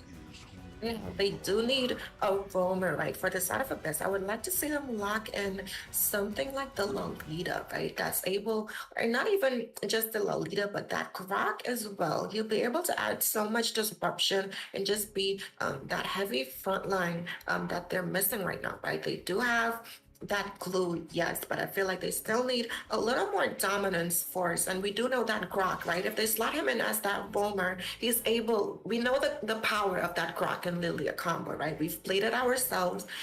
The wave clear, even though it's already fast on Lilia's own, just adding the Grok there is going to add so much onto the rotations that they are capable of, right? But the side of Abyss, they need an ADC. I see who's open right now. I would definitely think that Clint would be a safe pick for them here to go in that gold lane, or they can even slot in that Lunox, right, for some burst, but that Harrod as well, to kind of not only, you know, be able to self-sustain as well, but to be able to dash around and avoid glue here in the EXP lane, right? Because again, we see them picking up this Leomord. Is it a comfort pick here? It's looking like a comfort, right? We haven't seen him drafted so much because of these nerfs here, but nonetheless, they are gonna pick him up. There's not much answers to him.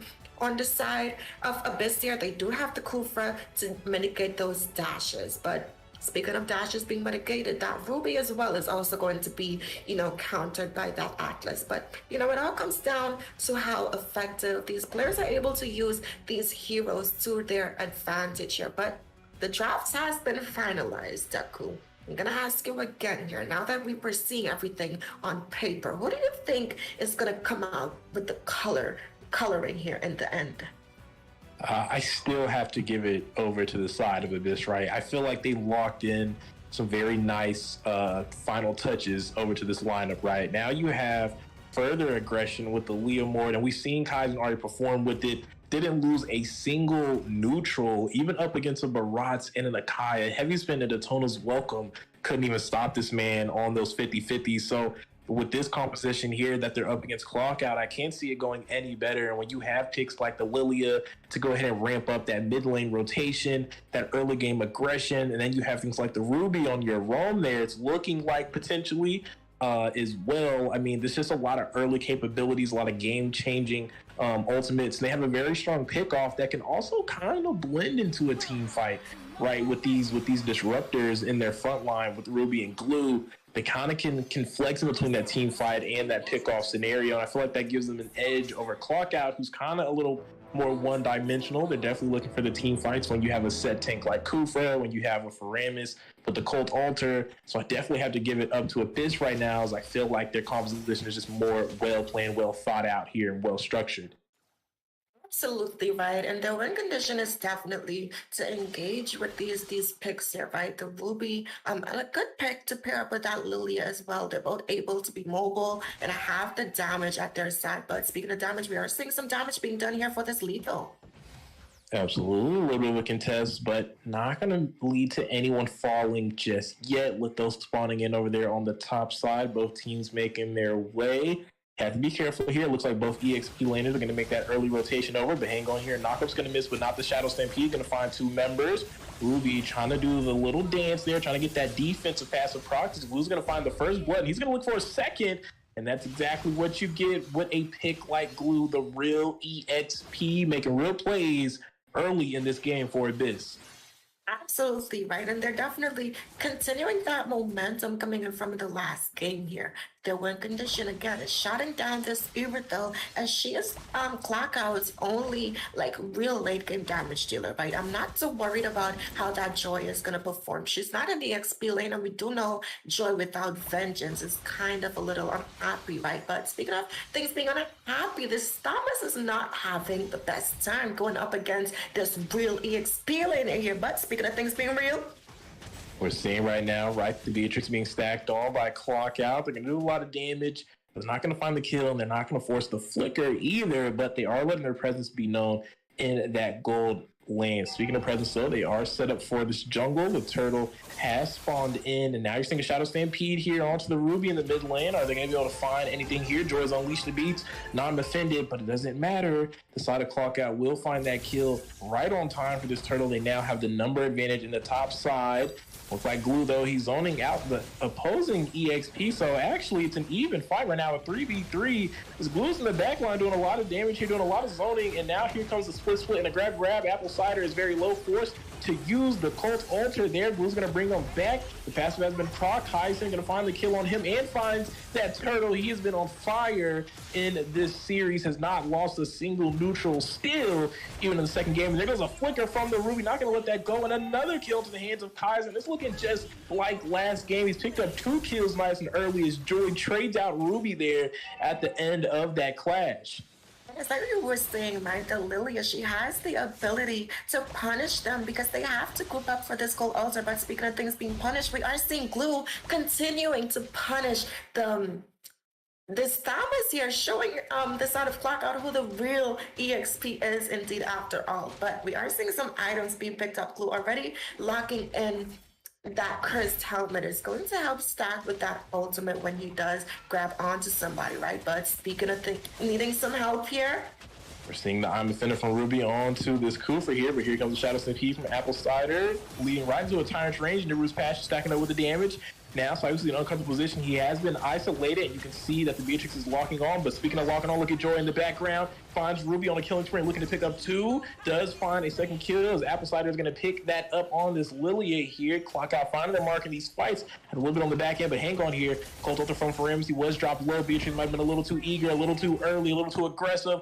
Ooh, but the flicker play to outmaneuver and what could possibly be smoother as he's able to secure that disengage and a winning trade for the side of Abyss. Now, that is still a utility being baited out, right? So Clock Out definitely needs to capitalize on that information. Put some more pressure in this gold lane. The Thomas on the top side, he does have the ability to self-sustain with that ultimate, right? Put some more pressure in the gold lane there. It's just a Ruby. If you have the Cold Altar, go in for that engage, right? But speaking of going in for an engage, your Clue constantly engaging as he's harassing this Joy here in her own jungle. Glue's definitely having a good time, and I mean that's just what you can do with a pick like Glue, and we talked about it at the draft. Just very strong, and he's definitely extremely consistent even from M4 till now, just giving you exactly what you need. I mean, look at him in the background now as the Tyrant's range is going to go out, not going to find the wall to connect for the stun, but Joy unleashing the beats here is dancing, has found a kill onto Kaizen here. Finally, he's going to be taken out of play for the 50-50, but Glue is going to come from the backside and take this turtle, even with the jungler out of play. Still going to lose it, and not only that, is going to use the split, the grab to find the kill on Joy, find the kill on the enemy XP lane, and Real XP is on a tear right now. The Clock's got to find a way to shut him down. Look at him in a 1v3 situation, and they still can't get him out of here after he's taken 2 and stolen a turtle. He single-handedly won this trade for Abyss after losing their jungler, and they're up 9-5 now, and a lot more in the gold category. So Abyss is starting to run away with this. Absolutely, but we are seeing them putting some pressure there in the gold lane as they're trying to run away with that tower as well. But we do see that engage being set up. And that's exactly what we need to see here from the side of Abyss. They're keeping up that pressure. Look at Lilia. Black boots now for the reset. Going for these aggressive plays, but hang on. Keep an eye on Joy. Looks like Joy's going to look for the punish. Does find the kill onto this Lily. Going to take him out. Trying to close in onto the Beatrix. Does have the flicker ready if needed. Knock up charge by Kufer. Is going to find Kaizen here. Tyrant's Rage. Going to find the stun onto the wall. Here comes Joy trying to close the distance. Phantom Seed back from Kaizen, though. He's looking to turn this around. They find one onto Faramis. Looking for 2 on this Kufer. Looking to go ahead and trade it out. Can they find 2 kills in the river? Yes, Kaizen's going to pick that up, but Joy back into the mix. Looking to make something happen. We'll keep an eye on Class C. Trying to find a kill on that Beatrix. Not going to go make it happen. Dropping Ruby dangerously low, but they're going to walk away empty-handed here up against Abyss, doing a great job in these small skirmishes in the early game.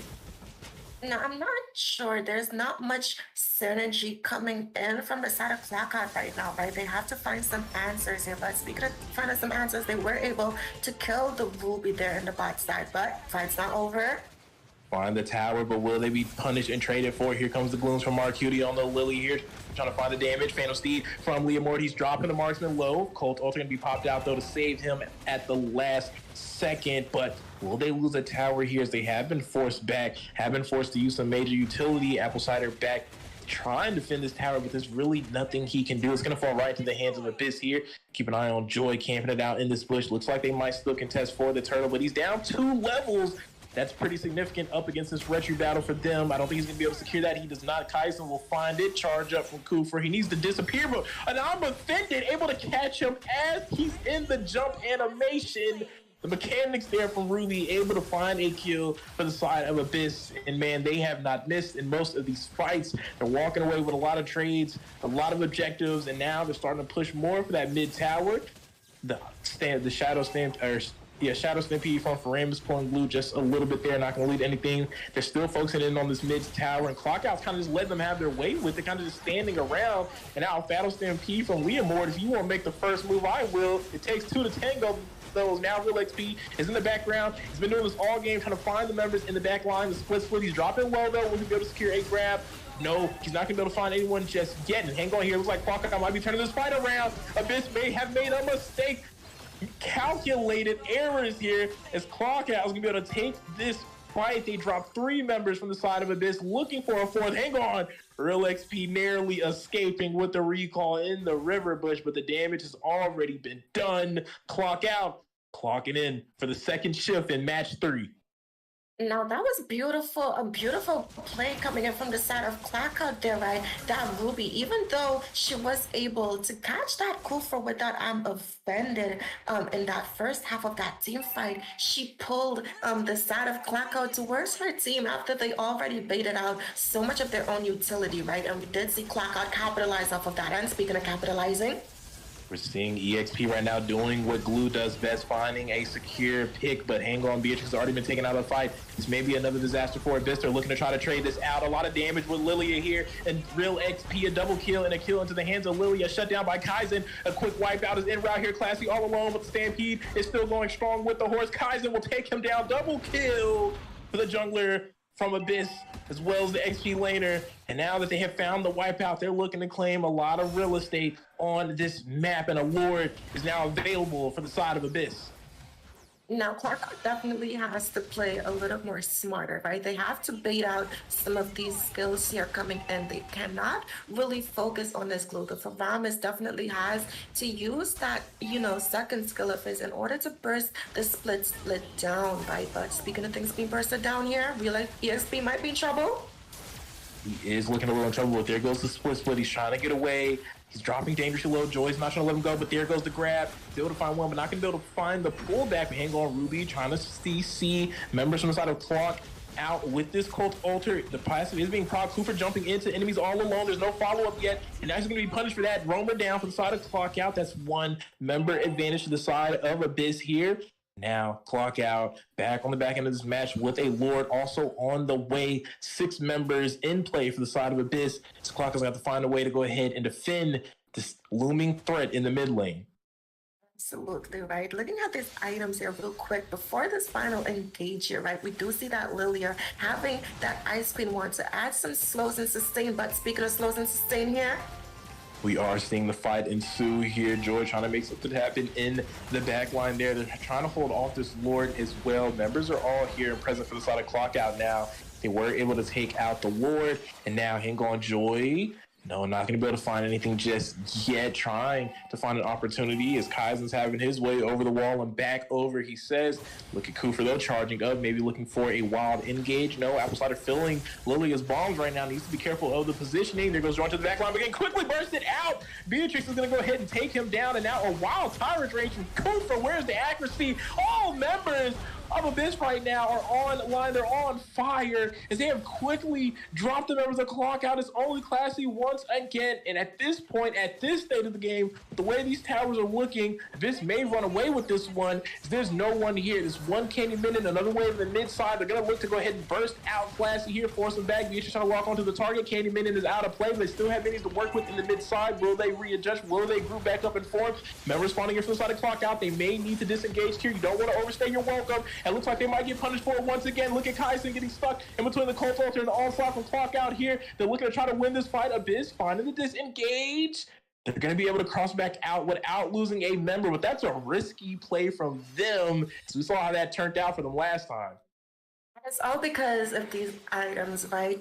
That glue, he has the sustainability and the damage coming in from that glowing wand as well as that cursed helmet, right? Both items being able to deal, that passive damage that's going to stack up, right? He has the Oracle as well at his disposal to add on to that healing coming in from that split fight. But we are seeing Beatrix and this Leomord with that Blade of Despair. We do know we're having the damage that's, capable of being dished out from having that item alone, right? Looking at Ruby here, the setter with these Offenders being able to have that sustainability, but hopefully they could sustain this fight.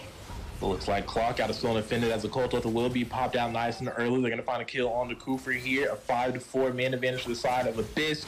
Look at the backside, Real XP flanking around as he's been doing all game with the glue. There goes the split class. He's in trouble. Finds the grab, and that's going to be a kill facilitated in the hands of Mark Cutie on the Lilia. Real XP has been finding these pickoffs, been finding the crucial members. So it's like a Clock Out as Kai's going to find the Lord, and now they're looking to make their way with the rest of the members onto the base here. They're going to find a kill in the Apple Cider, and now another split is going to secure another member, potentially another kill. But hang on here. Joy has been unleashed in Bruce Passion, going wild. But look at the burst again. ADC, the Marks are going to be able to take him down the killing spree, and now they're moving on to the Nexus. Abyss can take the match right here. They can end it, and that's all that she wrote as the members of the Clock Out have been wiped out along with the Nexus, and that's a sweep from the hands of Abyss. Man, beautiful game coming in from the side of Abyss right there. Definitely sending Clock Out into the Abyss, right? It's like Selena said, the Abyss is her home, right? But speaking of here, looking at Real EXP being able to secure that MVP, and rightfully so, right? Because the Land of Dawn was his. He is the my definition of a Real EXP, so the name is definitely fitting, right? He's able to deal 23% of the team's overall damage there, right? But looking at his team fight participation, almost 70%, right? And he had the power to just not only deal damage and be able to still be there for team fights. He was able to also chunk up some of that damage coming in from the side of Clock Out there, right? But speaking of being able to take some damage, Red again on this Ruby, and we've seen his performance in the last game, being able to find these sets and these openings from Mark Cutie there on this Lilia to be able to burst down in combination with him, and this Leomord to not only secure objectives but secure those runaway kills as well, right? Looking at Beatrix being able to deal again 61% tower damage to be able to open up that map for Abyss to just roam around and be a nuisance to the side of Clock Out, right? And they did have some good heroes on their side, but again, it always comes down to that execution, and unfortunately for them, they were executed from the side of Abyss. And like Rim stated, sending Clock Out to the Abyss to be able to close out that series. And man, that was some crazy gameplay indeed. I want to say, I thought it was going to be neck and neck. I thought it went to a game 3. Both of the teams definitely for their first times competing in a season for the MLSA, a newer team on the board. They definitely got some major potential that I'm already seeing nice and early. The draft, very smart. I liked it. I've seen some high macro, some high micro as well, and some good hero pools, right? So looks like the power of glue compels you, though. That glue was on fire. That split all across the board, opened up the game in the early phase, able to get some, like a triple kill, I believe, for that turtle push. Was insane, and that definitely goes to show why you don't allow the glue to kind of walk. But again, this is the Mobile Legends Scrim Academy, and these teams are preparing for upcoming leagues, so it's okay to kind of try and let things walk and see if you have some answers for it. But maybe for the time of Clock Out, need to get a little bit back on that drafting board and figure out a plan to stop that glue in his tracks. But that is going to close out the series for Game 3, and I appreciate everybody tuning in as we are the Mobile Legends Scrim Academy. But the show does not stop there, as we do have a bonus series for today, I believe, with Team Chubby going up against another team who is getting ready to embark against them. So a little bit of some extra a cherry on top of the cake for you guys inside of the stream today across the board. But before we get into that, let's take a look at the schedule that we've seen so far. Series 1, D-Gods versus Team Saint. Team Saint able to close it out 2-1. And then for Series 2, we've seen Ohana Esports go up against ZenX. ZenX able to close it out with a 2-0 sweep. And now, Series 3, Clockout versus Abyss just ended, and Abyss sending Clockout to the Abyss for another sweep in that best of 3. And like we said, a bonus series on the way, as we are going to see Team Chubby jump into the line, one of the best teams in the Mobile Legends Scrim Academy. And the question is, who has what it takes to take them down? This is all live on the Mobile Legends Scrim Academy YouTube channel and the Mobile Legends Bang Bang North America channel. So I appreciate you guys tuning in across the land of the Dawn. And the show doesn't stop there. Some more good news is we are officially hosting our first ever tournament and giving away $700 to the #1 team. And also, Montage is sponsoring 25,000 diamonds. This event will be going live. It's called the Valentine Dash on February 2nd, starting at 8 p.m. Eastern time. So make sure you guys tune into that. There's going to be 16 teams competing and some amazing prize pools for that. A little bit of the prize pool. Like we said, first place, $700 and a total of 25,000 diamonds for their team. Second to fourth place will be getting 15,000 diamonds. And then also 5th through 8th place will be getting a total of 10,000 diamonds. That's half of the tournament right there, getting a little bit of the goodies inside of the total bag of the prize pool. So if you guys want to register, make sure you guys stop by on the Mobile Legends Scrim Academy now and get ready, as the registration is opening and we are getting closer and closer to February 2nd for this qualifiers to see these top 16 teams competed out to get the #1 title in Land of the Dawn, win $700 and 25,000 diamonds. We are the Mobile Legends Scrim Academy. We appreciate you guys tuning in, and don't go anywhere as we do have the bonus series on the way.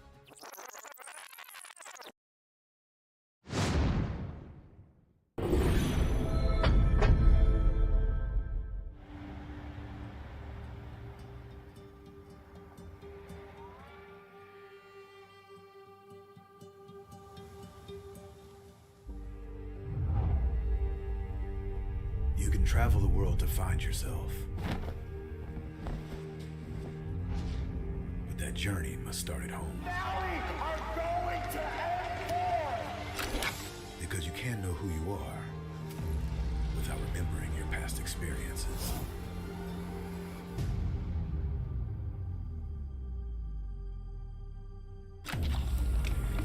Basic is returning to Asia for his redemption. The BTK trio wants to prove M3 wasn't just a fluke, and Hoon looking to win back his fans. I got basically kicked, but they still call me traitor for, I don't know, for pursuing my dream. I thought living that comfort zone and then try new things was a better way for me to pursue the win. We're coming and we're gonna compete. We're gonna put a fight, that's for sure. I'm coming for you, M4. This is what we have all been waiting for. You push us, we push you back. You respect us, we respect you back. You doubt us, we will bleed to prove you wrong. Everything on the line, right here, right now.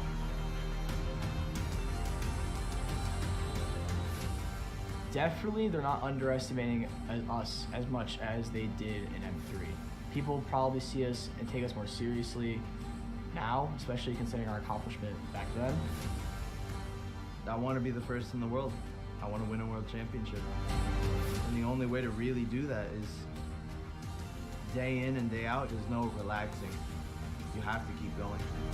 Here comes the valley.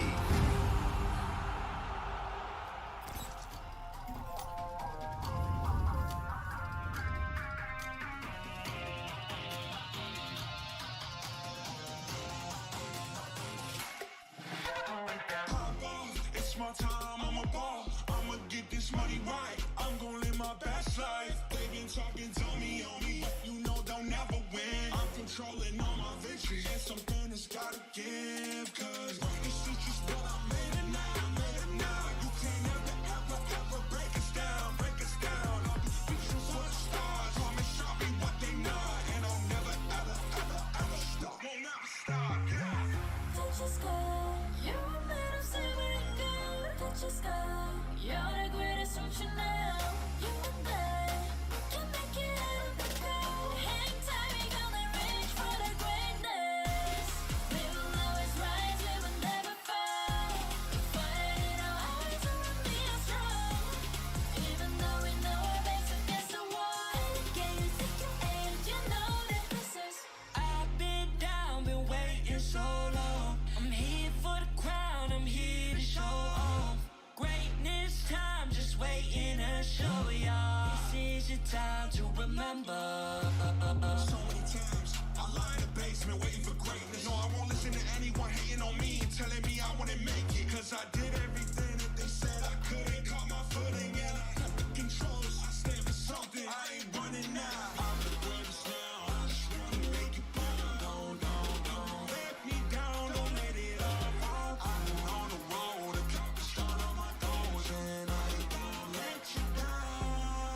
The sky is so vast, isn't it?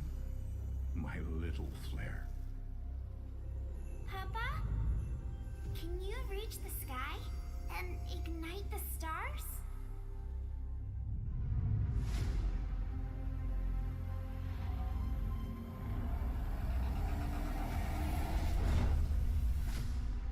Of course, Honey Bunch.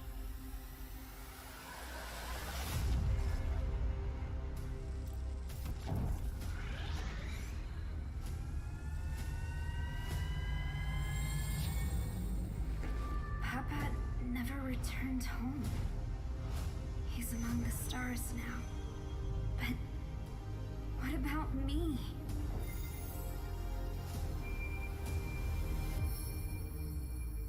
Have faith, little flare.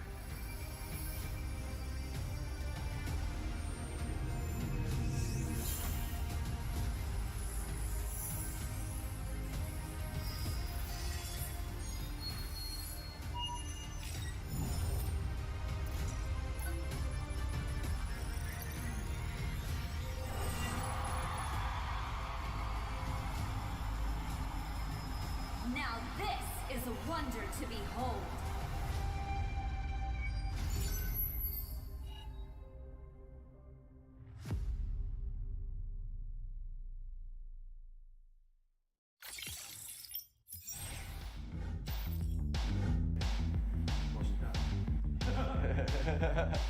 Time. Oh, it's time to make the most of the moment. I'm Hoon, I'm milling for the Valley, and I'm ready. I graduated high school a few months ago. Yeah. We dare to be great. Dude, that's perfect. One more second. Hello, my name is Fly Chicken. I'm XP Lane from the Valley. Let's go. Hey, it's basic. Again. Alright, I like that. We dare. And action. We dare to improve. Hey, it's basic. Coordinator for the Valley. Let's go.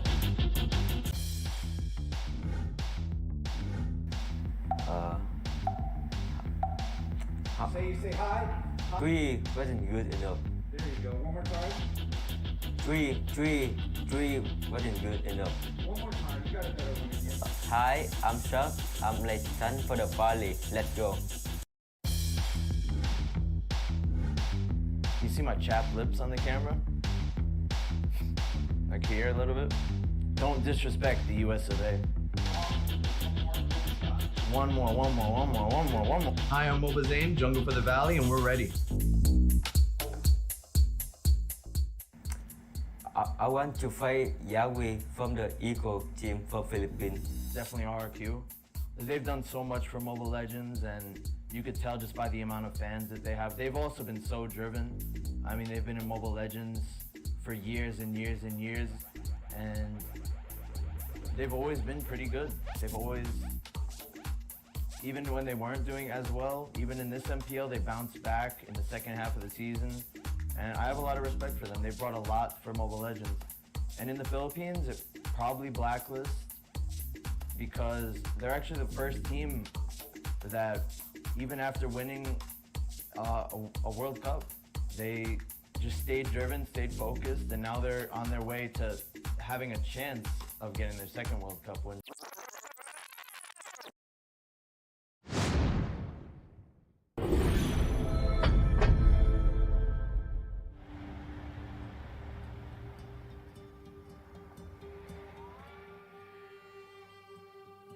Ladies and gentlemen, welcome back to the Land of the Dawn. It looks like the remaining team wasn't able to kind of show up. I know it's getting a little late with all these different time zones, so that is going to finalize today's matches for all of the series. Looks like the bonus series won't happen today, but that doesn't mean the show is going to stop, as we will be live again tomorrow to host some more matches. That's right, some more teams are already registered and ready to compete. And then after tomorrow, we will be on a short break for Wednesday, and then in a major event happening this Thursday to close it out for the weekend, we are hosting the Valentine Dash. That's right, the Mobile Legends Scrim Academy is opening up their gates for Season 2 and putting a close to Season 1. And with that, we have partnered up with Raz to do a special event to host a tournament for 16 teams to be able to compete for a total prize pool of $700 to the winning team and 25,000 diamonds. Second through fourth place will get 15,000 diamonds, and fifth through eighth place will take 10,000 diamonds home themselves. That's half or 50% of the total participants in that tournament getting a pick in that prize pool, which is amazing. And shout out to Montage for sponsoring all of these diamonds. I appreciate you guys being here. It's been an amazing show, some amazing teams, some new faces in the MLSA as we did prevail through Season 2, Week 2, Day 1. And I can't wait to see what they do as we progress through this season. As always, my name is Weezy. I've been your host. It's been my pleasure to be able to be on the desk today and cast some of these games. Also, the MLSA staff as well joining in. We had Coach Deck, who do even breathe on the on-point play-by-play, and Master Rim as the analyst, and also L. Manny. So definitely shout them out as well and support your North American casters. As always, we make the MLSA staff in its entirety, and we appreciate you guys tuning in, and hopefully you enjoyed today's show. We hope to see you guys soon. If you are interested in taking part in the Valentine Dash, the tournament with $700 to the first place winner and 25,000 diamonds, make sure you guys sign up on the Mobile Legends Scrim Academy Discord server now and register, and that way you can have a little bit of a sneak peek on all upcoming events that we will host going forward for 2023. As always, it's been a pleasure. Take care of yourself, take care of each other. Check out the pinned comment, register now on the MLSA Discord for all social media platforms. We'll see you guys next time in the Land of the Dawn. Peace.